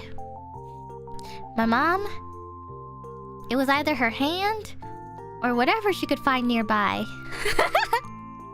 It was whatever was nearby her that looked like a string or something that's whippable. Anything nearby her that was whippable But my dad, it was the belt. Mostly because he was a belt guy, so I guess that kind of made sense. He had a bunch of belts just lying around conveniently somehow. I never understood this. How is it so conveniently placed at the right moment for those moments? You know what's funny? I feel like most people, especially if they had to reach another side of the house just to get it, it was like you couldn't run. It's like you couldn't run. You had to just sit there and wait for them, almost, sometimes. It's like, where would you go? Where would you go? You're stuck in one place, and you have no choice but to take it. Sorry, I'm bringing so much trauma. Well, okay, mostly because I was just reading it based off of the Supa, but hopefully you guys are not experiencing that today. But I think nowadays, though, older generations or like newer generations come by, I think those are also gonna become outdated, I feel, or slightly outdated in a way that it's not as a nostalgic type deal as we think of it today for us, at least. I think in newer generations it probably will be less, I would say. Like, I don't think in 10 years you are going to hear a belt story like this for a while, I feel. It's just more like within the past couple of decades or a few decades type thing or whatever. As how far you want to go, but I feel like in the next 10 years or whatever, it'll be like more or less. Because us kids, we understand how that felt. But, you know, there's some really evil kids out there, guys. There's some really evil kids out there, so, you know, sometimes I hesitate on this a little bit, just a little. Just a little sometimes. There are some evil kids out there, guys. Like, evil, I mean. Not like the ones who just made a mistake type evil. I mean intentional evil. Intentional evil that want to commit crimes. That I don't give a frick about. Ones that grew up perfectly fine. Okay, I totally get it if they were like, if they had poor parents, or like poor parents who raised them badly, but if it was just evil intent kid, like they were just born evil and it wasn't their parents, then yeah, I look away. The evil ones out there must be taught a lesson. Sounds like a horror movie plot, really? I don't know if kids are born evil. Well, mostly... Okay, I wouldn't say born evil, but like... You know, sometimes it could be more of a mental thing, too, I think. Sometimes it could just be like a mental thing. I don't really know how to explain it, since it's like a big... It's like a big universe of... like, different causes and stuff, but I don't know. I'm not really sure. Just like, it could just be like a really... a boy philosophy? I know, we kind of just went into philosophy for a second. Are people born evil? I don't know. I mean, I am a believer that it's like how people grew up and like what sort of environment they lived in, what kind of people they were raised by, but you know, sometimes it could just be like total mental thing or whatever, but it's always usually mostly influenced, but I don't know, it's mostly influenced by other things, but I don't know, sometimes I feel it could just be something that's out of their control sometimes, you know? Sometimes it's mental cases or out of their control, like they can't control it or something like that, you know? This is a really lighter... Okay, here's an example which isn't related to anything about, like, psychopath type things, but what is it? Kleptomaniacs, maybe? Maybe kleptomaniacs? Like, it's just like... I don't know. Is that a good example? Like a lighter example. I don't want to bring like super serious, scary situations, but being a kleptomaniac, people who have tendency to steal, but I don't know. I'm not really knowledgeable in kleptomaniacs, but I don't know. I don't know if it's like an instinct thing or it's like, I don't know. Yeah, like people who have the like tendency to steal pencils, like just things that are just so random. Like, I can totally understand you want to steal a Gucci bag, but like pencils? That's something else there. That is something else. And I sometimes I'm not sure if it's like, you know, if it's like a mental thing or if it's like they really just wanted that damn pencil. You know? Like, I don't know. I have no idea. It's for the thrill? I don't know. I never understood it since I've never really experienced it myself, but maybe. I don't know. The nature versus nurture debate has been going forever. There are many theories. There's always going to be debates about lots of things. And there's really no right answer to it. I guess it's up to it's up to you, I guess, to decide for yourself or whatever. I mean, there's lots of ways you can see it for many things. It's like OCD, hard to manage without the compulsion, without stealing. Yeah, that's like a good way to explain it. It's like OCD. Oh, wow. Never thought of it like that. Yeah, I totally can see it now. Yeah. Oh, hello, dragoons!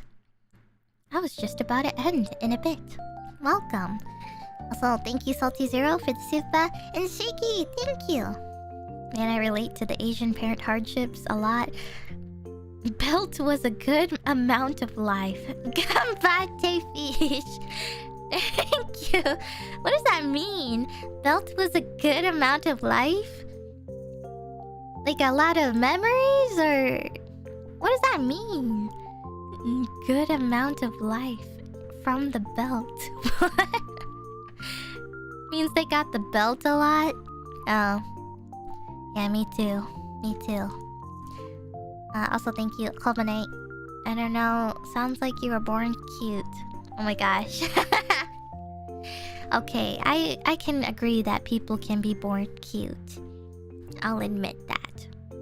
Some are born cute as hell, and I agree.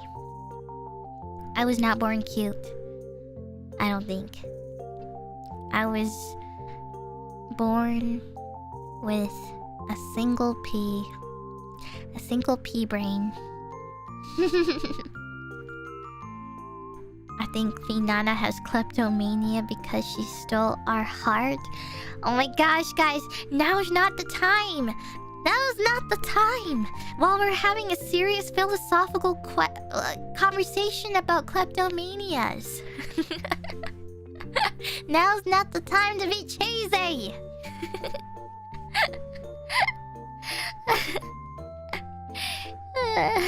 It's the perfect time? That's philosophical. No, we're talking about if people are born evil. We're talking if people are born evil.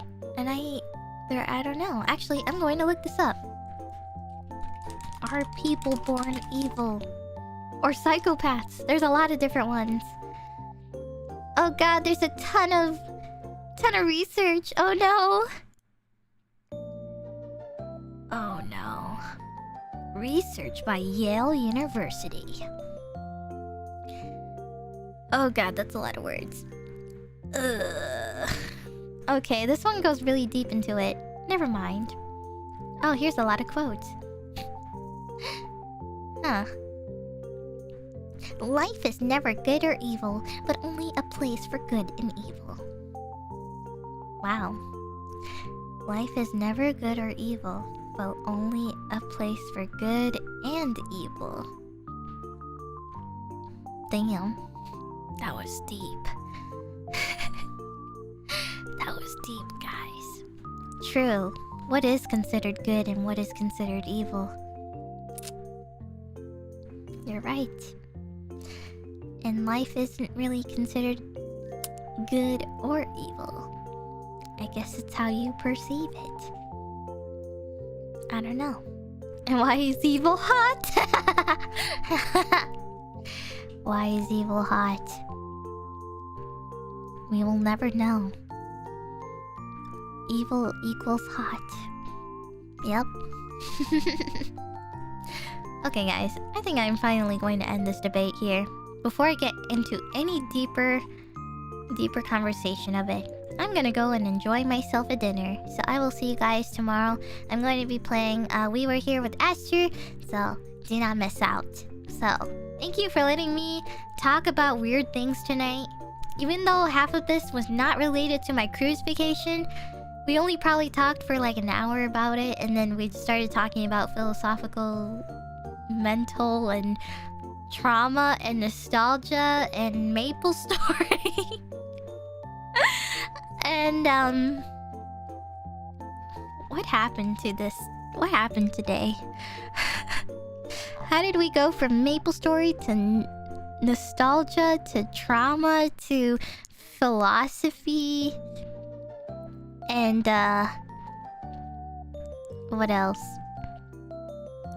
School and the metric system. Yes. And bagged milk from Canada being weird. And it was a lot of whiplash. Alright guys, I'm gonna go now. Before I get any more passionate about these topics, I'm gonna go now. And yes, this sounds like a fever dream and you're probably gonna wake up and forget. Maybe. Or maybe you will remember, but you might think it didn't happen. So anyways, thank you. Fame flocks, at. Alright, time to ban you now. You get the same treatment as I did for 3 months. Thank you. And thank you, Cadaver. Thank you, guys. I'm gonna go now. See you tomorrow. And I'll be resting on Sunday. And then I'll be back on Monday for... Shuika game. The melon game. So, goodbye, everybody. Otsufish! Bye-bye, everyone. Bye-bye. Don't forget about the Forbidden Shrek lore. No. Lord Farquaad. No. No!